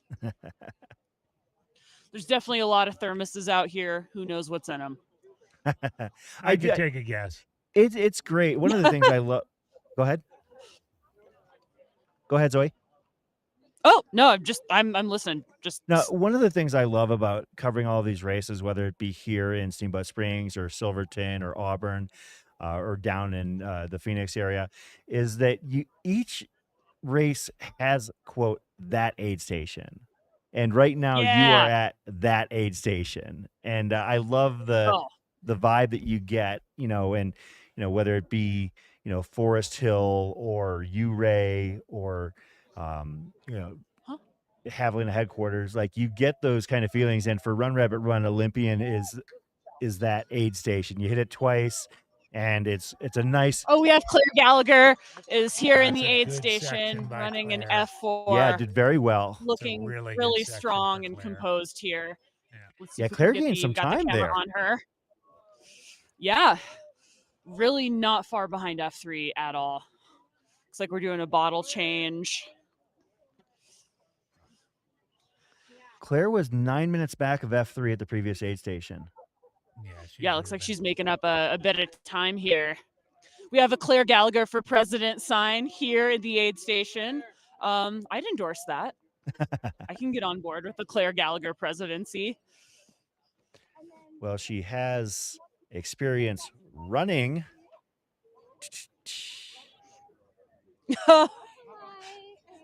That was terrible. I'm sorry. That's all I need to know. You know what? It's after 10 p.m. here at Run Rabbit. We'll take what we can get. It's Rabbit After Dark for a reason. Indeed. Rabbit After Dark. Indeed. Claire is looking good, though. Really good. Yeah, she looks really good. How did they look in comparison to how you felt when you were here last year, Zoe? We lost it. Okay, we lost Zoe. We'll check in with her as soon as we can get it connected back up. But I know that if you would have seen what we just saw in here, Jordan, Jordan, our crack producer. So we do have, while we have a moment, 4 women, the top 4 women through halfway. What we're looking at right now is here we are at Olympian Hall. We have the top 4 women through, all within about 3 minutes of one another. Leah Yingling, Emily Caldwell, Michelle Yates, and Claire Gallagher. When Claire won Western States, did she run from the front, or did she gain and move through the field as well, that was the 2019 year, and so that was a year that Courtney DeWalter was defending her first championship at Western States, and she was way ahead at the river crossing, and she was being chased by Claire and Brittany Peterson. Oh, that's right. Yeah, Brittany Peterson.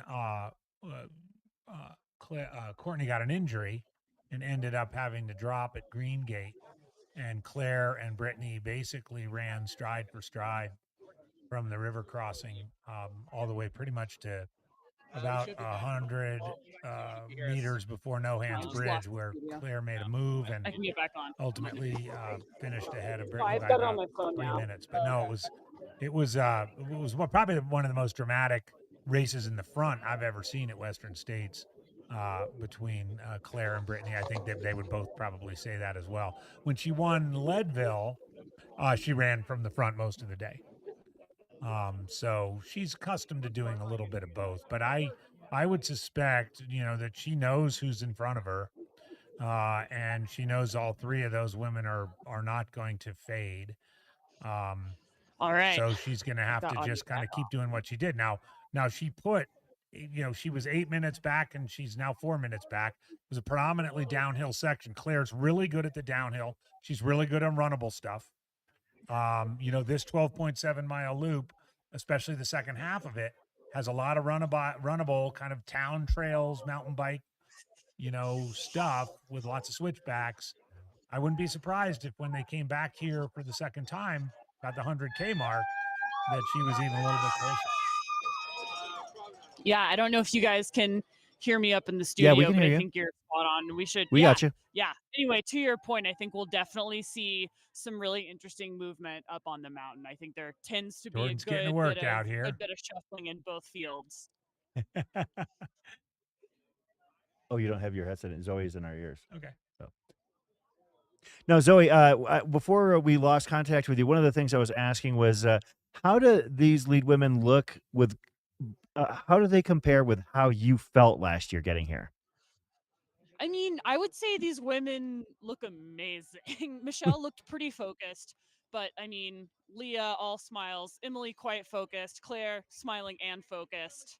I definitely felt pretty good though when I came through, and it was definitely a boost to hear that I had picked a few women off. That was definitely an emotional lift.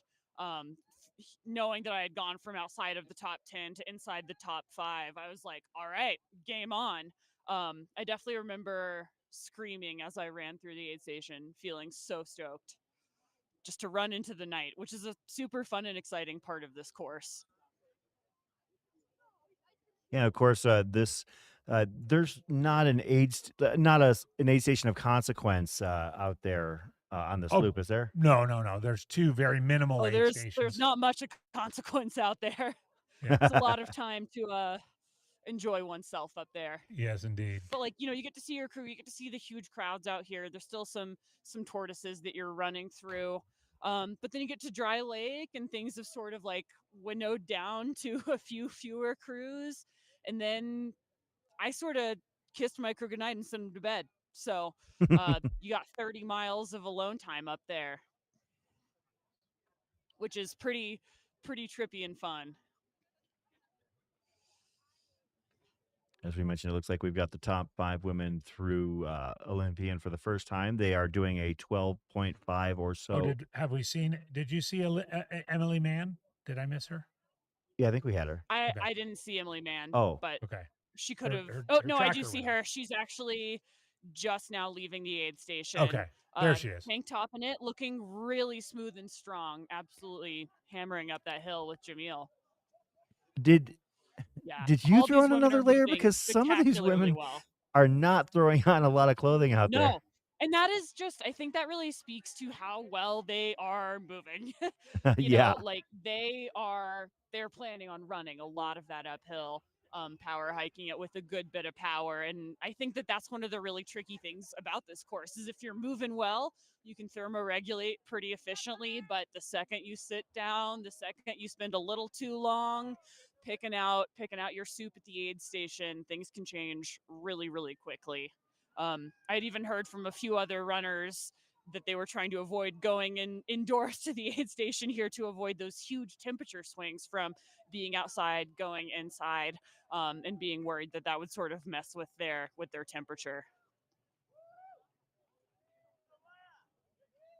Yeah, absolutely. And one of the things that I did notice we've seen from a couple runners is that their crew basically draped them in some cases with blankets right as soon as they got into the aid station. Oh yeah, that's so key because like if you, I mean, again, unless you're really cooking, if you take a second to stand, to sit down, temps can drop really, really rapidly.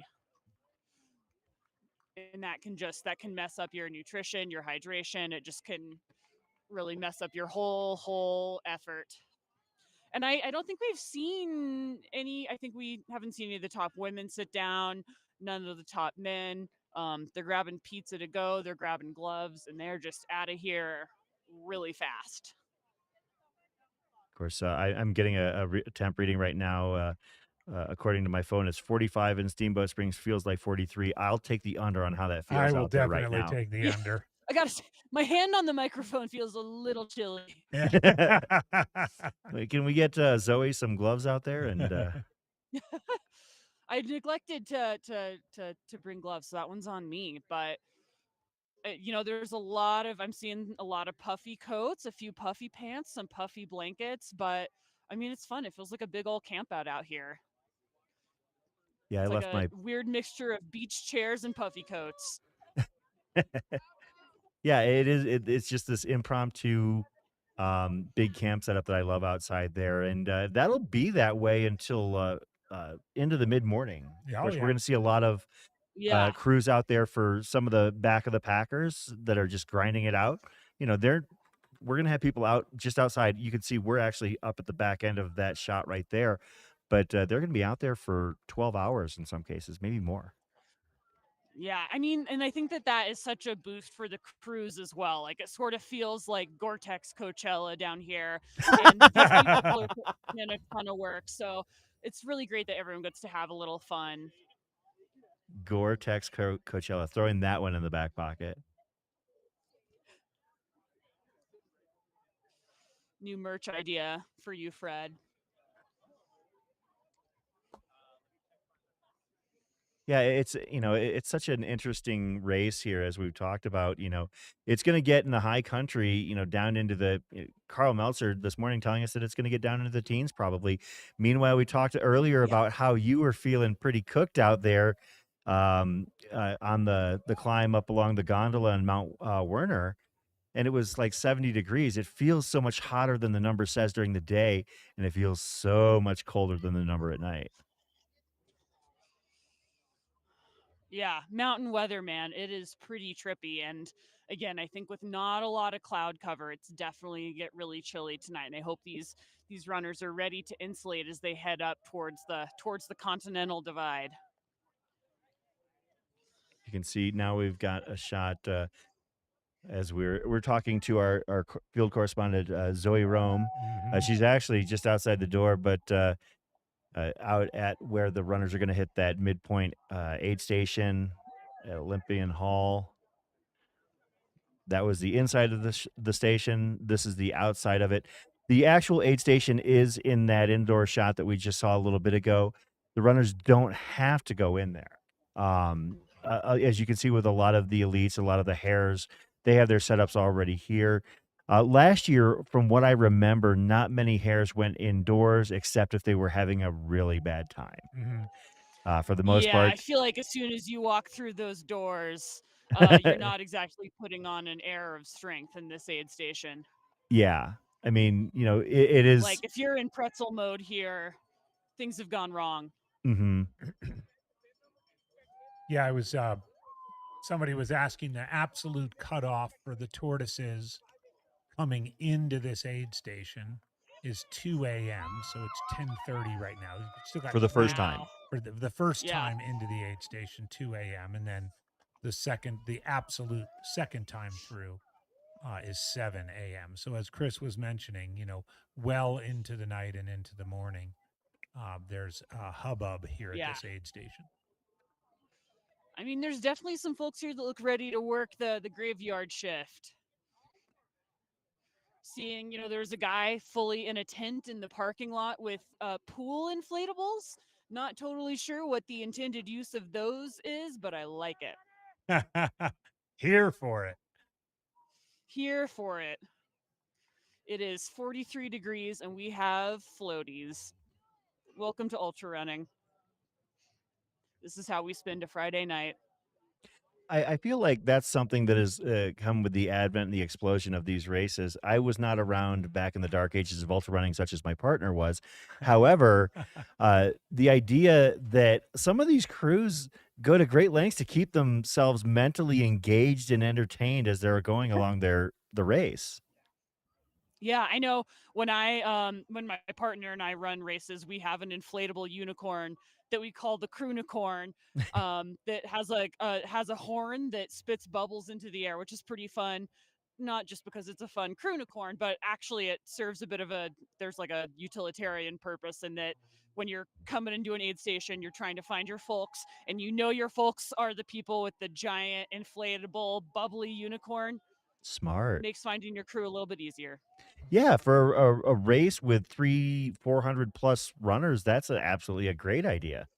Chris, I beg your pardon. We prefer to call it the old days, not the dark ages. Okay, it's called the old days, not the dark ages. I will work okay? on my nomenclature when I'm referring to medieval running history. I apologize. Old days, not dark ages. Paleolithic. Please, people. The things that the cave drawings foretold of.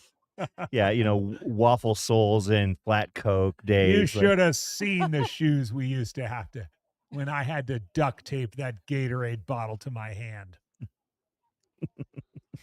I hear people used to race without carbon plates even. Whoa, they even did. The horror. Eating only a few carbs an hour, surviving with just cotton t-shirts and a shell.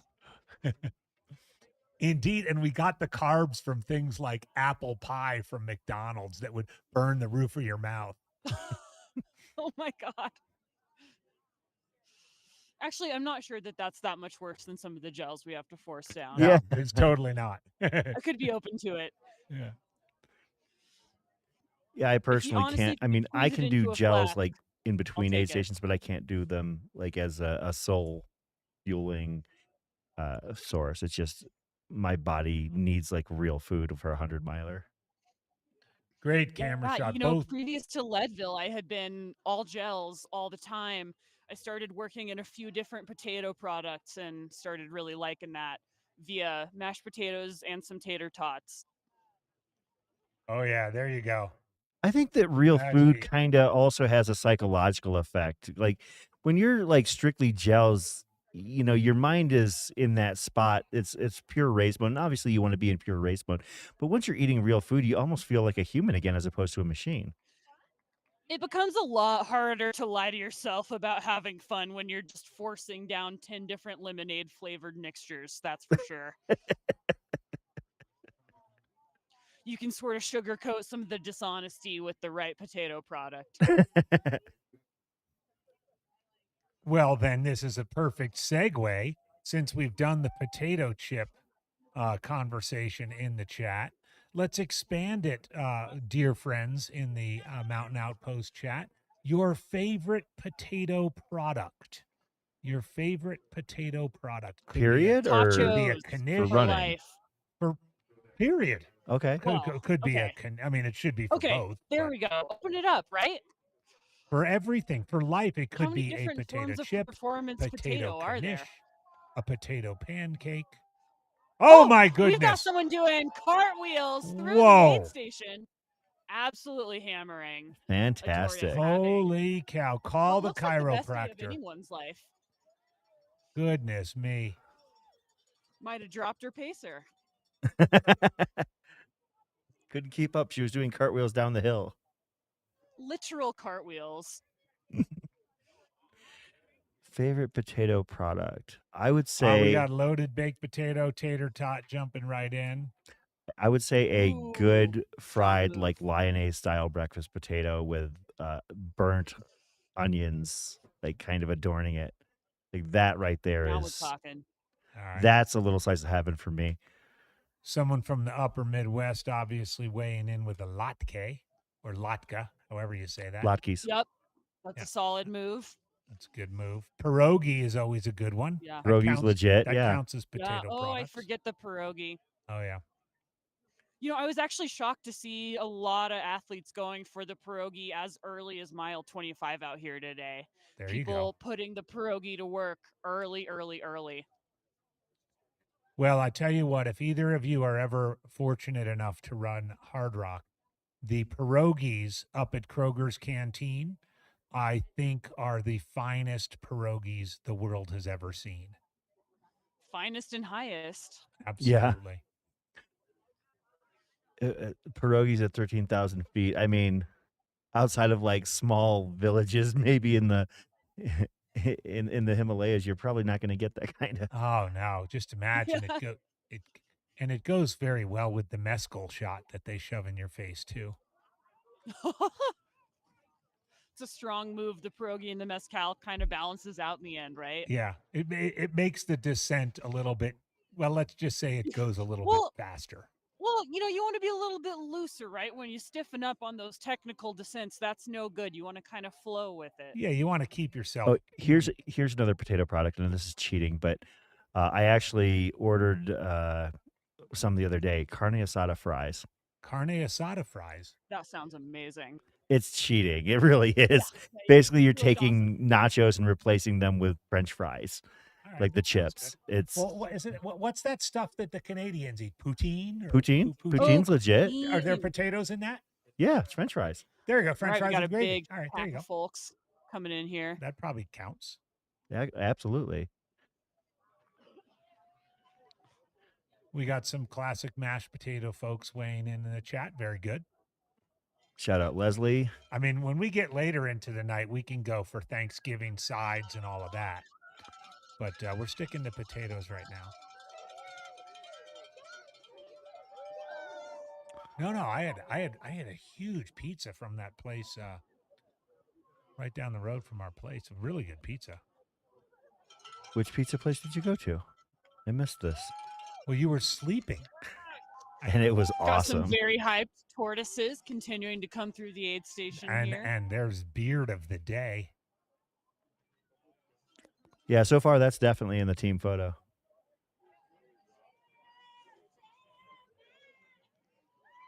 And a little bit of a break in the Hares here. I don't think we've seen F5 come through. Or actually we have with Emily. So we've seen F5. Well, it seemed like F3 through Sandy's here, so F7 or F6 is 8 in the were aid wound station. pretty tight, or were close together at Dry Lake, just a few minutes apart. So actually, I am kind of surprised that we haven't seen or We've heard got from. Sandy in the aid station. Sandy Nypaver. People were I don't know if asking y'all about can Sandy. hear up in the Gave studio. her bio a little while ago. There's Sandy. She's been moving her way up through the field so far today. Somebody in the chat responding to the favorite potato. The answer, Terry, vodka. Looking that very counts. calm in the aid station, putting on a layer, putting on a vest, getting ready to head up into the night. Yeah, see, that's what I would expect more of, like throwing an additional layer on at least, like long sleeves. I couldn't imagine, going from this aid station in a t-shirt. we're seeing a lot of folks who seemed like they picked up belts at Dry Lake, switching back into the vest for the climb up Emerald Mountain here. So Sandy Nightpaver looks like she's moved into the F6 position. And she's been steadily moving up. doing this aid station like an absolute Got pro. a giant bottle of Coke. Like to see that.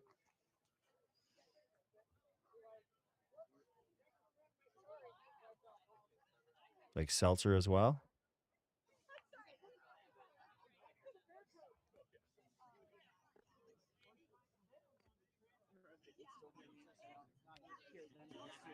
It's pretty amazing that when you break down certain aspects of ultra running coverage, especially when day turns to night and you don't have the drones and you don't have a lot of the wilderness follow filming that we normally have, that a lot of watching ultra running just involves watching our favorite athletes eat. Yeah, that's right. That's right.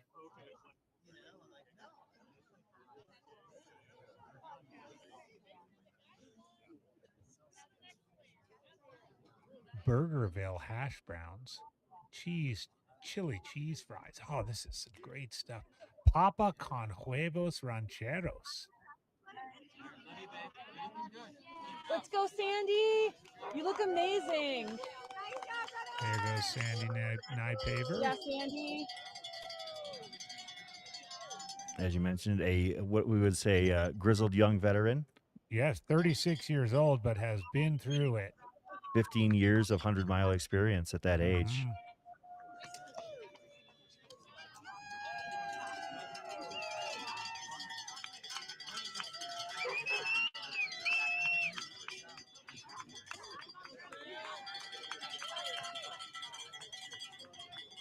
Continuing the roll through the aid station, so we now have 6 women through. More of our tortoises. Way to go! I gotta check to see where my personal interest pick is. As I mentioned, one of the people I'm following in the tortoise race is Ellen Silva from New Mexico. Friend of mine. Also Nathaniel Chan, another person that we're looking for. I'm almost done, I think. Looks like Nathaniel has actually gotten through Olympian the first time, and nice. I know. Who is he's this on guy? that 12-mile loop. He's a fun guy. Oh man, wow, it's so fun. Hey, well, we gotta go get more stuff prepped. But I just wanted to come say hi. Thank you for staying very good. DJ, don't do anything. Quiet. Hi, Poochins. No, I think Emily. I was asking where Emily went because Sydney was with her. That's like my partner. Oh yeah. Might be another hair. First with Leah. Yeah, she's like right behind Yep. her. That is another hair indeed. Is that Tomonori Onitsuka? She looks good. Yeah. Okay, so that is Oni. That's right. Yeah, because you interviewed him yesterday here on the Mountain Outpost channel. Oni came here last year, did not have the race that he hoped to have, actually dropping, I believe, about halfway through. And during his interview yesterday, he did say that he wanted to come back with a vengeance and get it done this year. So, Oni, a master's class runner here at Run Rabbit Run. In the email. So about a quarter Yeah, of that's the not very starting big ask. field of hares are now through. Promote myself in my own email. Yeah, exactly. 25 runners who started about But it's the 100. kind of thing that and if you about have 6 a or 7 drops so psychology far. like me, He's like, I need to get out there. Well, I'm looks like- loving the potato theme in the chat, everybody. Thank you for playing along. I know it's late at night, and so it's great to hear all your potato delicacies. just until Some I guess starchy, I'm done starchy now. love out there. Indeed, love the starch. A couple of heads up, actually, trying to keep I mean, up well, with so the they're like asking drops. If these are to seriously, be, they're like, what's and your I'm just favorite I'm going just potato? off of the tracker that I love everybody else has potato. access to via the link at the top I'm of the just chat. But standing it in looks the middle like of an aid station Jesse talking Rich and Hurricane Cornelius, Stephen Cornelius, might have dropped out here Looks like Jesse Rich. Jesse Rich actually dropped here at Olympian, Talked for an hour straight. and With, like, no Steven feedback, at Dry no Lake. questions, just Unfortunately, vibes, dude. I did like a Oldest 75 hare minute this year is it was 53 years old. I can't remember their name. on the men's side, yeah, that's true. Was Lieutenant on Tim's calves. That would be. Well, actually, this is later at Dry Lake, they were like, "What do you think, whole food or really liquid?" quick. I know we had. We know who the youngest I is. know we had a 52-year-old and a Do stuff. 53-year-old. If I can't squirt it directly in my mouth, it's not going in. Gina Milner is the oldest woman at 52, and Timothy Fahey is the oldest man at 53 in the Hares division. That's right. The Hares division, as we mentioned, skews much younger because those are who is competing for the prizes. Out of 100 runners. Usually, if you think about it, ultras skew older, especially 100 milers. But less than 15 runners in the Hares field here at Run Rabbit Run are over the age or 40 or above. Yeah. Like directly into the mic. I mean, you literally get to names like Ashley Paulson and Tyler Green when you're talking about the quote oldest they're people in the field. grizzled vets. They're the old timers. Yeah, yeah, absolutely. I was running up front, and then we were not going hard. Yeah, there are only 4 runners above the age of 49 in the Hares field. So. And I could barely breathe this time. Yeah. It was, Kyle dropped for the exact same thing. Yeah. He wanted to drop at Dry Lake, but they were like, "Can you walk to Summit?" And he was like, "I could probably walk to Summit." Kyle Pietari. He's here too. So I mean, there's been a lot of. It happens, right? Yeah, I'm hoping I didn't fuck my lungs up too much over the past month because it started hurting immediately. Well, Have you tried have you hit the inhaler after? I used that Sunday. I mean, did it help? I should have started. Tuesday, my lungs have been hurting. Tuesday, I ran and just picked it up to a moderate pace, and my lungs were searing. Yeah. Hours after, so it was. Well, you just we live and we learn. Yeah, I know. But I'm hoping that I didn't, because John, Gaston, had weird lung stuff and pushed it, and his lungs are fucked up for a while. So. Well, let's try to have you not be fucked for a while.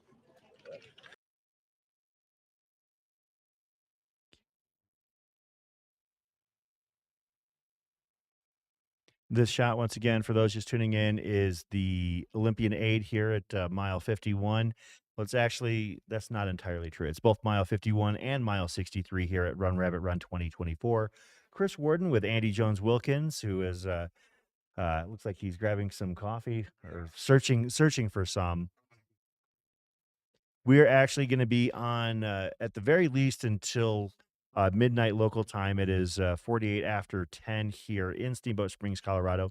Temperatures are dropping and dropping quickly. It is down locally here. The thermometers say about 44 degrees, but it sure doesn't feel like 44 degrees to me. So this right here, Olympian 8, is where all the runners are going to hit twice.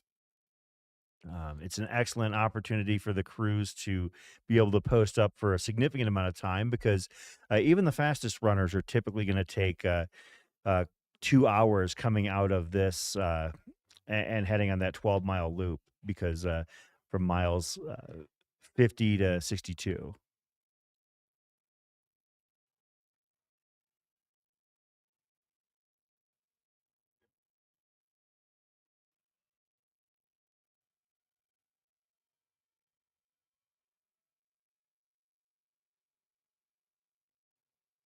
Of course, this is, as we mentioned, this is the crewing zone here for Olympian.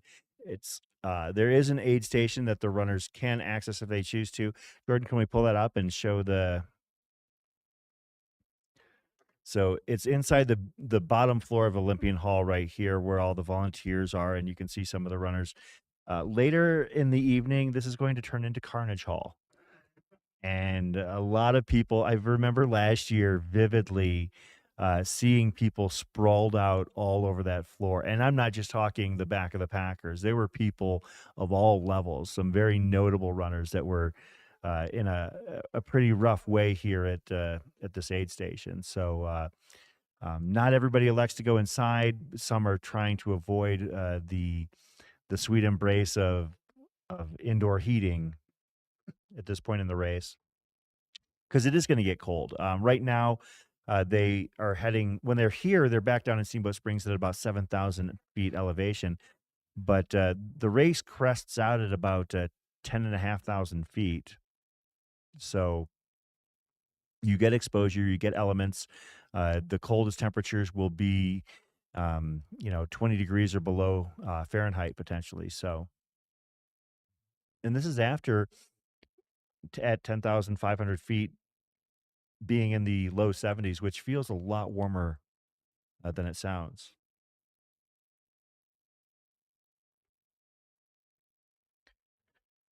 For those just tuning in, I can give a heads up on the leaderboard, in the Hares race. On the men's side, Adam Lumis and Richard Lockwood, basically, as you can see, 2 seconds apart. They came in together, and it looked like Richard left the aid station just ahead of Adam, but I would call that in a virtual dead heat. Adam Lumis having a great, what was that?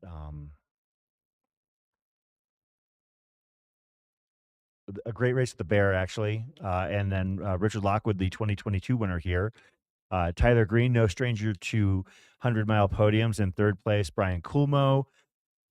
My personal pick for the podium in fourth, Aaron Slayball in fifth. Just Christopher Homs in sixth. Young Noah Dussault out of the Pacific Northwest in seventh.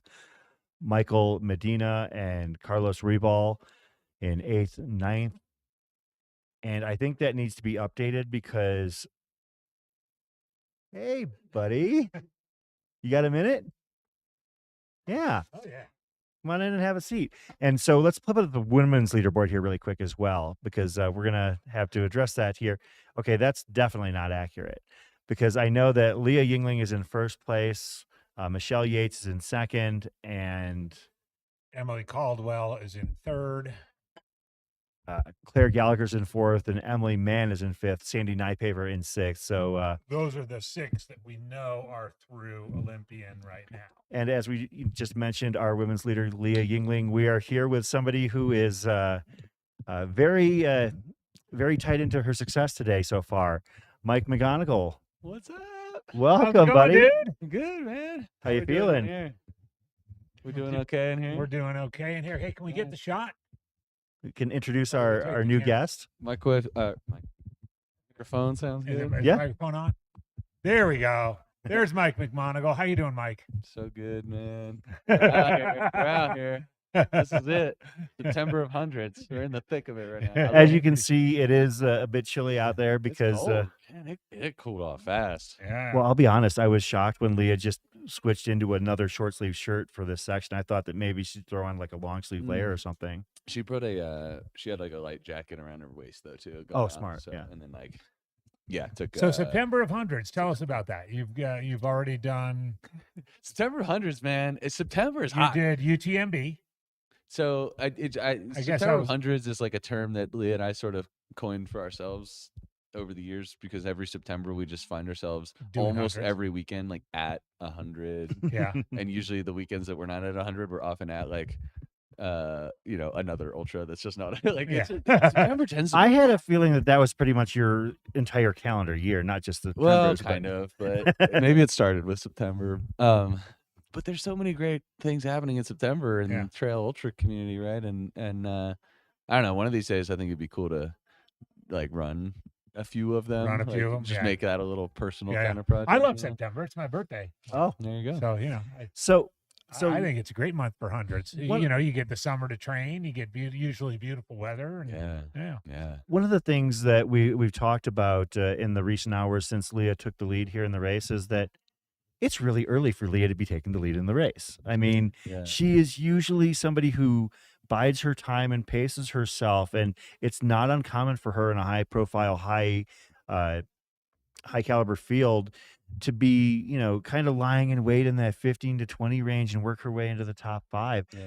That is not the case here. This is an entirely different race experience, at least for those of us who have covered Leah in the past. It's still real early. Yeah. And I think so Leah came into the aid station here at Olympia 1 and she did like kind of a good little sort of reset, like we kind of rubbed down her legs, and she. Oh, you were rubbing down her legs. We saw as well. You should see that. We caught it. Yeah, we had to cut away real quick. We didn't get tangled. Like, gotta need Yeah, yeah. Who is that creepy guy? But back so there? so while she was doing her aid station thing, was it Emily Caldwell? Caldwell, that yes. came in, right? There's two Emilys that are up there. Yeah. Pretty far. This was Emily, formerly Hanlon, now Yes. Caldwell. Okay. Yeah. So Emily Caldwell came in while Leah was in the aid station, and then so I think Emily probably checked into the aid station before Leah did. Yes, we So noticed if there was like a weird thing on the track, because Emily and then- technically actually hit the timing mat before Leah did, because Emily went right to the Right. timing mat, then to her crew, Yeah. and then Leah actually stopped and worked with you before she went Right. and hit the timing mat on her way out. Right. So even though it shows that Emily had like a lead of seconds over Leah at the timing mat, it's really in reality effectively about I would assume probably a 5 to 7 minute lead for I think Leah at I this think point. not though. I think because I think what I saw was Leah leaving the aid station of up the kind of the hill this way, and I think I saw Emily. Oh, did she? With a quick turnaround in the aid station and only within a minute or. Oh, I or thought she less was behind. taking a little bit more time. I could be wrong about that, she but went I off to the side. thought that's what I saw. Could be, yeah. And then we saw. Did Claire come in third? Fourth. Yeah. Was Emily? Michelle was in third. Michelle came in Yeah. third. Did she leave okay? She was Yeah, like she was walking fairly in. quick. Claire was Okay. fairly quick. Claire's gonna be in third. Dude, Claire's on a move right now, man. So yeah, I think it'd be Hey. cool. I bet there's some shakeups happening. I or bet you in I this wouldn't be 12 surprised. miles, Like I wouldn't be surprised if they come back around. We have a pack of 3 or 4 of them Yeah, together. I wouldn't you be know, surprised either. wouldn't be surprised. Well, the women's chase pack has been pretty tight. Like originally it was Leah and Michelle kind of like setting the pace ever so slightly. Michelle ahead, then Leah, and then you had like I want to say it was like 8 or 9 women that were kind of like Yeah. bunched up. And going into this race, Mike, we were of the impression that there were, a dozen names that it would be not a shock if they won this race. Like there's a lot of talent in this field here this year. So I think that Yeah. it's really an impressive that exciting one. Leah has gone out to a lead on a field such as this so far. Yeah, I think she's running comfortably still. Like I think she's still racing it the same way that she normally would. I wonder if maybe she's like pressing a little bit more than like she is used to.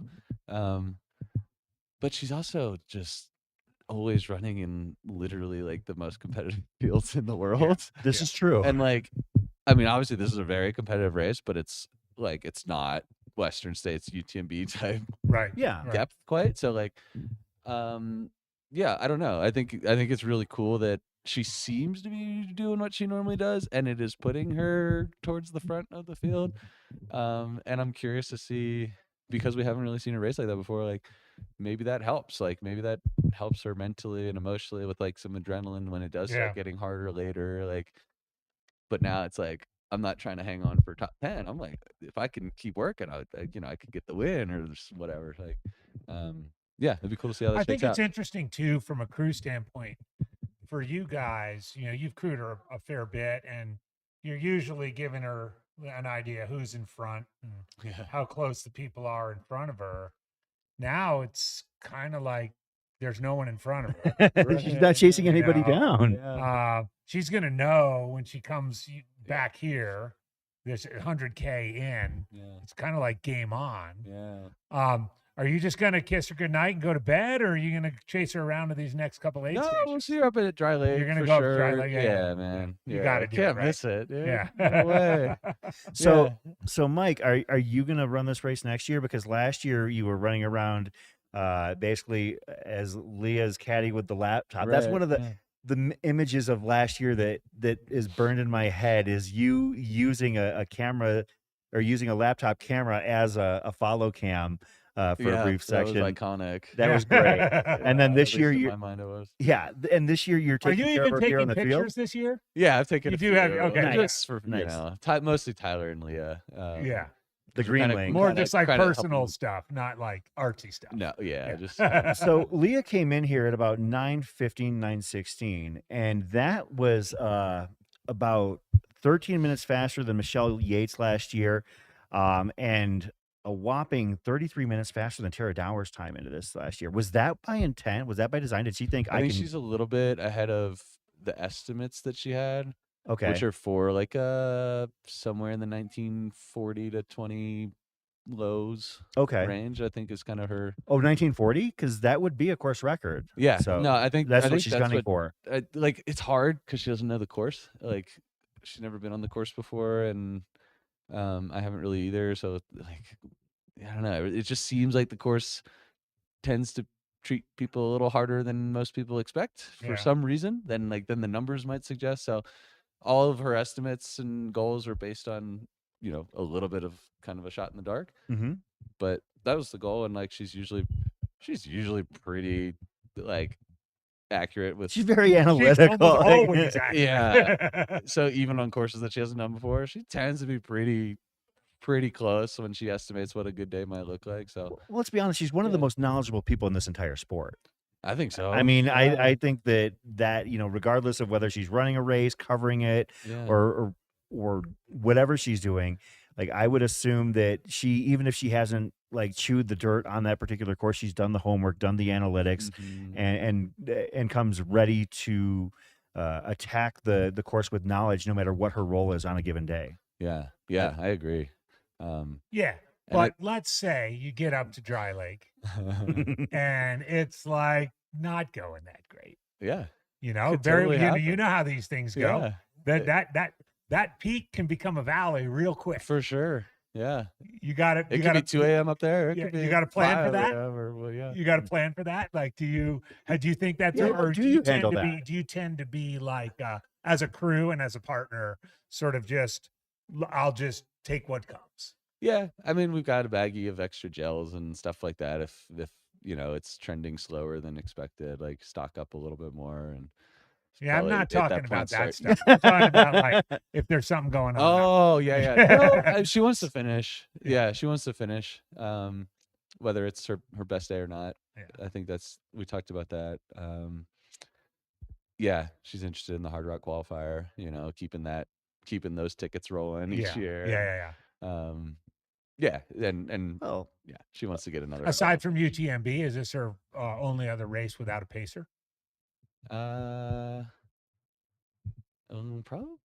Yeah, probably. Well, She's used Pacers at Western Obviously, States Western, and Bear. Yeah, maybe first. Well, no matter second 100 without a pacer. Yeah, Right. no matter how you look at it, if she does run that sub 20 hours she expects, yeah, the course has changed and everything like that. But that's a course record that has withstood. And this is a high enough profile race that let's be honest, if she does that, it might gain the attention of the eyes that might improve her odds of getting into Hard Rock significantly. The Greenlings have their goals this week. The Greenlings are both very interested in Hard Rock. Well, this is definitely an effort on both their parts to make certain people stand up and take notice for Totally, sure. yeah. And dude, this women's race, like you said, I mean, Leah believes that I think some women could run significantly faster than they have before on this course, like in that flirting with sub 20 hour or something like that course record type range. Whether it's Leah or it could be, I think, any number of the women in this field today, like in tonight. Like, so let's see how this shakes out. 'cause Yeah, they're only halfway. It's, I mean, a little bit it's more than still halfway. so early, There's man. lots Yeah. of running left. So we were here with our friend Nicholas, who is out there working one of the aid stations. He's at Werner Aid. He's run the race the last 2 years. AGW and I, we did our picks. We did our top threes. Sweet. And out of the top three on the women's side, we had 7 different names. Wow, that's cool. And Yeah. Leah was the only one that was common through all of our Oh, that's picks cool. to finish top 3 here. So Yeah. we're not really surprised necessarily that she's doing so well, but it is just unusual to see her running know. from the front. I know, yeah. So yeah, we'll see how that shakes out. But I agree, it's pretty cool to see. And Tyler too, man. Like I'm here to support Tyler Yeah. too. And Tyler's running strong. He was only 7 he minutes was- back from he the 2 was lead not guys. feeling good up at Dry Lake. Oh. And just like completely turned around and was feeling amazing down here again at Olympian. He's smart and he's experienced. The guy's a and champion, dude. he's- Like I was so impressed with that because that means like he listened to himself, he understood there were some things not going quite well, around mile 44 up there or so, and he must have listened himself, did what he needed to do, and like stayed composed and got his stuff back together. Yeah. I think in both races, I wouldn't be surprised when they get back around that Tyler's closer to the front two guys and Claire's closer to the front two gals, and you could have like packs of 3 and 4 in each going off into the late night. The thing that fascinates me about this race, I think, and I haven't done this one, but I have done a noon start 100 before, and like I think that it messes with a lot of people's heads because most of the time running 100-milers, especially in the US, like with morning starts, when it gets dark, you're sort of wired to think like, oh, I'm kind of almost there. Yeah. But here, when it gets dark, you're 40% right, or whatever. And so like I think with all this energy at Olympian at mile 50 and 100K mark, it feels like you should be almost done. But this whole race happens after Olympian too, really. Yeah. Like it doesn't even really matter where anybody's at right now. Right. I mean, if you put it like in Western State standards, which I do everything in life, of course. Right? When they come through the second time, it's like coming through Forest Hill. Yeah. Right. Well, if you're in the front pack at Western States, you're coming through Forest Hill at 4, 5, 6 in the afternoon. Yeah. You're coming through here, at midnight, 1, 2 in the morning. Yeah. Different ball game. We're getting signal from the producer. No, this is perfect. I just wanted to I show think you'll people see those men, the male come back hares through probably very soon. Yeah. Right? So maybe I should get out of your hair. And also, you're talking about like what happens after this. Last year, Tara Dower was 20 minutes back at the lead. Oh yeah, when she Tara came had a through rough start last year. Yeah. Like, Yeah, she really did. Leah and I saw her up by like Long Lake or Summit Lake, like wherever we were up there with the live stream last year, and she was like pretty far back in the field. Said she was feeling really bad, and then she just like punished everyone at nighttime, right? Like finished really strong. So yeah. That's the point. I don't want to get too far ahead of ourselves, but Chris and I are doing the graveyard shift all the way till tomorrow night. And if everything works out, we would love to have you and Leah and Rachel and Tyler all on the couch sometime tomorrow afternoon. If you guys aren't too wiped out, The Greenlings. we'll figure out a way to get the Greenlings together. I saw they have unless a you guys tracker. have to bolt too early or something. Yeah. We'd love to have that'd you be fun. on the chat. That'd be fun. And regardless of how it goes, that'd be fun. But I did see the tracker has a tab for teams. For teams, Yeah. Is it accurate that the Greenlings are like an hour and 12? Although they're the person, whoever's behind of the two, they're projecting it. Yeah. That Right. So right now, only Leah and Tyler have actual real numbers. yeah, because they're the only Gotcha. team that have both hit Olympians. You know, so. because I think this is Tyler now, maybe. Unfortunately, Claire's partner is dropped. Oh, bummer. And Okay. because that was Kyle, and I can't remember who the partner is with Rachel Caldwell. Oh, it's the young kid from Canada, Dussault. Yeah. Noah Dussault with Noah Emily Caldwell. Dussault, yeah. Oh, okay. And they're No, going to be Noah Dussault's with Barrett Gray. Oh yeah. So who's with Rachel Caldwell? Emily Caldwell. Emily Emily Caldwell, Sean Van Horn, who dropped. Oh, who dropped? Sean dropped at like mile 4. Oh yeah. So they've got it in the bag. Yeah, he had a very You rough. never know, man. Let's see. I think that might be Tyler getting crude right now. That would be an absolutely incredible world record split. Okay, then I could be wrong. It just kind of looked like his outfit, and that's roughly where he's set up. But Well, Mike, I know that you've got some things to prepare for here, but we totally wanted to have you come in and kind of give us some intel on what's going on with that. Appreciate it, So, yeah. And also, it's always a pleasure to see you. it's so fun to see you guys too. Good to see you, I'll man. Hang out with you guys, microphone or not, anytime. You know? Awesome. Right on. Thanks, everybody. Yeah, Mike McMonigal. Go Thank you so much. Greenlings. Go Greenlings. The stout runner in his own right, but also here specifically to crew. Grindstone 100-mile champion. Yep. Right there. We can't ride those coattails forever. You can That's at right. least until this year's race, which is next weekend. M100. That's a nice number. That's a nice ring to it. So See ya. mentioned that Leah seems to be in great shape, great spirits right now. And as we mentioned, this is not a normal Leah Yingling we're seeing. Like usually she's lying in wait, but this time around, not only leading off the front, but well under course record paces. And as Mike let slip, we now know that her intent is to break the course record and break 20 hours here. Yep. And I think that's Lofty reasonable. goals. All right. This is good to see. We've got Shea Aquilano through Olympian the first time, right at 10 hours.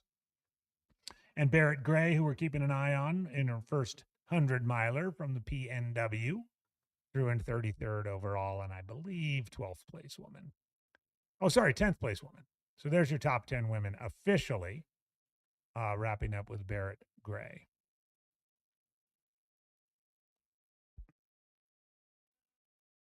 Interesting little bit of feedback there from Mike too about Tyler Green. We know Tyler is a incredible student of the sport, very much of a person who understands himself and his own body, and he obviously had to make some adjustments after mile 44, and he made those adjustments and apparently hammered through 2 pieces of pizza when he was down here at mile 51, which is a little bit lower. Let's keep in mind altitude has a funny effect on people, and down here at what we're looking right now is about 7,000, maybe a tad over 7,000. So Thanks sometimes to you can do a lot down here that you can't do up there. Thanks to Jordan for giving us the view of the area as a whole. You can see it extends. As you can see, we've got a T-Rex running through the aid station. And this is probably prime time for Olympian Hall because you've got your hares coming through for the first time, some of them coming back soon. You've got many of your tortoises coming through either direction, and not anywhere else for these folks to go. Yeah, I mean, well, you could cross the bridge and oh,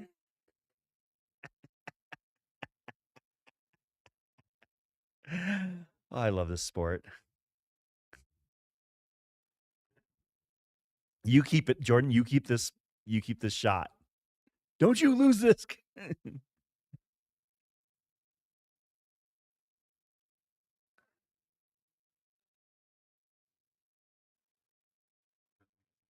Yeah.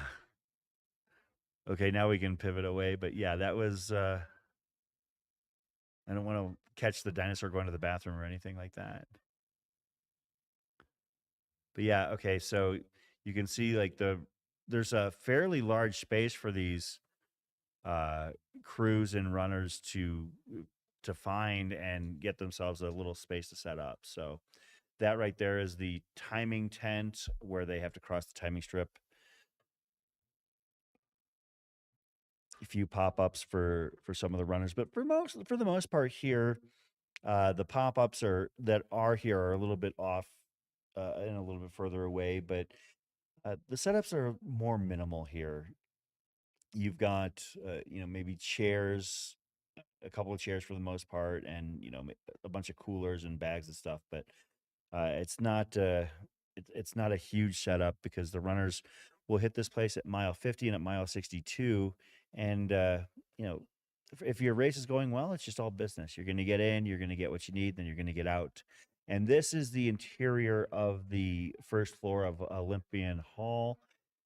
This is the actual service area of the aid station. This is right below where we're sitting right now. And so far, I would assume that most of their traffic has been tortoises.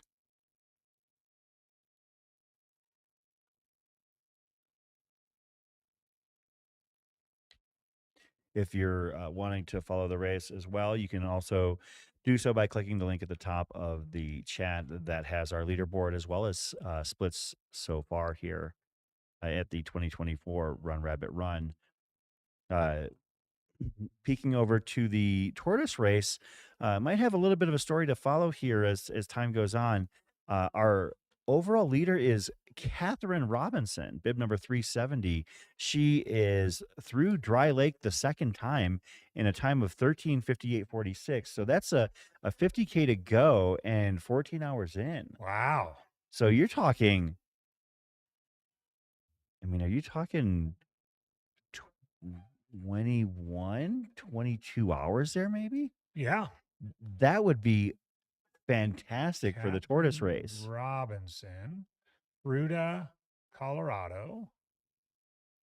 Let's learn a little bit more about Catherine. Catherine is currently running about 9 minutes ahead of the lead man in the Tortoise race, Nick Kuhnman. He is one of 2 men to hit Dry Lake for the second time. Dry Lake Dry Lake at 14:07, so about 9 minutes back of Catherine Robinson. And Dustin Johnson, currently second man, third overall, is about 4 minutes back of him. It looks like Catherine has a couple of really impressive San Juan solstice finishes, so knows altitude. First place at the Dead Horse Ultra 50K and Desert Rats Trail Running Festival by UTMB in 2022. But if you can believe Ultra Sign Up, this is her first 100. She won San Juan Good Solstice stuff. this year as well. Yep. In a good time. And that is a robust course. I think everybody knows that. 17th overall. Yeah, anything you run in the San Juans is going to be. Jimmy Elam won it in 8:32 this year on his way to lining himself up for an incredible race at Wasatch, which we've talked about already this evening. Of course, Jimmy finished second here last year. Mm-hmm. And has been dropping in the chat, dropping knowledge on us, for which we are absolutely grateful, Jimmy. It is always great. That's one of the things I love about covering this sport, is that a lot of the people who are fans are the athletes themselves. And For sure. It's not uncommon to see very big names, very notable athletes dropping into the chat to say hi, to show that they're following, as well as those of us that cover and follow these races tend to drop into the chat when we're not on the air as well. And I am one of the more guilty people about that. So looks like we had a moose sighting out on near the finish here. The finish is actually just a little bit up the road here in Steamboat Springs.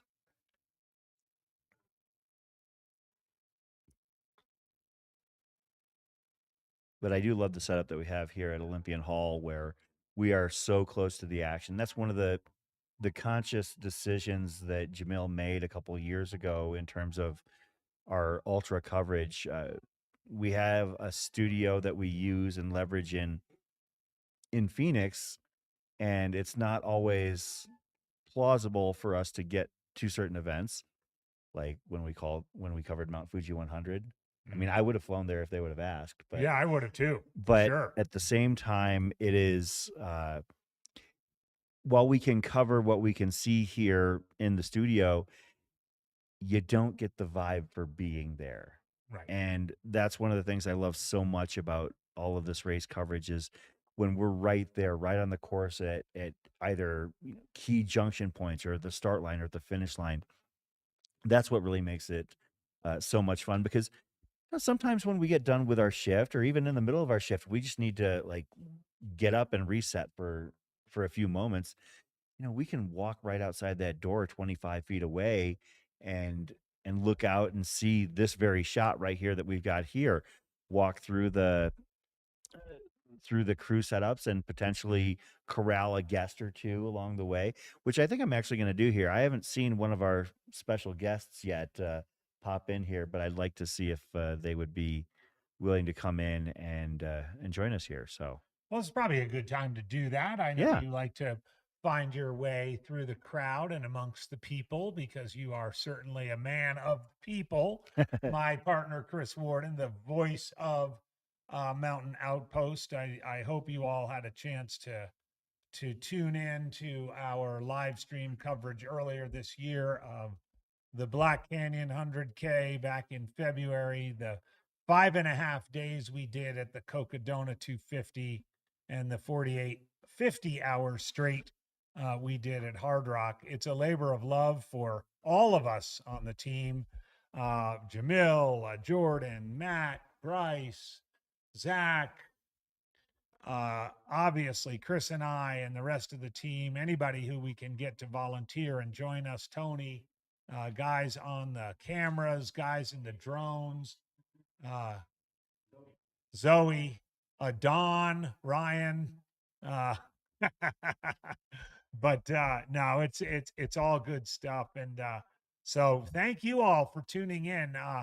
We never know what's going to happen. It's fun. It's fun to be back here at Steamboat for for the second year in a row.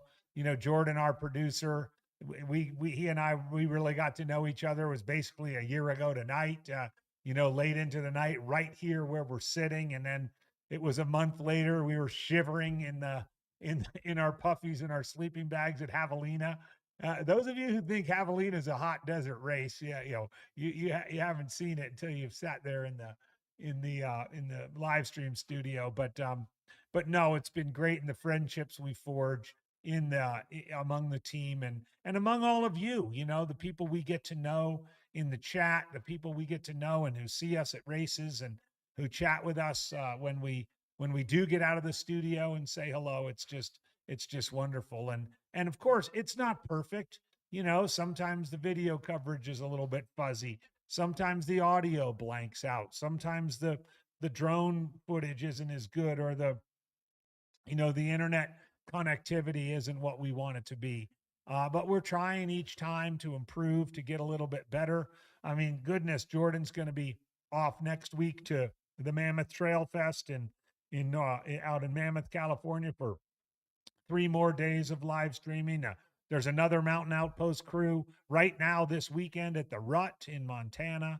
There's going to be a whole team, of course, at Javelina, and there's all kinds of plans. You know, there's always plans with Jamil and the team at Aravaipa for 2025. If you haven't heard, Chris and I unveiled a little inaugural show a week or so ago down in Arizona. It's largely a local and regional series that we're going to bring attention to the sub ultra distances down in Arizona. We've got 3 races in our fall series and 4 races in our spring series, as well as a grand finale race on April 6th, 2025. We're going to do live streaming of some of those races. We're going to do a preview show and a post race show for each and every one of those 7 races. And we're going to have a series calling it the Sonoran Desert Cup, to crown the king and queen of the desert, or the cactus king and queen, I think is what Matt decided to call it. But it'll be a lot of fun. It kicks off on October 12th in Cave Creek at the Cave Creek Thriller. And it's going to be a lot of fun. So if you're from Arizona, or if you're in the general vicinity and you're interested particularly in the sub ultra distances, you know, a lot of people like to run trails, but they don't necessarily want to run 31 miles or 50 miles or 100 miles or 200 miles or 6 days. And Aravaipa has a wonderful array of events that range from, 10K, 12K, 15K, 25K, 30K, spread around the Valley of the Sun in all of our wonderful regional parks that are there. And you can have a chance to join us and run some or all of those events. Many of you who might live in places where the winters are long and dark and cold might look for a getaway in the winter time to come to, say, McDowell Mountain Frenzy in December, or Coldwater Rumble in January, or Crown King Scramble in March. Go ahead and go over to Aravaipa, check it out, and sign up for some of those races. And who knows, you might become the Cactus King or Cactus Queen. But we're going to I know Chris and I are going to have a lot of fun with that series, and hopefully you'll join us. We'll have that both on the Aravaipa YouTube channel as well as the Mountain Outpost YouTube channel. Our sponsors at the top of the list, our gold level sponsor who's been here from the beginning, supporting this race from Durango, Colorado, Tailwind Nutrition. Also, Ultra Spire, BOA. We heard from BOA a little while ago out with Luke at Dry Lake. La Sportiva, Honey Stinger, Smart Wool, Ice Spikes, Rabbit Ears Running, Gravity House, Paul Nelson Photos. If you haven't seen Paul Nelson's photos, check them out. And the city of Steamboat Springs, where the race is taking place. A wonderful mountain town.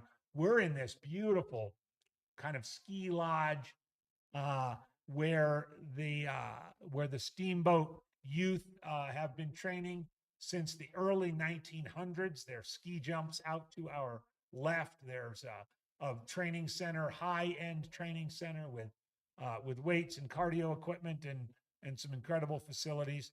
Steamboat Springs has long been a winter sports mecca, and of course now is a mecca for mountain bikers, trail runners, and outdoor enthusiasts of all kinds.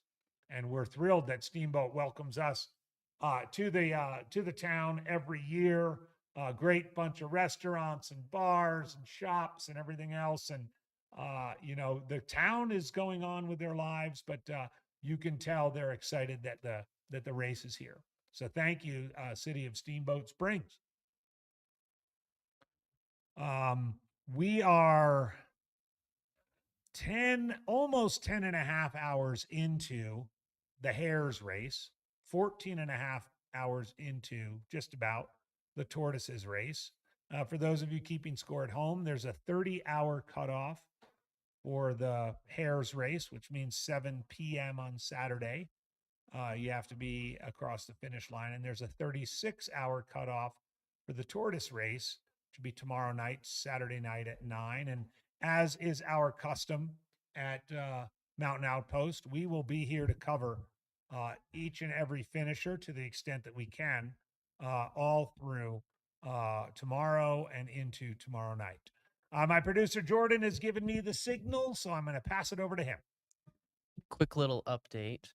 Our 2 men's leaders are through Olympian aid for the second time. Adam is about 4 minutes ahead of Rich. Gosh, how did we miss that? We don't have anyone down there. Where's Jamil? Did you go to bed? Yeah, I think he's got to be up early. He's setting up at the finish tomorrow. Oh, that's right. Okay, so we don't have anybody on the ground, but we do have word that Adam Lumis is through Olympian, second time in 10:15. Richard Lockwood 4 minutes behind in 10:19. So they both did that loop in about 2 hours. Adam did it in 2 hours and 7 minutes, and Richard did it in 2 hours and 12 minutes. I would expect to see Tyler Green shortly coming into the aid station, and we'll get an idea of those splits. Thank you, Jordan, for that. Again, we've got kind of a skeleton crew here with a couple of folks at different events, and of course Jamil, who does everything, needing to be set up early at the finish line for what will likely be a dramatic finish tomorrow. Although, of course, he just texted us to let us know this.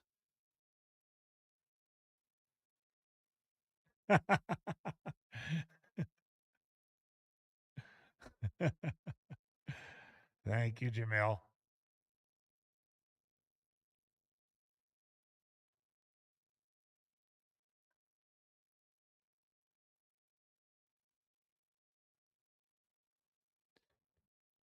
All right. So with 2 men through, again, both Adam and Rich were pretty much neck and neck first time through. So the 4 minute gap is not surprising.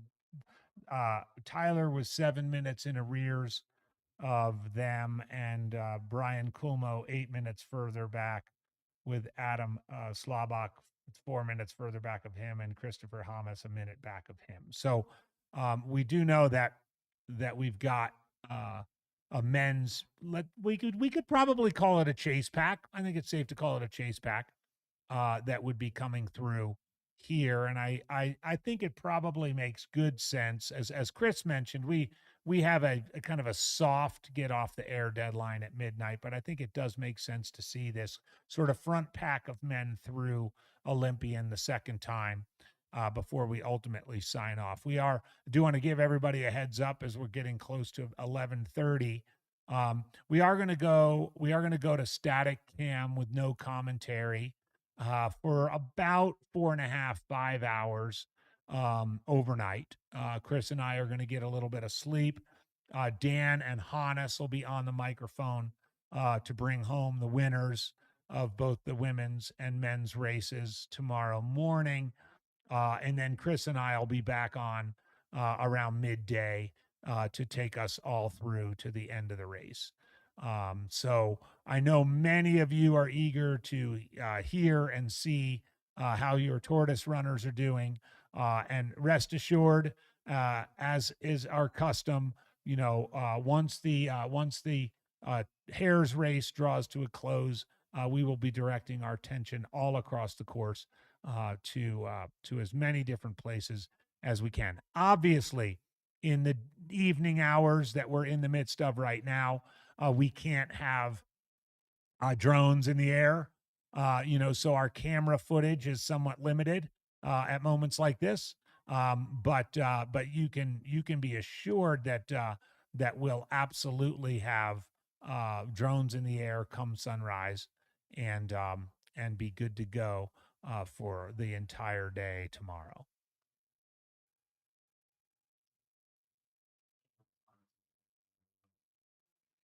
All right. Thank you very much. It turns out Jamil is not going to go to sleep. Shocker.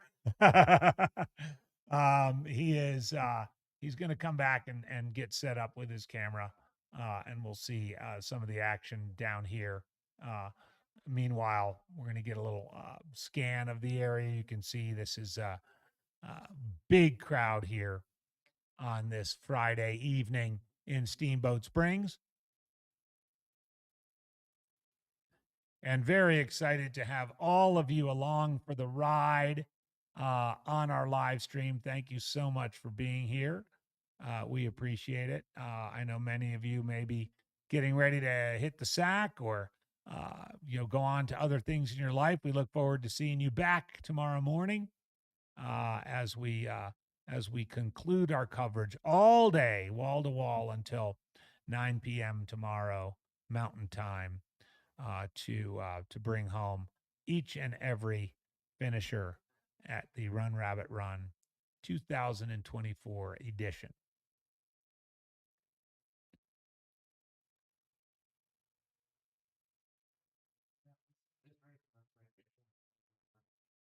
That's right. This was your first one, right? Yeah.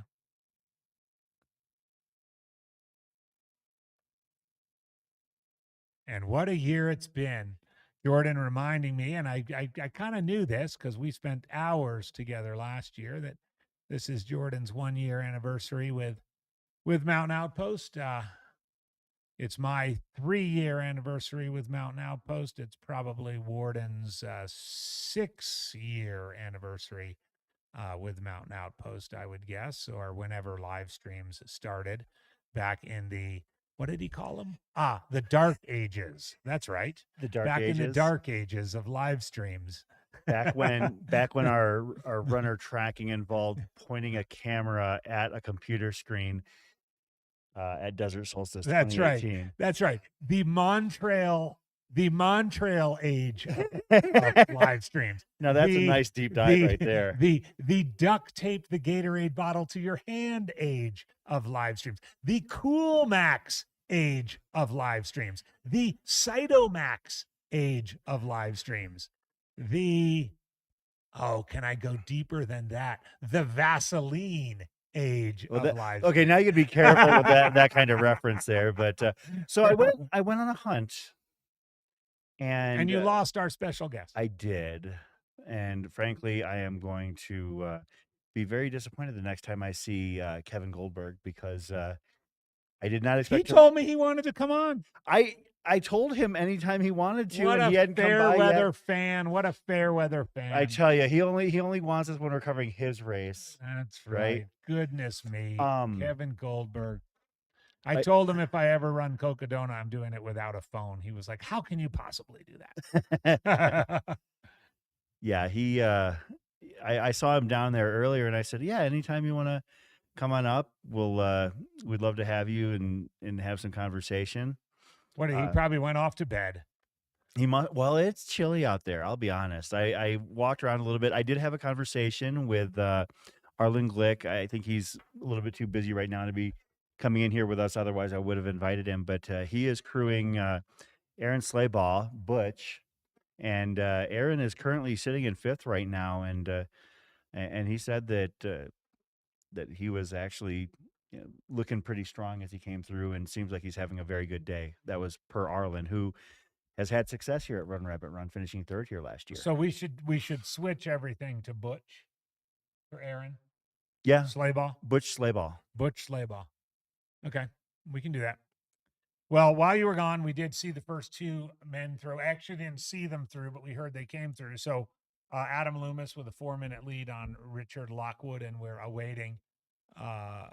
We're assuming Tyler Green in third place. Well, it shows Tyler Green actually just came through about a minute ago. Oh, there it is. So 15 minutes behind. So he's lost ground on Richard and in this on the 12.5-mile loop. And as Zoe Rome coined it earlier, it is indeed a Gore-Tex Coachella out there, because puffy coats are the gear of crew out there. So not surprising. We learned that Jamil has decided to turn around and come back to get some footage. So in terms of the Hares race, I'm going to run through some of the those who have dropped at this point. Kind of want to, because people will ask about, because there's some big names in those drops. People just didn't have a great day, but Sean Van Horn, Heidi Warfel, Michael Perdue, Ryan Rhodes, Kevin Hadfield, Trevor Bergman, Josiah Wagoner, Amber Fabaro. Oh, that's Amber. We met her at the beginning of the race. That's Amber. Yeah. That was Amber of the Ambers. Yes, Amber of the Ambers. Luke J had interviewed her. Unfortunately, she pulled out at Summit Lake. Adam Priest, Megan DeHaan, Kyle Pieteri, Whit Blair, Carl Koopsman, Eric Sandstrom, Jesse Rich, and Hurricane Stephen Cornelius. So that's a lengthy list for just the halfway mark. Yeah, that is actually quite a bit of carnage to this point in the race, for sure. So how about in the Tortoises? They might not track DNFs. Oh, they'll track DNFs. There's just a lot of them. Yeah, there's a few dozen. Of course, probably harder to about 400 people running that race. Yeah. So yeah. Any of the human interest stories, maybe look into maybe Nathaniel Chan. So Nathaniel Chan Valerie Abradi. Nathaniel Chan has come through Olympian the first time at 12:52, which would have been 9:52 p.m. 9:52 p.m. So I would suspect he would be through relatively soon. Probably take about 3 hours to do this loop. And who was the other one that you asked Valerie Abradi. I'm not sure I'm pronouncing that right. Valerie Abradi was the most recent runner through Olympian 1. Oh, good. So still moving. Had the early bird. She was an early bird starter. So 16:03:28 hitting Olympian 1. Nice. She's on track. Absolutely. So basically in the second half, you're talking about a 20-hour. And you had a special interest. Yes, Ellen Silva. Check on Ellen. Ellen Silva is currently, let me see.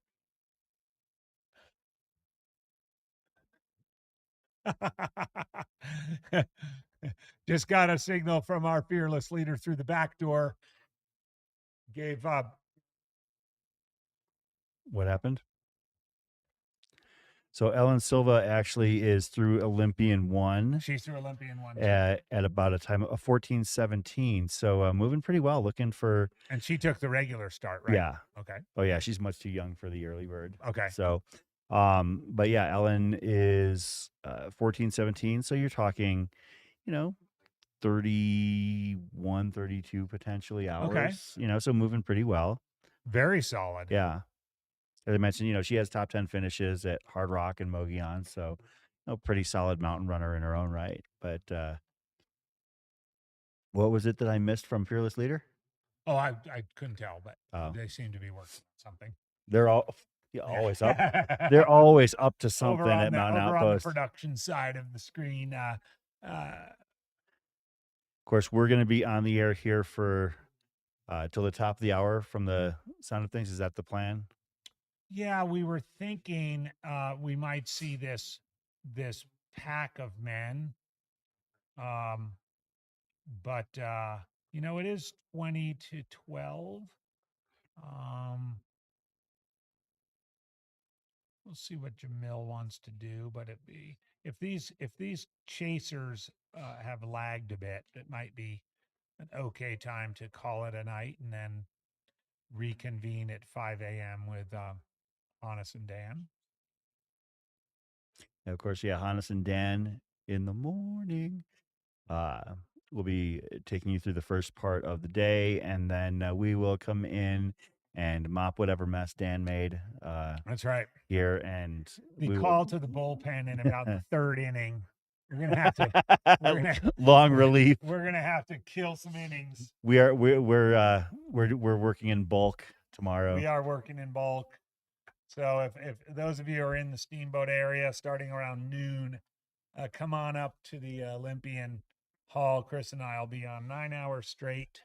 And really, as I was mentioning when Chris was out looking for Kevin, that's the time of the race. Most of the hares have finished. There's a few more that are kind of straggling in, but that's the time of the race where we can really showcase, the tortoise runners, the stories, the people who are chasing the cutoffs, just barely making the cutoffs. We still have our drone pilots up there, our drones in the air. Not quite as many field reporters, but we have cameras, and usually by that time we've recognized some bib numbers and heard from people on the chat. So get ready tomorrow, folks, for a fun day of Run Rabbit Run coverage as well. Well, one of the cool things, of course, always. Yeah. Let's do that. We have just made an executive decision in conjunction with Are you good, Jordan? Yeah. With the I can't believe you said that. We are here for the women's race, people. So go ahead, Chris. Why don't you fill everybody in, because we've just made a little bit of a editorial change. Because we are not going to sign off at the top of the hour. We are going to be here through the lead women coming back into Olympian aid here at the 100K mark. And to put that in perspective, I'm thinking it would likely be through that group of 4. I don't think we would go much deeper than the group of 4, but the group that we had that came through very close to one another, which was Leah Yingling, Emily Caldwell, Michelle Yates, and Claire Gallagher. After those 4, there was a bit of a gap back to 5, 6, 7. So I think we could probably commit to staying through them. Jamil's going to reboot his equipment and be down there on the ground to run some folks in. We know now we have 3 men through. We'll continue to get some more of them, and we'll be on, we'll probably be on for a couple more hours. Well, one of the nice things about the coverage tomorrow, number one, the fact that we don't have to wake up at the crack of dawn to be a part of it. So shout out for once to Dan and to Hannes for being able to do the morning shift for us. But also the fact that as the race moves on, the area we have to cover gets smaller. Yeah. So like following the field becomes a lot more tenable, a lot easier to do when you get later into the event. And let's face it, you, me, and Jordan, we could do this. We could pretty much do this all night. We have done this all night. Yeah, last year was a little bit rough, no lies. That was it was a bit all right, so here is Jamil's camera. The jam cam. So this is the jam cam. If you're just joining us, first of all, I'd be shocked, although you might be waking up in Europe and being like, what's going on? But down in the small right-hand corner is our static cam that's coming right about where we're sitting. And on the big screen is the jam cam.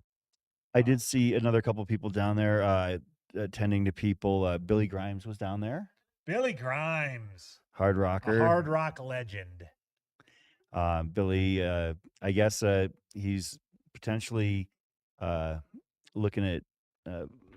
I guess he's summering in Silverton now, and like living in Steamboat Springs as a whole. So, I mean, it must be nice to have it like that.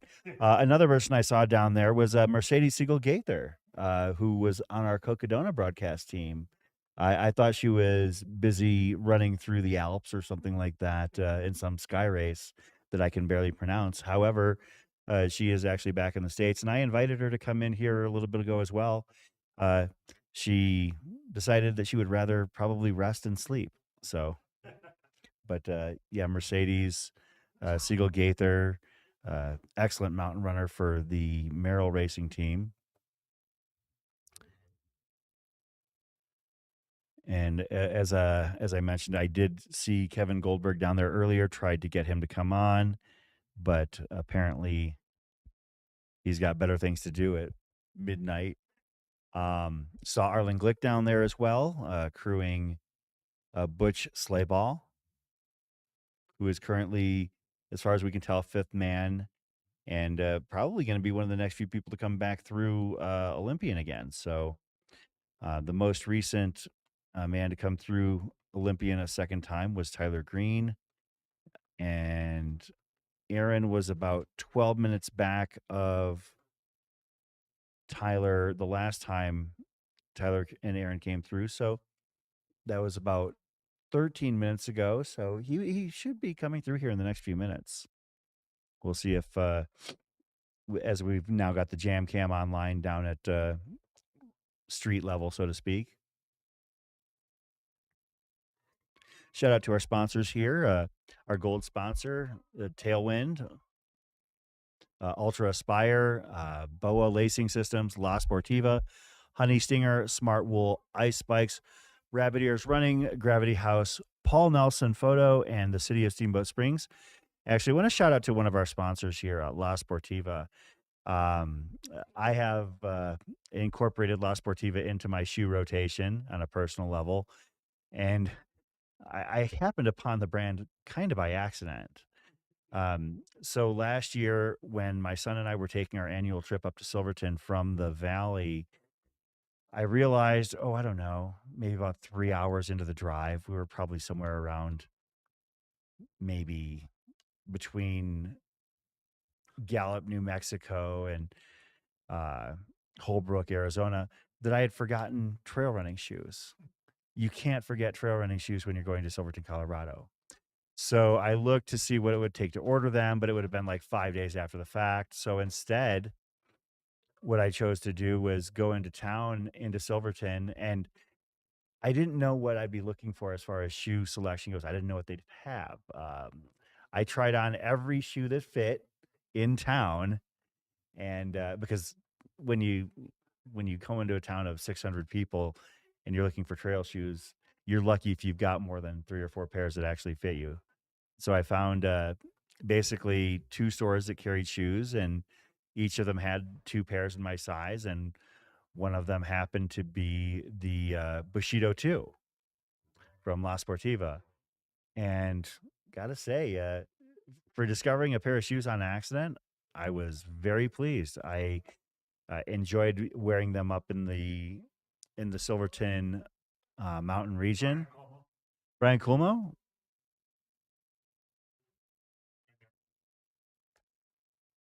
So Brian is our 4th man. So they come from the same direction again. That's different. No? Yeah. Come from here. Yeah, because before last year they came back from this way. Oh, okay. Yeah. So Brian Culmo, and that's Christopher Hammis. Yep, so they're together in that.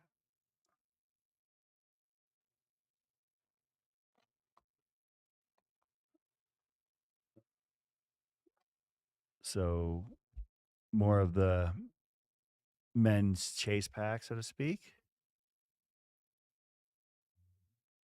That is Noah Dussault.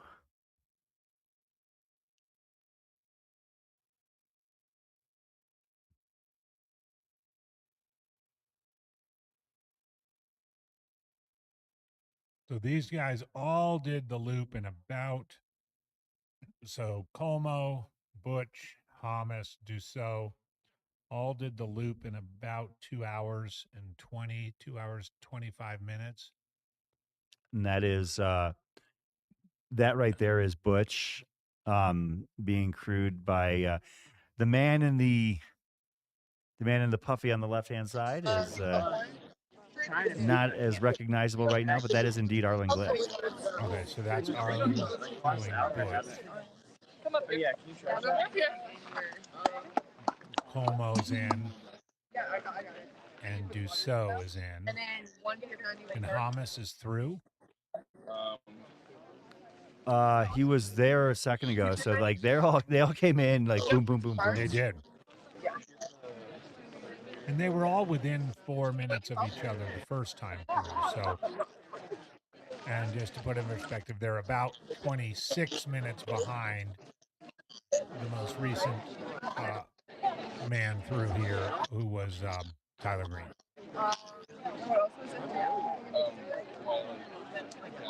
Thanks to those of you. And for those of you keeping score at home, 7 deep for the money. Yeah. This is 7. in the back. So looks like Aaron has hit the tracker, so that means he's okay. So he had actually on the way in. So. Yeah, that's Arlen right there. Is that Jam Cam still? Yeah. Getting right in there, isn't he? Oh. I mean, we're not going to communicate, but if we can listen in, that'd be great.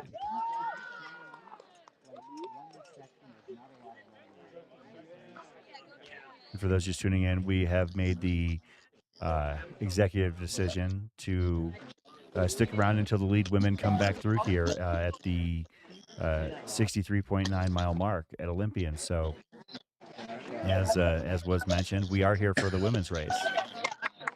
Which we'd estimate to be about 45 minutes from now.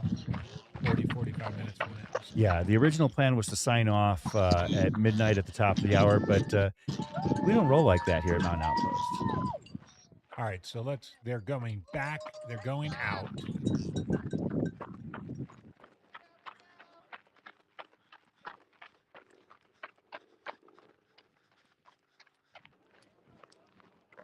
And then they're going to go up onto the single track, the town trails. Yeah. Okay. I don't know how they do that. And then they start climbing back up to 10,000 feet all over again.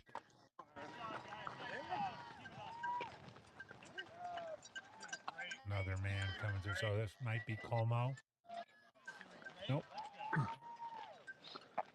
This is Butch. Yeah.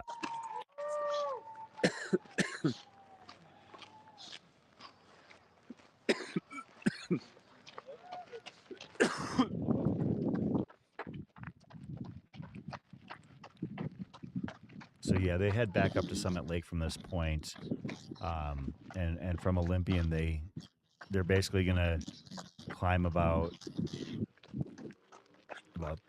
3,800 feet, maybe 4,000 feet, back up to the 10.5 level. At which point the course kind of just rolls, and then once they hit Mount Warner A, they're heading back down. Oh my goodness! What's up? What you doing? You on your way back out? You going to Mount Warner? Going to Mount Warner? Where are you going? Who is that? Who's that? Who's that?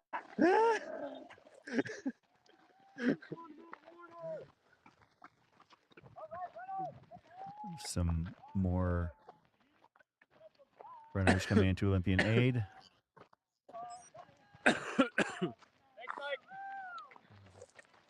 All right, so they do have a little two-way traffic here. The 3 guys all left? Yep. They're just ahead of you. Yeah. Right, because this part they're doing again this way. Yeah. I got you.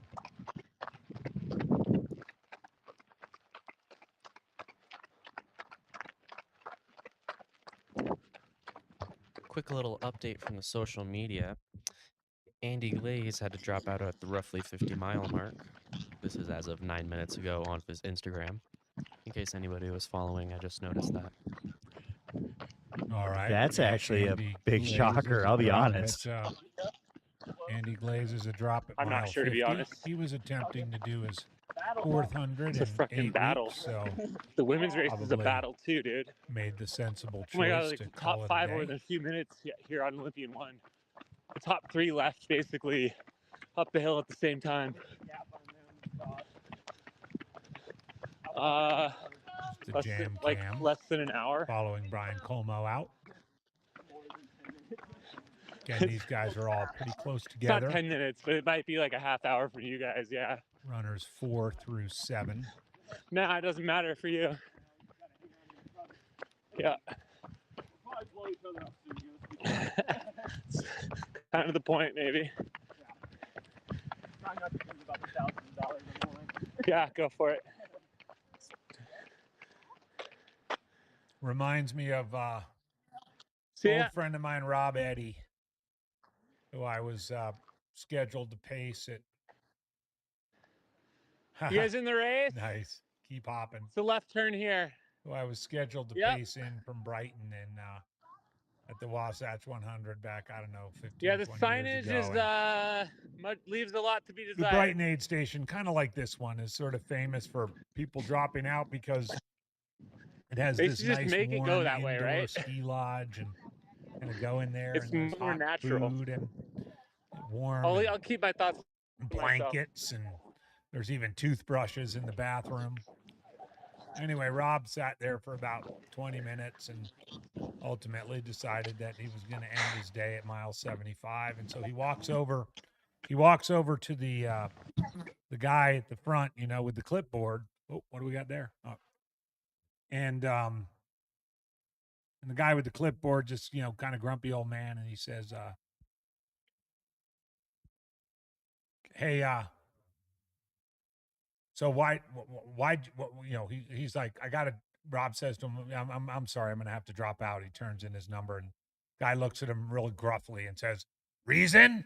Because there's like a column on his clipboard for reason for drop. And Rob thinks for a minute and he says, loss of will.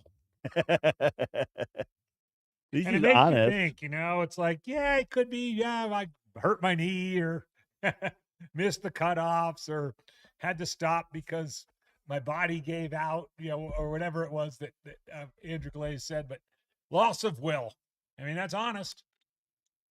Sometimes you just don't have the will to continue. And when you don't have the will to continue, you just stop. Live to fight another day. Well, as long as Andy gets his 100 miles in this week, I'm sure that he'll be okay with it moving forward.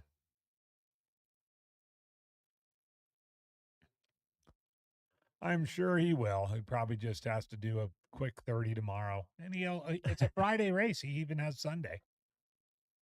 That is true.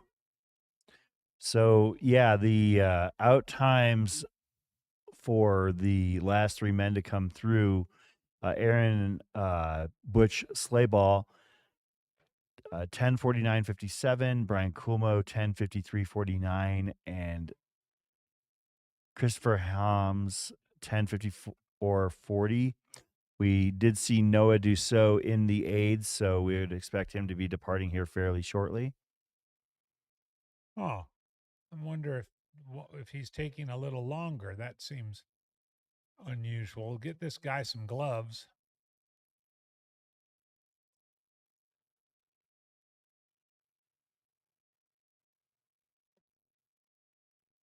Good footage here coming into Olympian Hall.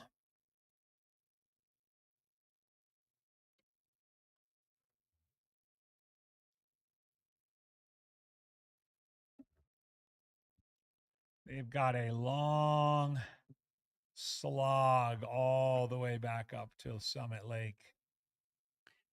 It is now midnight here locally.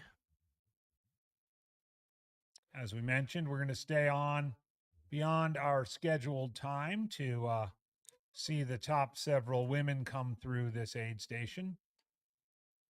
they're running so well. We don't anticipate it being much more than an hour from now. We'll probably, I'm guessing we'll probably sign off 1 a.m. or so. Sounds about right. Yeah. Which is, I mean, obviously we would do it because we want to cover the race as much as possible. But in our case, it's not that daunting because for once we're not the wake up shift in the morning either. Yeah, we're not the morning. We're not the drive time crew tomorrow. We're the mop up. We're the rush hour team. Afternoon drive. Afternoon drive. That's what you call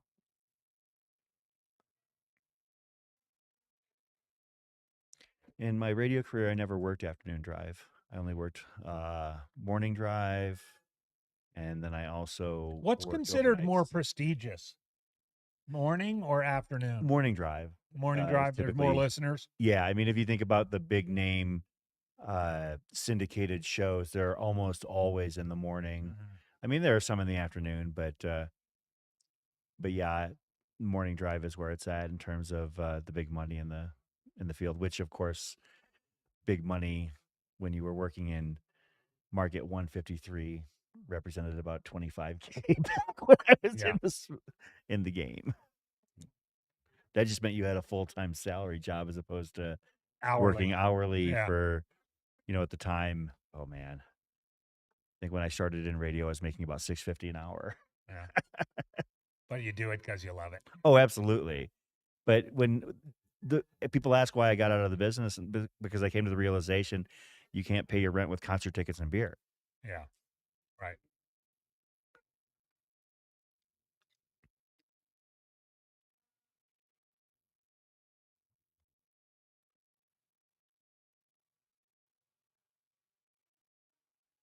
Getting some footage here of a little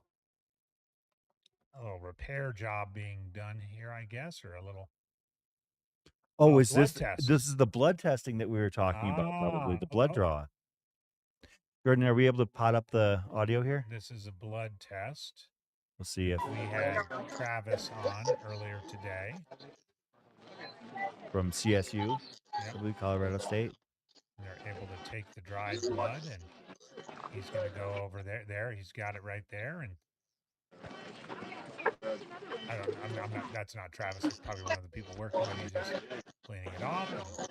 And again, if you weren't listening earlier today when we had Travis on for a little while, they got such an overwhelming number of volunteers. Of the 500 people in the race, over 150 volunteered for the study. 150 people volunteered for the study. They're using some new technology that allows them to dry the blood almost in real time. I don't exactly understand the science of it, but Travis explained it. He did as best as he could to bring it down to our level. Bring it down to our level, and I'm guessing that the device that's in this runner's arm right there is taking the blood while she's chatting with her crew, and then you saw that table over to the right where it looks like they're probably taking the samples and I assume doing what they do with the samples to make sure. Yep, here comes another volunteer just to make sure that. This is great, Jamil. Thanks for doing this. If you, we'll try to make this into an isolated YouTube piece later. I know, Chris, you can do that, and other folks back in the office. Our conversation with Travis, because they're really doing some cutting edge stuff with blood and blood markers, and what you can learn about people's health, not just athletes' health, but all kinds of people's health. From this kind of testing. This is an athlete who's having her blood drawn at 62.5 miles into a 100-mile ultra marathon. Yeah, they're taking it at various places. They said, or no, they at least doing it halfway, and then again at the finish. And the one thing Travis said that was kind of a game changer for them was that they're able to, through this new technology, actually dry the blood and maintain the characteristics of the blood that they need to do the studies, where as in the past it required coolers and dry ice and all kinds of involved infrastructure that's less necessary with this current technology.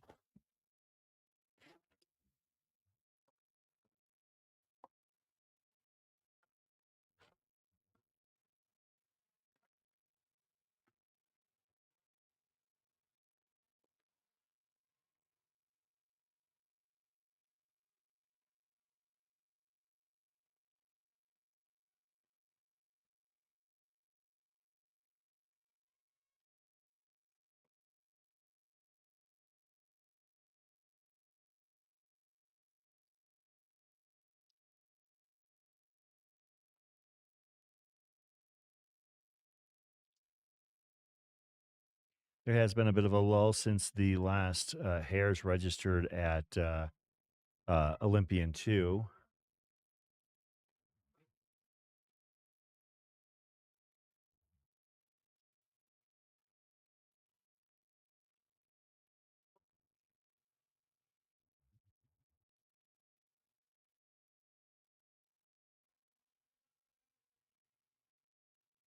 Over 11 hours into the Hares race, 15 hours into the Tortoises race at mile 50 and 62.7. There's the lodge that we're broadcasting from. Beautiful location. Yep. We are in that, like basically up that stairway and through those Olympian doors. Hall. You can see some of the flags on the inside. We're right below those flags. All representative of an athlete that was sponsored by the Steamboat Mountain Foundation. Literally, I mean, I don't want to say hundreds, but almost, I would guess almost hundreds. Yeah. I mean, And you've got various sponsors. people, Sponsored by radio businesses. stations, sponsored by Steamboat Resorts, individual donors, Steamboat Mountain School, the Gold family, just an incredible culture of athletics here in Steamboat. I know it's long been known, of course, as a winter sports mecca, and justifiably so. But for lovers of sports and the outdoors, Steamboat Springs, Colorado, doesn't get much better than this. And this race is a wonderful opportunity to showcase both the physical beauty of Steamboat Springs, but also the way in which the community embraces and really celebrates, outdoor pursuits. Whether it be something intense like ski jumping or downhill ski racing, or, something more endurance oriented like Nordic skiing or mountain biking, and of course, in our case, long distance trail running. So more than half of the Hares that are still in the race have hit Olympian for the first time. All right. And that more than half are out on that loop. Or past it. Yeah. That's correct.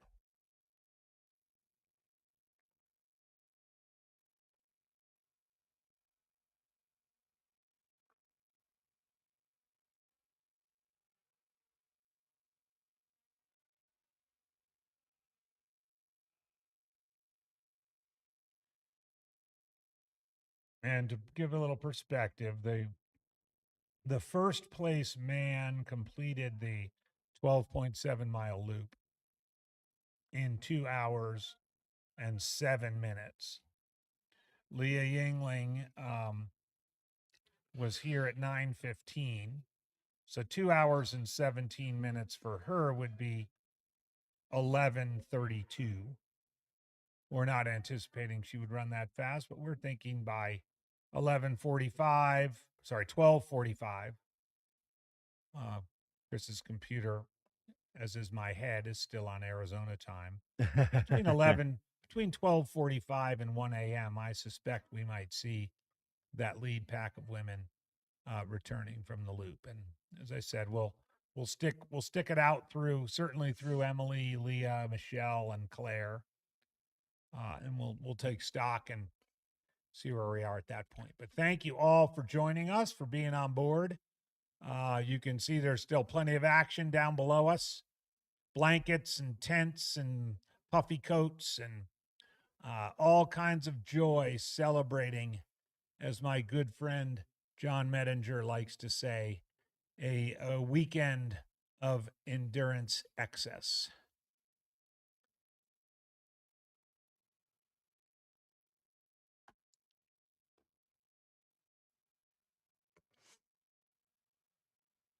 I know Fred Abramovitz, the race director, is probably thrilled at this weather all day and now into the evening. Cool temperatures, light winds, no rain that we know of anywhere on the course. I'm sure it's chilly up on those high ridges, but nobody signs up for a mountain ultra run not expecting it to be chilly. But Fred's got to be excited. We have heard stories from locals about rainy years here and snowy years where the courses had to be modified or changed mid-race. Definitely not the case this year, as we're enjoying just picture perfect early fall temperatures in northwestern Colorado. So last year, on the Olympian loop, basically that 12-mile loop that the runners, after they hit this aid station for the first time, go on. Last year, Dave Stevens and Jimmy Elam came in within 6 seconds of one another. When they came back, Stevens was 40 minutes ahead. So it was an opportunity to separate.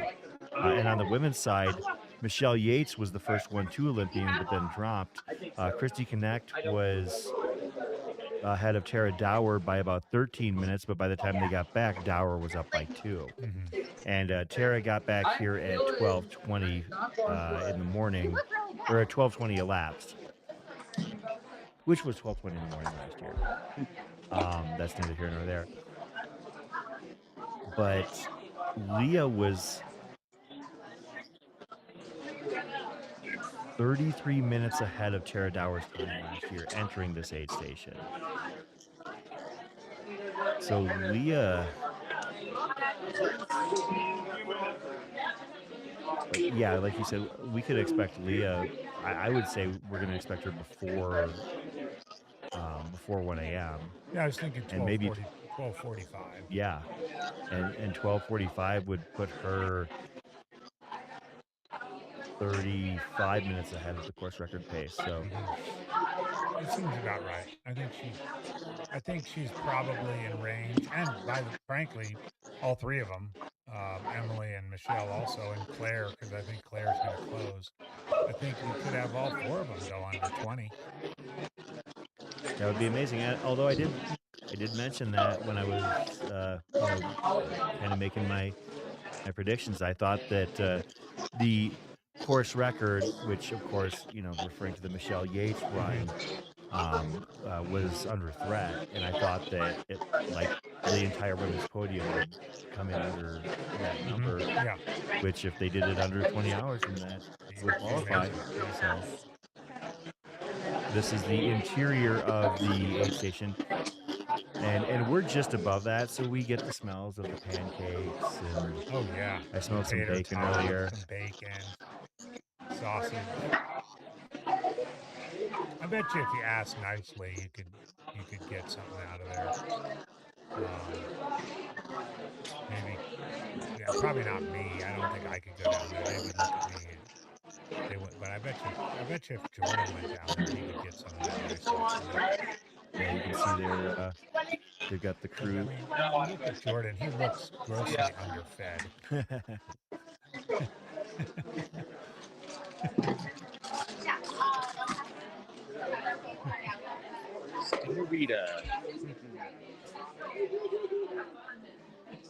Of course, the ambient sounds of a 100-mile aid station. That's a lot. It's a course. You have to walk 1, 2, 3, battle it out on the way up to the dry lake. Yeah. Pretty cool. pretty tight. Y'all pretty close. And then I haven't seen purple. No, we're still waiting on. Won't be long, but the women's pack is tight right now. Dude, it was the craziest. That was the fastest I've ever seen a 100-mile start in my Yeah. life. It was nuts.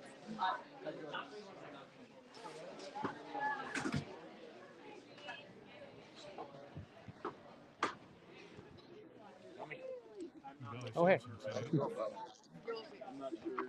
I don't want to sit at the ground because that was really cool and wet.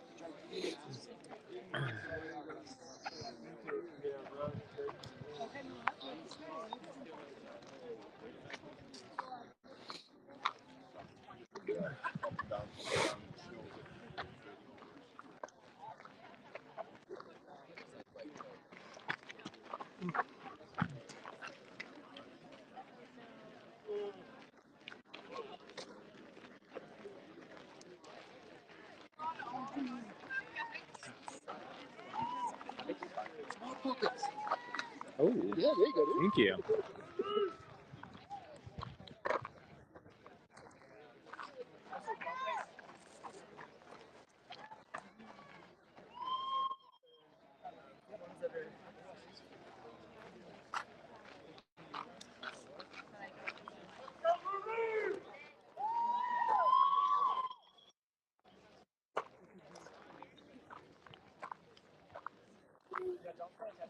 Yes.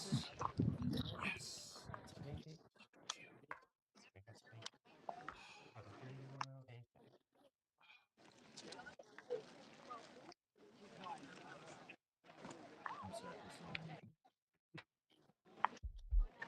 Shout out to Jordan, a man who makes things happen here, as we have been gifted a little bit of a breakfast snack here at Olympian Hall. A little bit of sausage, pancakes. Pretty amazing aid station, really.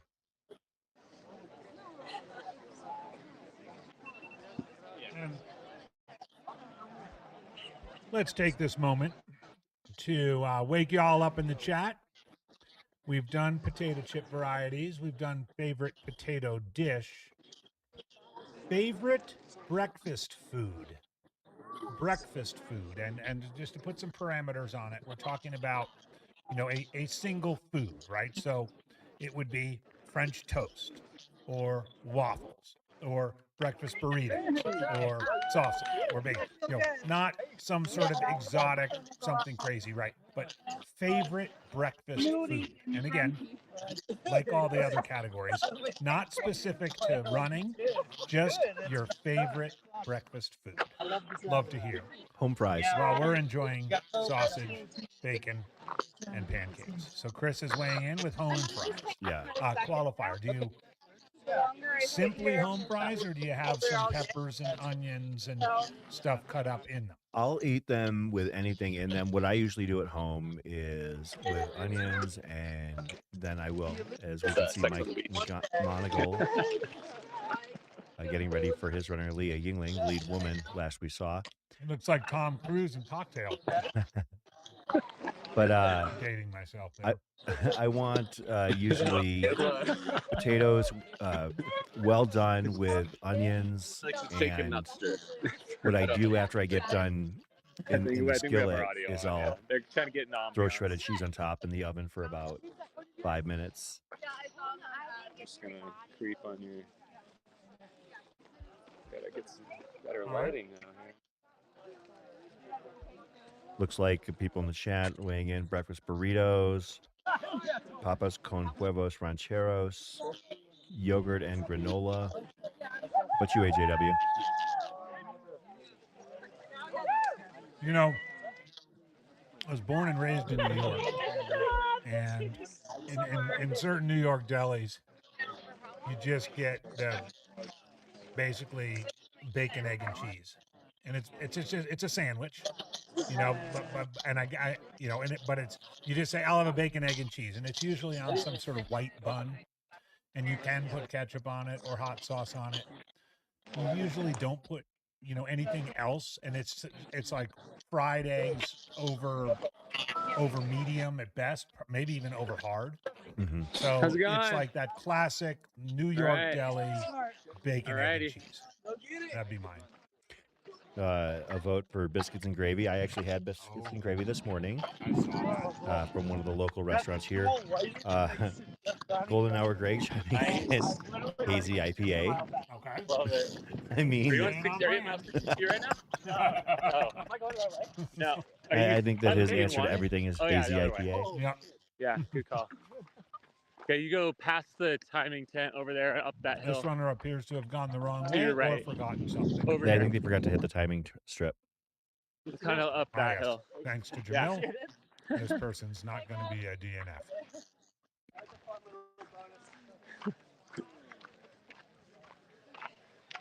Where's he going back?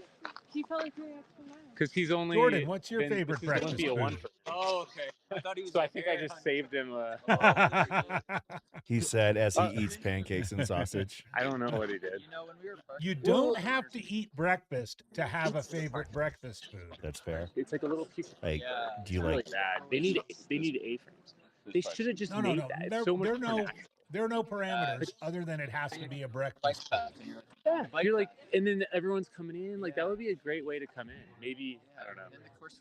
Oh, on a cinnamon raisin bagel. Interesting. Do that. We're making some suggestion box. It's confusing. A lot of car traffic. People trying to park. We had parked over there. It's very confusing. Yeah. It'd also be really nice. Chocolate chip pancakes from Black Bear Diner. You could what? Fill water ourselves out here. There's Like no to water. Get Leah's bottles filled, since I didn't bring my own jug. Oh, because you can't go in the aid I have station. to give them all her shit to the volunteer, and then they take it in and like. There are a lot of unhealthy people who do eat breakfast. What else? Anybody else weighing in with anything cool in there in the chat? Thank you all for hanging in there on our late night party games. Yeah, this is definitely the wee hours of the Run Rabbit Run coverage, as we mentioned. Our original plan was to sign off at midnight. However, we decided, HAW and I and Jamil and Jordan, all that we are going to stick around and continue to provide coverage here until the lead women hit the completion of the Olympian loop at mile 63.9. Yeah, and realizing that it was an exciting race with 4 really talented and experienced women runners, all in the hunt for this thing. That we would sign off. After they get through here, there's still 38 miles to go. Once they pass through, and when that happens, we'll hit the sack, and it won't be long until Dan and Hannes. I don't know why I keep calling him Don. Dan and Hannes are back and ready to go. For historical context, people that are wondering where the leaders stand in relation to historical splits. Dave Stevens and Jimmy Elam last year came in into Olympian 1 or Olympian 2 rather at 9:58 and 10:39, and even though even though Dave had built up a significant gap, 40 minutes on Jimmy, it took everything he could to hold Jimmy off at the end there. Frankly, if the race were 105 miles, Jimmy might have actually had the real estate available to him to run him down. But the men are roughly 17 minutes behind course record pace or not course record, but last year's pace. I guess the Run Rabbit Run history is a little bit complicated in that regard. So, but the current courses construction that we're using would be Dave Stevens' record last year, and they're about 15 to 17 minutes behind his splits from 2023. On the women's side, Leah Yingling is doing an amazing job. At last glance, was well below the fastest women from last year's run. Had hit the Olympian 1 in 9:15, which was 13 minutes faster than Michelle Yates, who dropped last year. And last year's winner, Tara Dower, came through 30 minutes behind Leah's current time this year. So, with that in mind, No, you got to add like 4 or Tara 5 came hours. through last year here at 12:20 elapsed for the second time, Like, well, the climbing's backloaded. and Leah is. If she just keeps doing what she's doing, we would expect Leah to come through probably in the next 20 minutes, 25 minutes. And probably Emily and Michelle close by. I mean, Emily actually ran Leah down from Dry Lake in here. She ran 10 minutes faster than Leah from Dry Lake in. Now that's a lot of downhill. It might have been the loop they're on right now is a lot of rolling and a little bit of everything. So including a 1,500-foot climb, they've now completed, but they're on this sort of flowy town trail single track stuff that's bringing them back down towards town. But it'll be interesting to see how Emily and Leah, as well as Michelle and Claire, because keep in mind Claire only left 5 minutes, actually even 4.5 minutes in arrears of Emily, Leah, and Michelle at the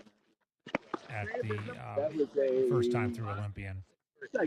And let's not fall asleep. Well, we may end up falling asleep on Emily Mann and Sandy Nypaver. They too were just 6 and 26 minutes respectively behind that group of 4 women. So it was really a strong group of 6 women that are all well within range of a podium, and certainly with the money going 7 deep, and everyone knows the money goes 7 deep. It'll be interesting to see what the next several hours hold. Update on the Tortoise race that we kind of Claire was right after. Your overall leader is Catherine Robinson, who hit Dry Lake in under 14 hours. And Nick Kuhnman about 10 minutes back, first male. Dustin Johnson in second, about 4 minutes back of Nick. But yeah, first of all, it's impressive that Catherine is the overall leader in the Tortoise race for starters. But also about a 90-minute lead at Olympian 2 over second place Alexandra Blanca in the Tortoise race. Pretty impressive. Sorry to jump in here because I think I just saw on Jamil's camera our good friend Corinne Shalvoy walking with her husband Graham. With kind of a wry look on her face. Graham had hit Dry Lake in 8:55 and had not come into Olympian 1 yet. I think he must have had a rough time out there, but they just walked in, and I suspect they're calling it a day. That's almost 3.5 hours from when he left Dry Lake. But I was like, that's 7 miles. Wet t-shirt. Oh yeah, that's. And I didn't change. That's really not great. It was like 15 degrees up there. I mean, I've dropped out of the Boston Marathon if I put carry. It's once I get You're coming from Western States. Just and then your next the 100 bra. was here, and then like, Yeah. oh yeah, that's like complete. I mean, I don't even know. I probably got that. I probably missed my nutrition. Clint Anders, which is a name that we had not called all day, is through Olympian aid. He appears to have leapfrogged over, if you can believe the tracker, he believes to have leapfrogged over Noah Dussault, Miguel Medina, Carlos Rubiel, and Zach Russell. Clint Anders was in the chat. He was one of those hares who had nothing better to do than to follow the There's so much live stream. And, well, he should have been preparing for his race. Yeah. Well, he just did the loop. He just did the loop in the third fastest time of the first 7 men. Oh wow. And leapfrogged into seventh place. Yeah. Into the money. This way again. Really? Yeah. And then they come back out this way, so they just have to this way. Yeah. He was through here the first time in 9:03. Just to put that in perspective, Leah was through here in 9:15, so he was through just 12 minutes before Leah. She looks really smooth. She's like, she has a very strong mental mindset. She practices it all. She's pretty. She hasn't done 100 in a long time. Yeah. Yeah. Of course, Mike McMonagle on the right there. We spoke with Mike here in studio a little bit ago, talking about Leah's run. They got lost. 12 years. There's a big fact that like going off the course really early in the race that year. It's like a learning curve, I think. Plus, it's a different course now. Yeah, it's a totally different course. Yeah, Okay, so it does look like Graham has hit the timing mat in 11:28. 8 stations. He was moving very well prior to this. Yeah. Really, yeah, I'm 8:55 feeling to that for 11:28. sure. So yeah, 3.5 hours to These go women 7 might be miles. So we'll see four. what becomes. That could literally be the 4 or 5. Groups. It's a yeah. I mean, let's hope so, right? They are moving. Looks like Leah.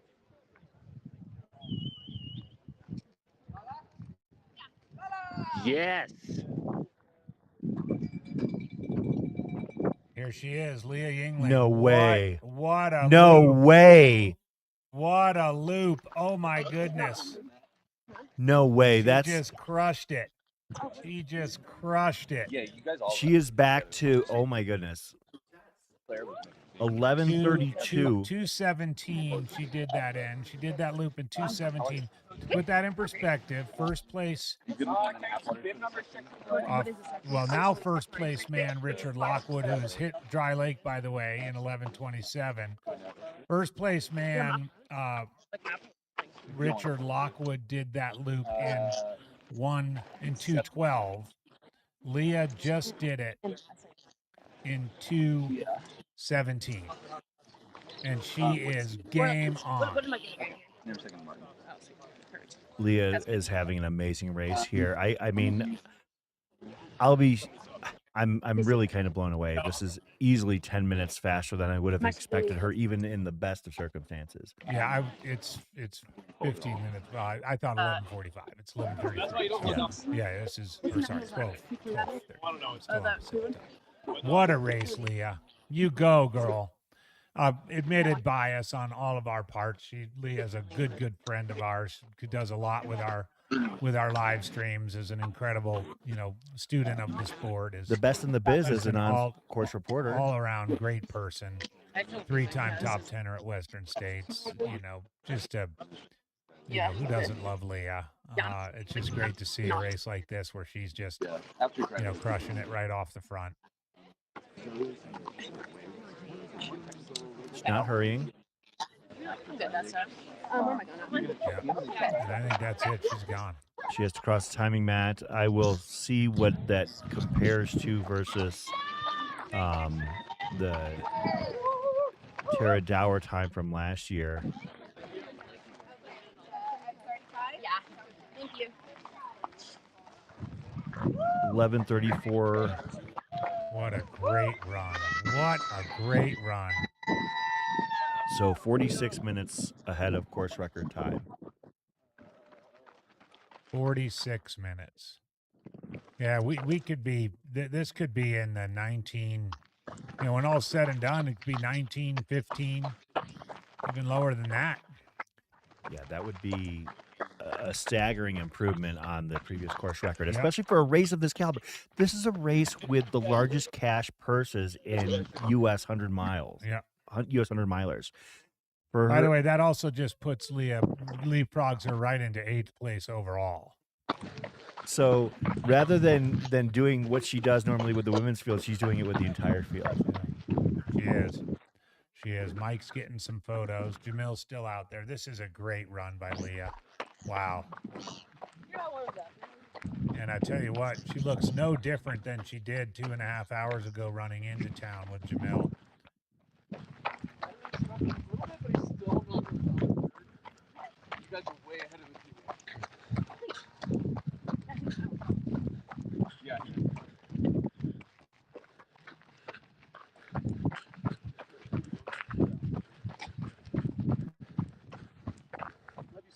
So much fun to watch. So much fun to watch a well-executed race as someone who knows how to execute a race. There she goes. That is absolutely amazing. Of course, Mike also does create a lot of content. He was taking some photos. We're in this golden age of women's ultra running for sure, and already seen some incredible women's performances this year. Most notably, The Katie best I've ever felt Shives, after 60 miles. back to back That's a good one. at Western States She said that. and UTMB. Okay, wait, AJW. I don't know if you caught that over kind of overhearing what Jamil and Mike were saying, that apparently this is the best she's ever felt after 50 miles. It's like, Right? yeah, That is, yeah. It Will looks you like meet her it. at Dry Lake?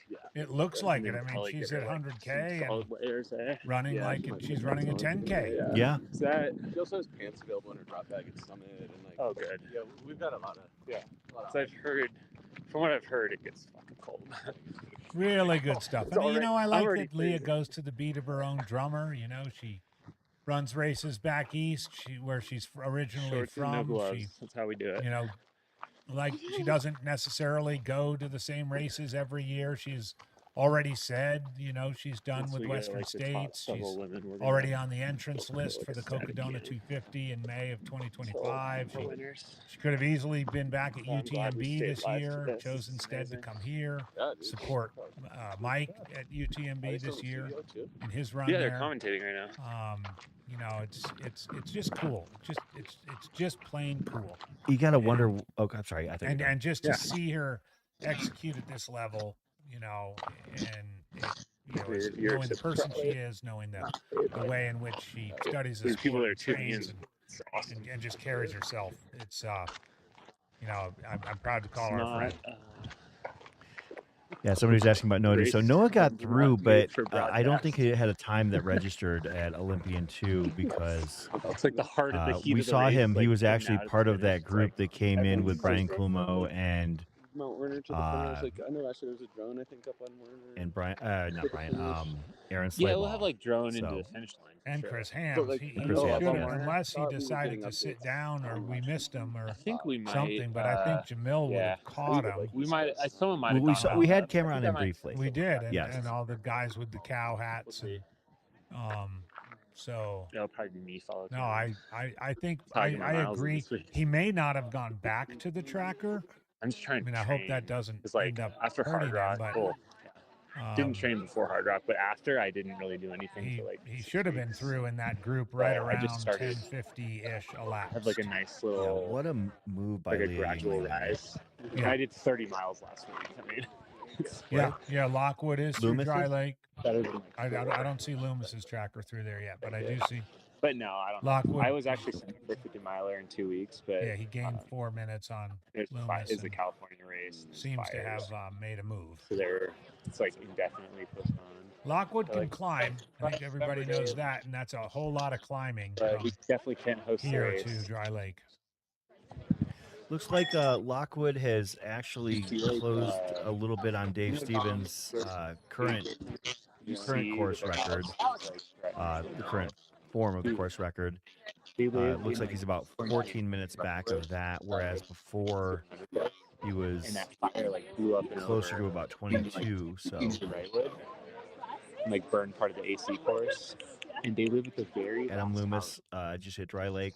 He said 11 minutes and the back. fire went All right, so that's a 15-minute swing No, like from Loomis I think being they, like, 4 laid a minutes bunch of up to fire being 11 minutes down. they were like fire trucks. That's a just, like, move. they drive, And like, all that's a night long. solid time for Loomis going up to Dry Lake. That's just a flat-out move by Lockwood. Everyone gets evacuated like the apocalypse. So we await the second place woman. Remember, when they came through here the first time, they were jammed up pretty good with Michelle Yates and Emily Caldwell and Claire Gallagher. Do you have to get to dry now? Yeah. If I were a betting man, I'd say the next woman that comes in is Claire Gallagher. What are you shooting over here now? That's just my prediction. What are you drinking? Just knowing the kind of runner she is. Oh, and, nice. I think I don't want to jump to conclusions here, but I think this is Leah's day. Not sure anyone's chasing her. Yeah, she looks really good right now. I know it's only 100K, but she looks good.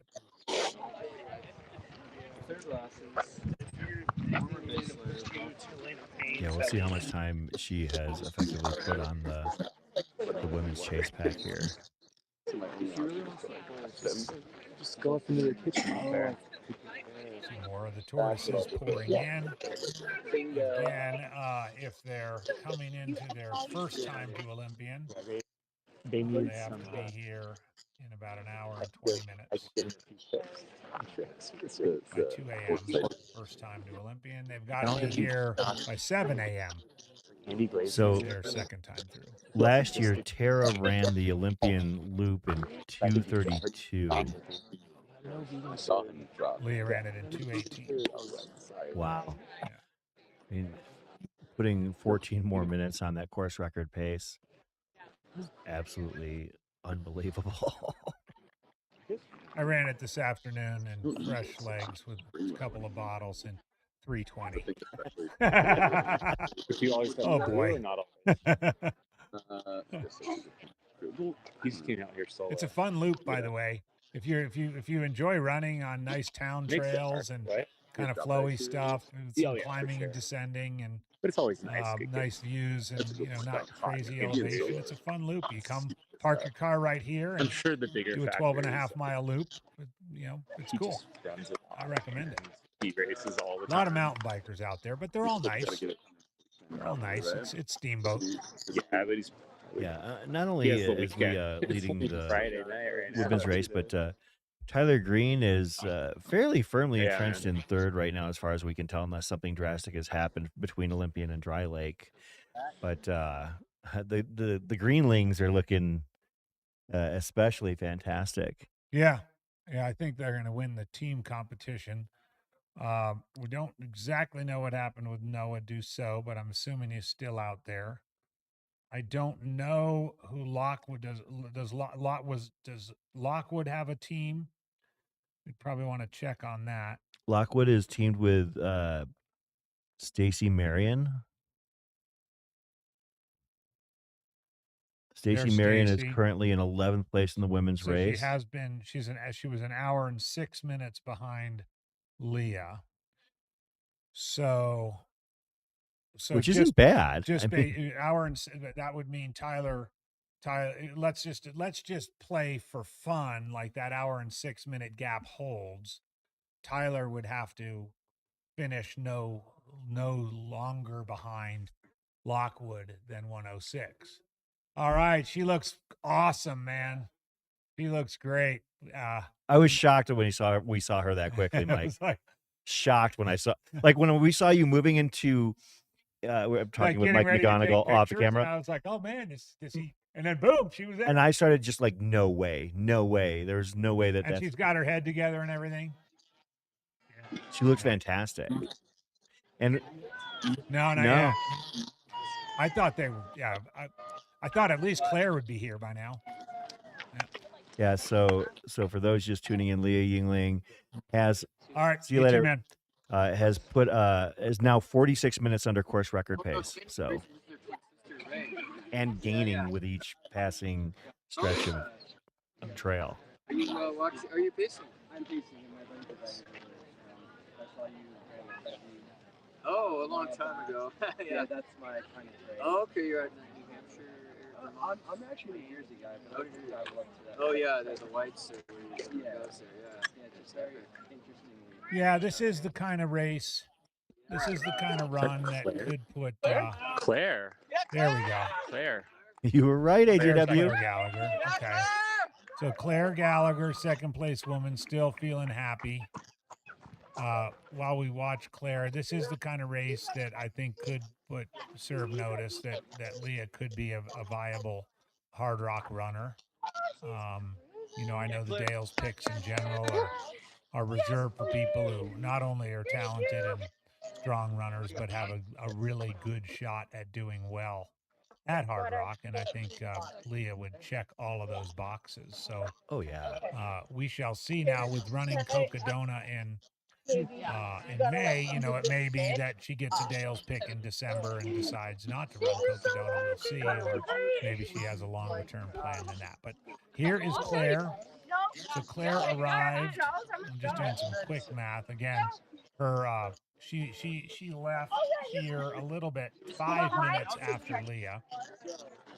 It's still a race, and this is good. This is two smart, fun, funny, cool women kind of battling it out.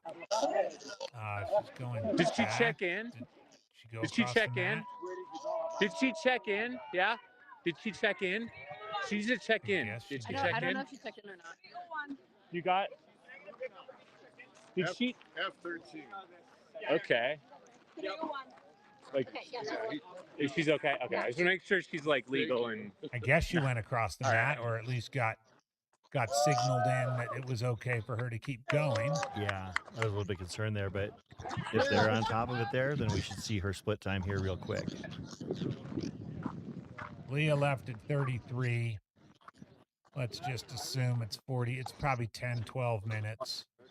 A gap. So Claire had a great stretch there, but Leah put Claire ran it in 2:25. Yeah, so 7 minutes slower than Leah. Faster than Michelle. 11:46:24. Yeah, so it registered there. So it's a 13-minute gap. Not insurmountable.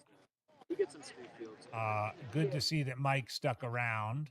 He'll be able to let Leah know up at Dry Lake what the gap was.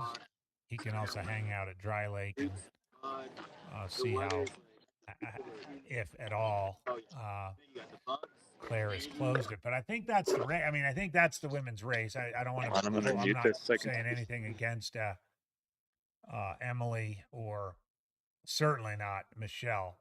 But I think the race is as we sort of were thinking at the outset. Leah and Claire. And Claire picks her spots. She looks fresh. She's excited. I think she took very little time in the aid. So Claire was 5 minutes behind Emily and Emily Caldwell, and 4 minutes behind Michelle Yates when they came into Olympian 1. Right. And 5 behind Leah. Yeah. And now she's 13. So and she's Leah also definitely opened, but Claire's opened on Michelle and exactly, yeah.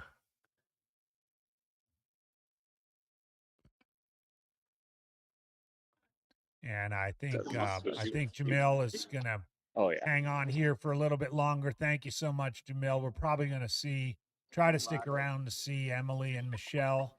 Perfect. Come in. Perfect. I'm in for whatever you guys need.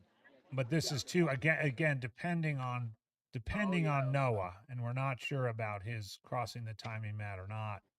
We have 2 women in the top 10 overall, which seems to be becoming more common and common. Absolutely. In big 100-mile races these days. Well, it'll be fun to see, if Leah maintains what she's doing, if she finishes in an under 20-hour time frame. I mean, typically that's about the 5th, 6th place or so overall.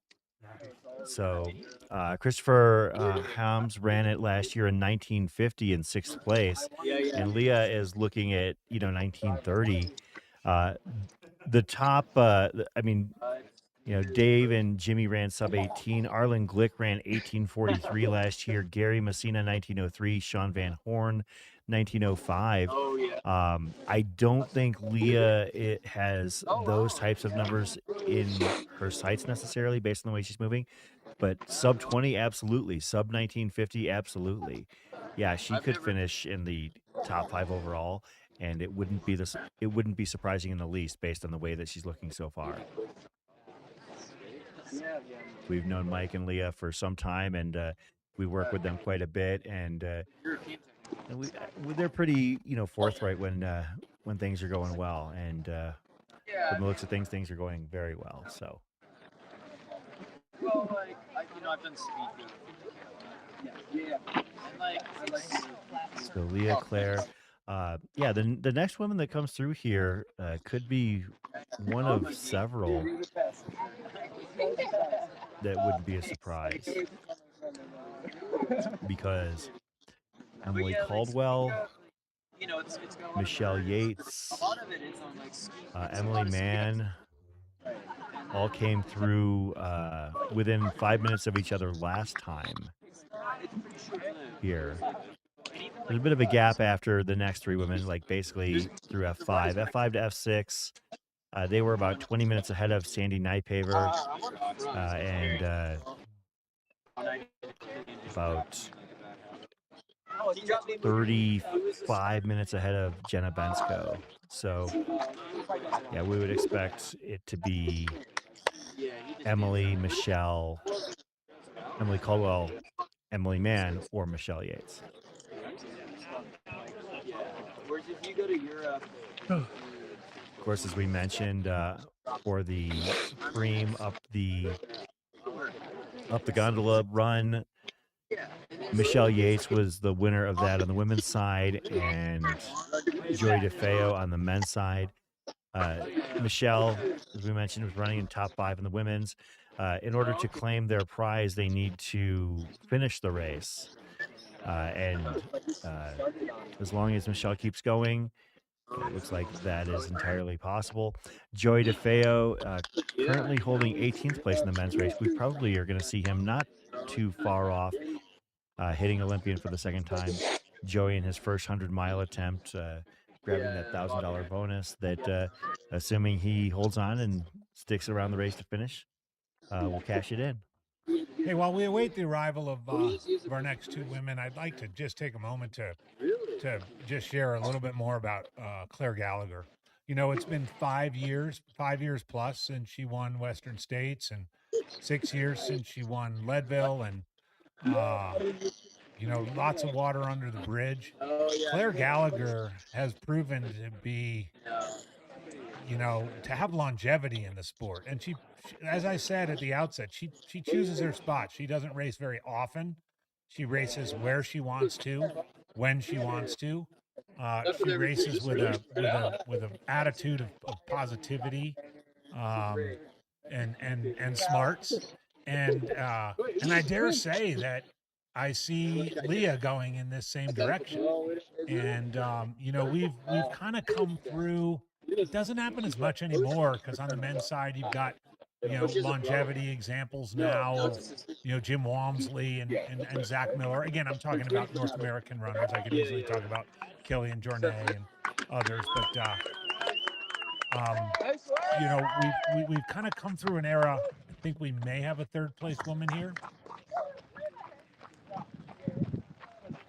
I'll hold this thought for a moment. That's Emily Mann, is right? Emily Mann, this would have her leapfrogging over Emily Caldwell and Michelle Yates. As I meant. Yeah, we get that number right? That's Emily Mann, who's moved into 3rd place. Great coverage there, Jamil. So just a quick reminder, previously through here, Emily Caldwell and Michelle Yates pretty much left with Leah. Now Emily Mann has moved into 3rd place. Is she done still here? I just don't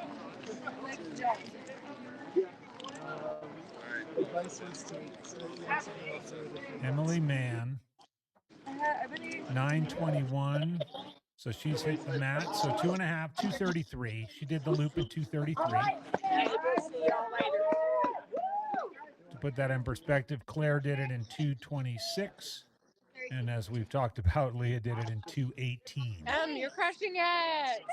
Keep going, girl. It is a kind of a crux of the race point. I think you were talking earlier about Tara Dower last year making a move in this section. Absolutely. Tara went from being down.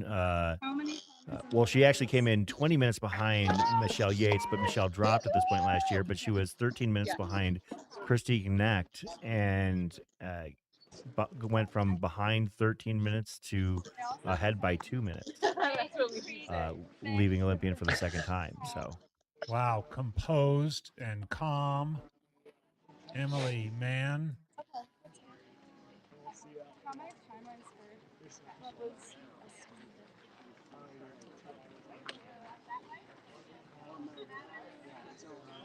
What are you looking for? Some information about her. Oh, sure. Emily Mann. She's been around all day.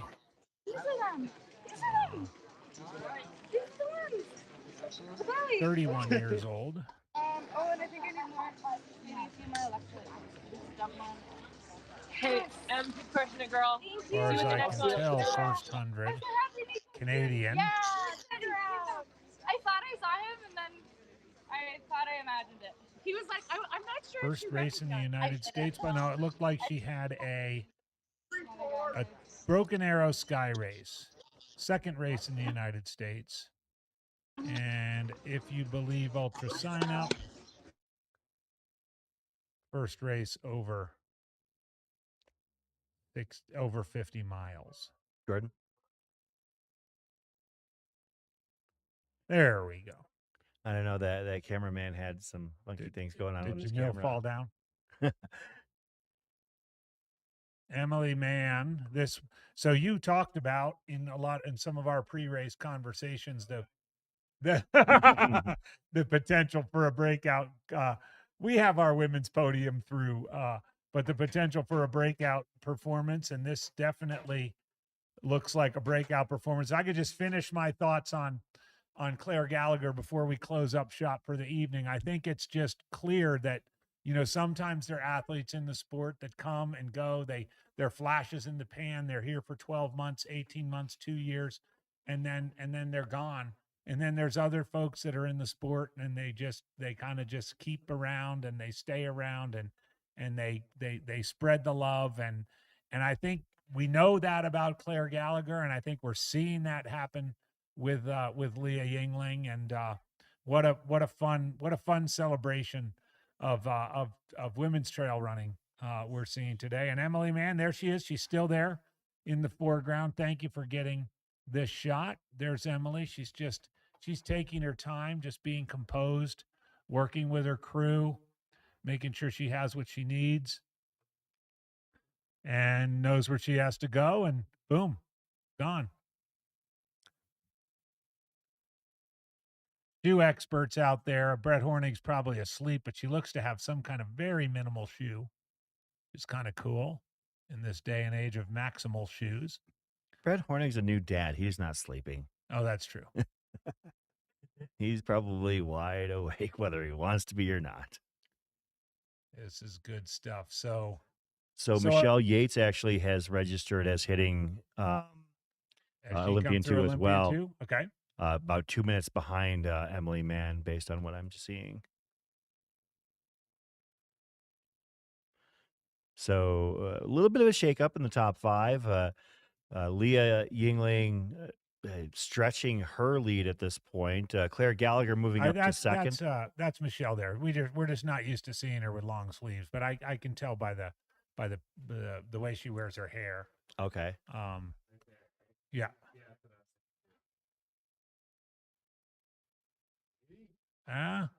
No, I don't think so. I mean, it is the way she wears her hair, but maybe other people wear their hair that way.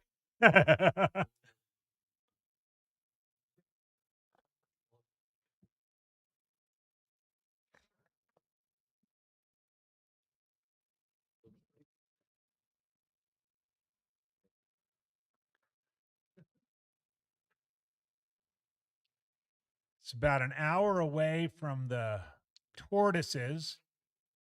initial cutoff here. If you're keeping score at home, the Tortoise's absolute cutoff is 2 a.m. at this aid station for going through the first time. Yeah. That's the mile 50. Then they get 5 hours to do the loop. And the absolute cutoff for the second time through is 7 a.m., which then gives them 14 hours to run that final 38 miles. I think one of the more underappreciated aspects of this sport is a willingness to go through a whole lot of sleep deprivation. Yeah. You see that. I mean, I felt it in running, 30-hour hundreds.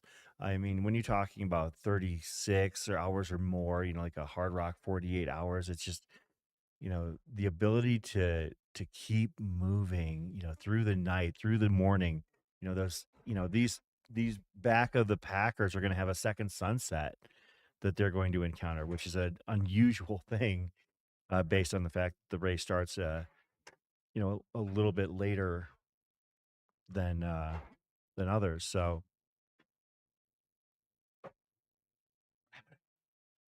Wrap it up. Okay. yeah. Well, go ahead. Well, we hope you enjoyed the bonus coverage tonight. An extra hour. It was a lot of fun. I know it was awfully fun for Jamil to come back and get some great footage there in the aid station of some of the lead runners coming through, especially with the little bit of a shakeup we had on that loop. Yeah. We are going to we're going to shut it down, put on a static cam for about of the aid station area for about 4 hours, and we'll have our crew back on in the morning. Chris, Yeah, Dan, your and thoughts a little bit on the day. Well, I think that I was right in the fact that women's course records, whichever ones you recognize, are completely under assault this weekend. Yeah. But the manner in which it's happening is absolutely shocking. I mean, what Leah Yingling and now Claire, looking very strong as well, are doing out there, it's super impressive to see. And, you talking about them, not just as athletes, but as people, it's hard to find two people that are easier to root for than those two themselves. So that's my thoughts on the women's side. On the men's side, it's kind of similar to what happened last year, where you had two guys go out and kind of set the pace, but it's a little bit different in the fact that Tyler Green is that third man. So Yeah. If you were talking about somebody who could definitely make things uncomfortable for the lead men, it would be Tyler Green. Yeah. And we're excited about tomorrow. Dan and Hannes are going to be on board early to bring home the winners in each side of the race. And then I think we'll be around noon, and we're going to take you all the way through, as has become our custom. And for all of you eager to hear about your tortoise friends and loved ones who are out there battling through the night and the cold and the whatever else the demons that they're battling out there, we look forward to bringing it all to you tomorrow. So on behalf of Chris and I and Jordan and Jamil, good night, everybody.